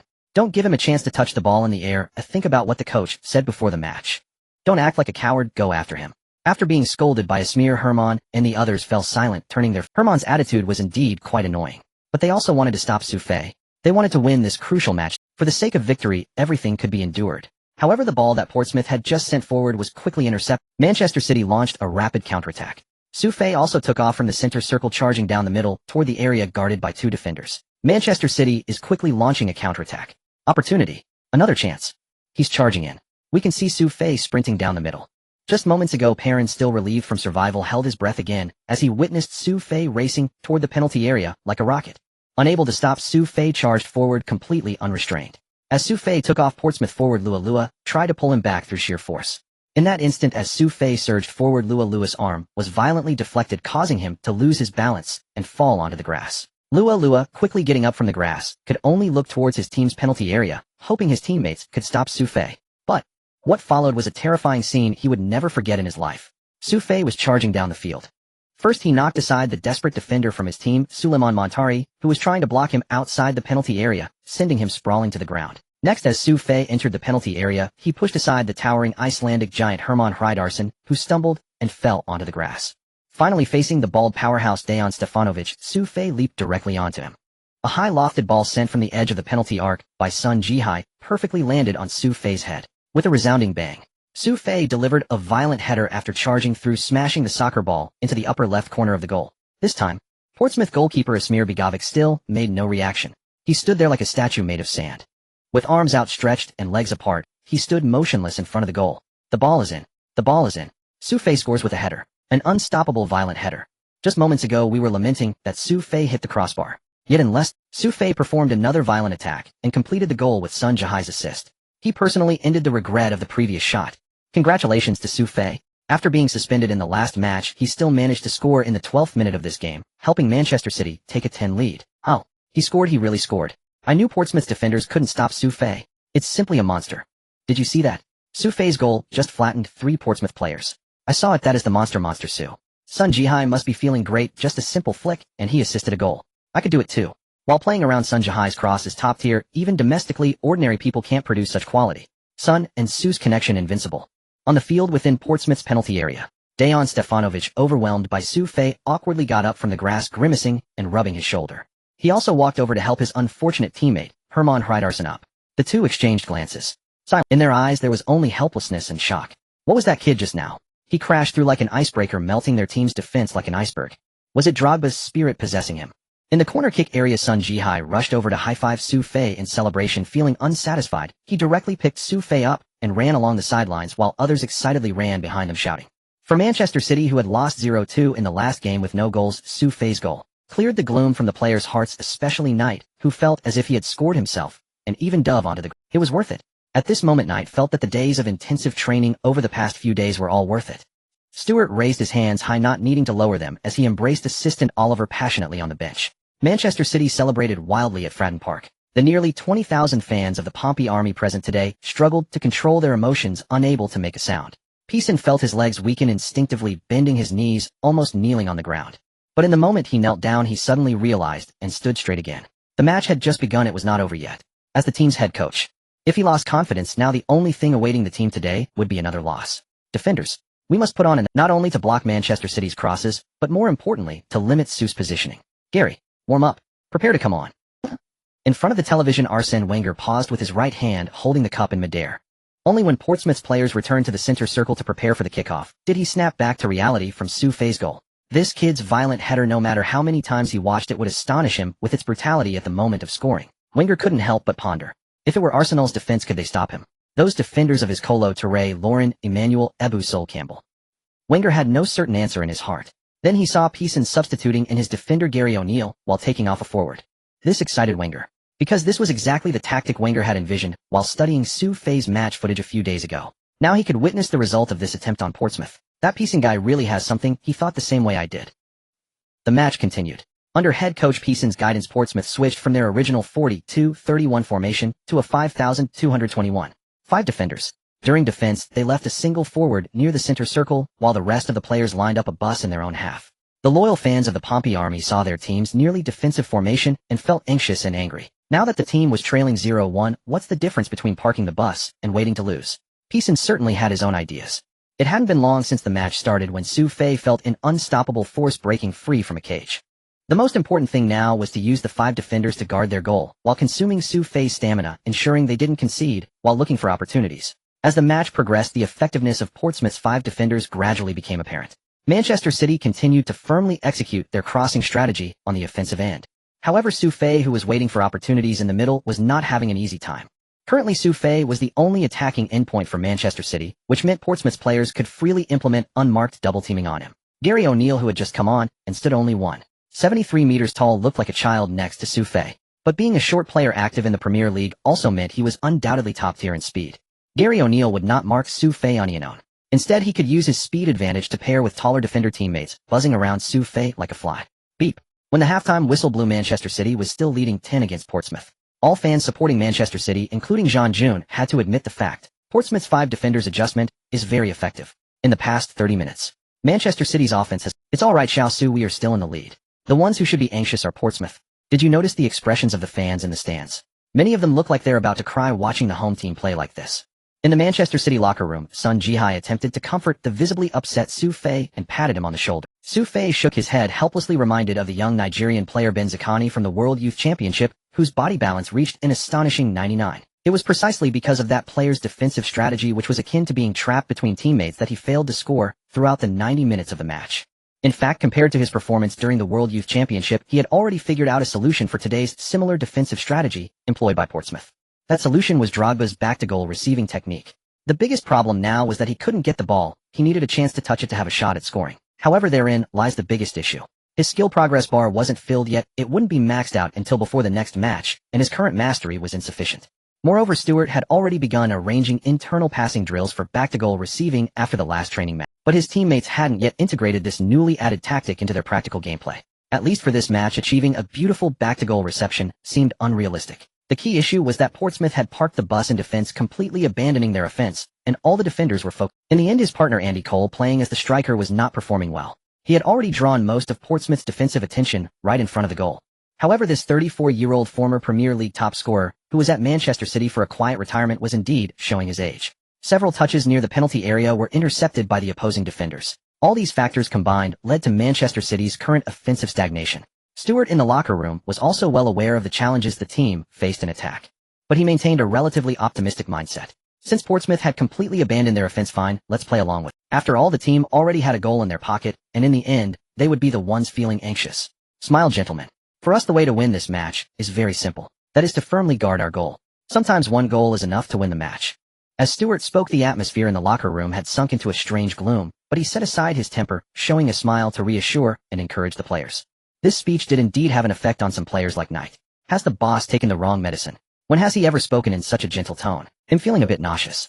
Knight showed a skeptical expression, humorously digging in his ear and whispering to Su Fei. Knight, what the hell are you babbling about over there? Care to share it with me? Seeing Knight's sneaky expression, Stewart suddenly felt a surge of anger. Knight immediately wilted, and Su Fei couldn't help but tease him. Are you feeling better now? At least I'm not nauseous. Su Fei was speechless. This guy really was something. 92nd minute of the match. The score remained 0-1.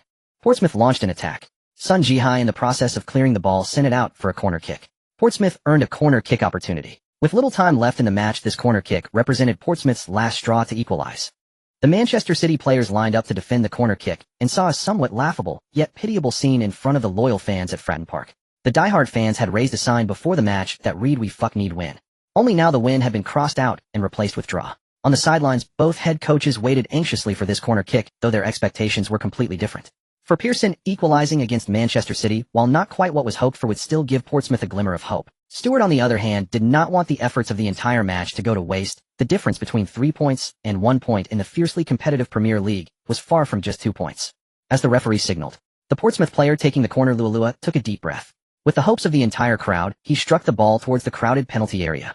Bang! The familiar explosive sound was here. Was it Su Fei? Defending in front of the 6-yard box, Su Fei jumped and headed the ball before anyone else could react. Just like his unanswerable powerful header, the ball was directly cleared by Su Fei from the penalty area, flying towards the center circle.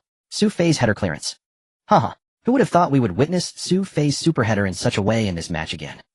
The referee has blown the whistle. The match is over. Congratulations to Manchester City for defeating Portsmouth 10, and congratulations to Su Fei for scoring a goal that decided the outcome of the match. With an exaggerated collision, he knocked over 3 defenders to score with a header. In the following matches, we also saw Portsmouth's attempts to limit Su Fei's influence on the offensive end.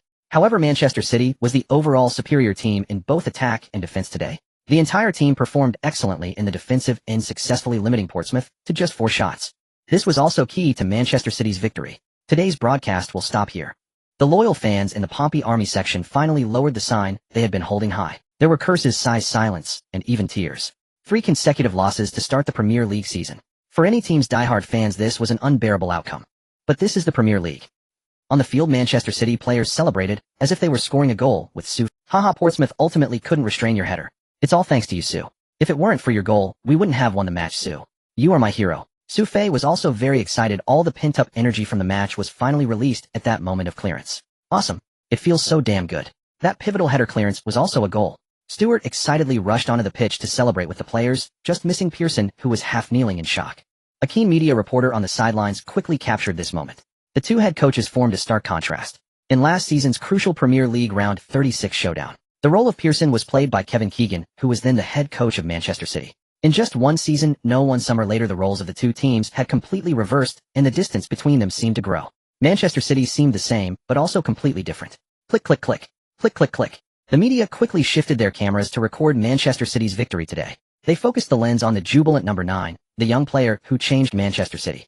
The match between Manchester City and Portsmouth has concluded, and Arsene Wenger, sitting in front of the television, is in high spirits. Su Fei's heading ability is indeed world-class. Especially considering he is only 18 years old, it is hard not to envision a boundless future for this young man. However, for the pragmatic Wenger, he is more concerned with the present and the immediate, such as Arsenal's upcoming encounter with Manchester City in the 4th round of the Premier League. Wenger has already obtained the desired outcome from this match. Portsmouth's 5-defender setup rendered Su Fei ineffective for the remaining 75 minutes of the game. This further solidified Wenger's defensive strategy, decided a few days prior. If given a few more years to grow, the entire Premier League might experience a shift in dynamics because of you.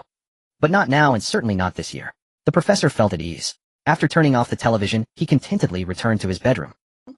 Let's go, Su. Come join me for your first post-match press conference. Stewart approached the locker room and invited Su Fei, Su Fei was taken aback. Typically this would be the Captain Dunn's responsibility. Why was he being invited today? Su Fei felt a bit confused. Beside him, Nate excitedly pushed Su Fei forward while Captain Dunn led the applause. The team members certainly understood Stewart's intentions. Clearly Su Fei was the one the media wanted to interview the most today. Stewart also smiled as he guided Su Fei to his side, patiently advising him on which questions to answer, which to decline, and when to maintain silence. Theoretically speaking, letting Su Fei interact with the pesky Premier League media too early was a bad idea. However, Stewart understood that it wouldn't be long before Su Fei became the darling of all media outlets in the Premier League. Even if he didn't bring him to the press conference, Su Fei would eventually receive exclusive interviews from various media. Today there weren't many reporters at the press conference, so it was better to let Su Fei see the world early. As Stewart had anticipated, the number of media at today's post-match press conference was limited partly because Portsmouth is relatively remote compared to Manchester, and there is only this one Premier League team in Portsmouth. Thus, the media frenzy that occurred when all of Manchester City's reporters showed up last time didn't happen here. When Su Fei entered the press conference, the media were pleasantly surprised by his arrival. For these reporters, who specifically traveled to Portsmouth to watch two weaker teams compete, Su Fei's appearance meant they at least had the chance to ask some decent exclusive questions. The excitement surrounding this event might even surpass the heat generated by Manchester City's 10 victory over Portsmouth today. The reporters rushed forward surrounding Su Fei. Su, please share your thoughts on today's victory over Portsmouth. Su, do you think you have a chance to win the Premier League Rookie of the Year this season? Su, what do you think about the referee's decision to give you a red card in the first match? Su, do you have a girl? Who is your favorite female celebrity? Questions poured in from all directions.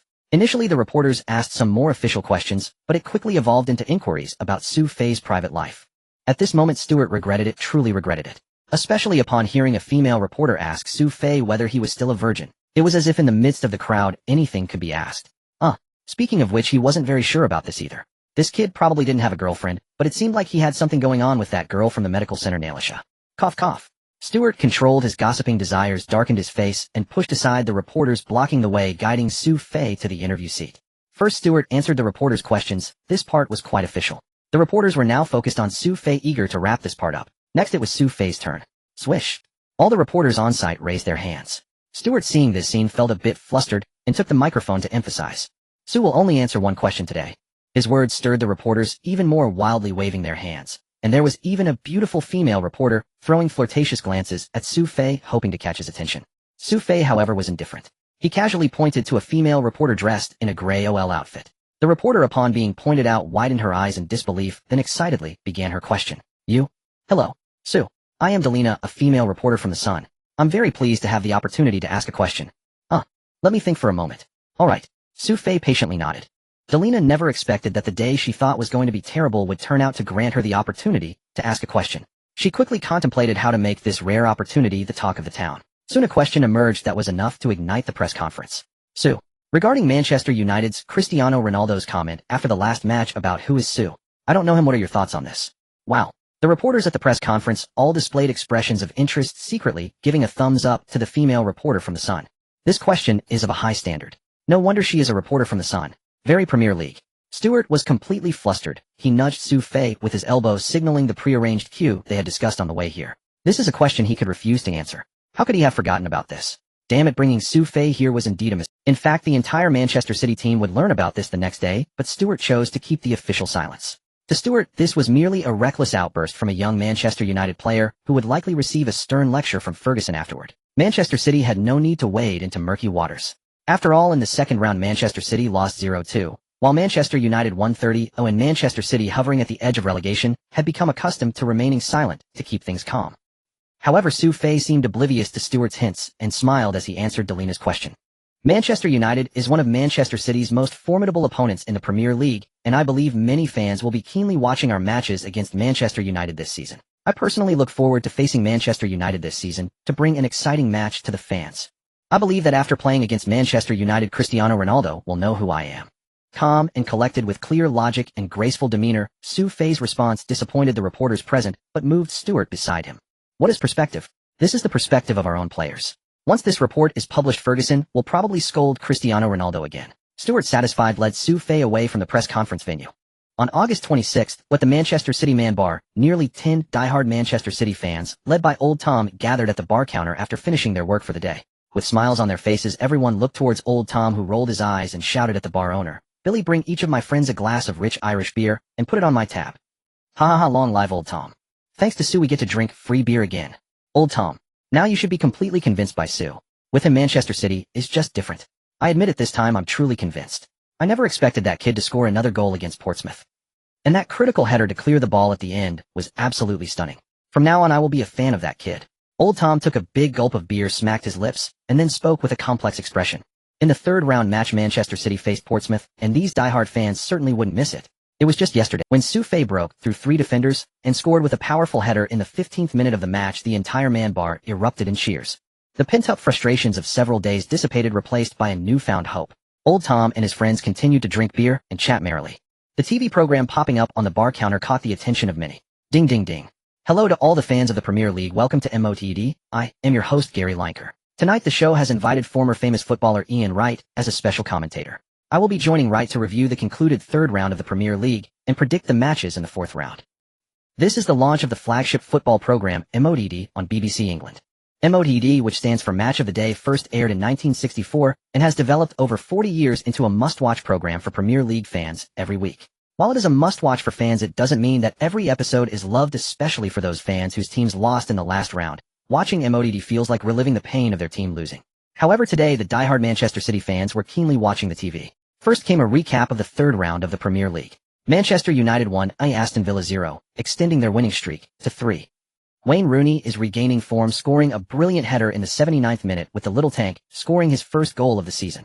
Chelsea 4, West Bromwich Albion 0, showcasing the style of the defending champions. In the 5th minute, Didier Drogba hit a powerful shot from just outside the penalty area, scoring his third goal of the season. In the 25th minute, Arjen Robben cut inside and scored with a low shot into the net, the little flying man displaying elegance. Arsenal 2, Newcastle 0. As the host reported, footage of the matches and players scoring appeared on screen. The Manchester City fans waited and waited, finally hearing their team's name at the end. Manchester City 1, Portsmouth 0, achieving their second victory of the season. In the 15th minute of the match, the team's new signing Su scored with a powerful header, after which both teams embarked on a 75-minute defensive battle. When the replay of Su's goal at Fratton Park appeared, the man bar erupted in cheers again. Su. Awesome. Come on, let's drink to Su. Old Tom and the others couldn't help but stand up, clink their glasses and shout, making the atmosphere in the bar even more heated. Then the program moved on to the prediction segment for the fourth round of the Premier League, where guests would provide their win probability based on their judgments of the strengths of the two teams. Seeing this, Old Tom and the others stopped their casual conversations and stared intently at the TV screen. Although this win probability prediction was merely the personal opinion of the special guest, the influence of MOTD was significant. In a way, it could represent the current recognition of Manchester City's strength in the entire Premier League. Ian and I will announce the names of the two teams. You just say your most straightforward thoughts. Alright, Gary. First up is Manchester United versus Newcastle. 75. I believe the chances of Manchester United winning are 75, and they are likely to score more than 2 goals, as Newcastle's recent form hasn't been good. That's very objective. Next is Chelsea versus Tottenham. 80. As the defending champions, Chelsea is simply unstoppable this season. Now for the next one. Bolton versus West Ham United. Oh my god, this is tough. The strengths of the two teams are very close. I think you'll give it 50. Next is Manchester City versus Arsenal. Although Manchester City has achieved 2 consecutive victories in 3 rounds, getting off to their best start in several seasons, I would give it 5. 5? Are you sure you didn't misspeak right? Manchester City's number 9, Su, has been performing incredibly well, and he even scored a hat-trick in the first round. Yes, that's right, I am sure it's 5. I have been following Su from Manchester City. His heading ability is indeed outstanding, but as a player from Arsenal, I believe Arsenal will securely take this victory. They will perfectly limit Su's performance. I even think Su will find it difficult to score in this match. Look at the match between Manchester City and Portsmouth. Once Peasant set up a 5-defender formation, Su hardly had any chances to touch the ball. He is still too young, and his attacking methods are too one-dimensional. Perhaps he can score against some weaker teams by utilizing his physical advantages. But against Arsenal, the man bar erupted in outrage, the diehard fans doubting whether they had heard wrong, some even digging in their ears. What's the difference between a 5-win rate and 0? Humiliation. A blatant humiliation. It's a complete disregard for Manchester City. Moreover, Wright was extremely confident, asserting that Su Fei would absolutely not score against Arsenal. I can't take it anymore. Absolutely unbearable. Ian Wright is definitely the worst guest in the history of MOTD. Did you see that contemptuous look when he mentioned Manchester City? It made me feel sick. That's just how he is. He used to complain about his teammates during matches. To hell with him, let Wright get lost. I won't watch any program he's in from now on. Led by Old Tom, the diehard Manchester City fans expressed their dissatisfaction with Ian Wright, and the bar owner Billy angrily turned off the TV. However, after venting, the diehard fans calmed down, reflecting on Ian Wright's comments and Su Fei's performance in the Moreover, there was an underlying fear of Arsenal. Since the 2000-01 season, the two teams have faced each other 8 times in the Premier League. The results were 50-40, 21-51, 21-21, 10, and 21. Since returning to the Premier League, Manchester City has suffered 8 consecutive defeats against Arsenal. In those 8 matches, they conceded a total of 23 goals. The diehard fans had to admit that the glaring fact was that Arsenal was like an insurmountable mountain for Manchester City. In fact, what Ian Wright said was the truth. A pessimistic sentiment spread among the diehard fans, and the bar, let's make a bet. Oh, I bet Manchester City can win against that damn Arsenal with a wager of a week's worth of beer. Old Tom suddenly spoke up, his eyes glimmering with a certain determination. In that moment, even the diehard fans of Manchester City thought Old Tom was crazy that he had become addicted to treating. It's Arsenal we're talking about.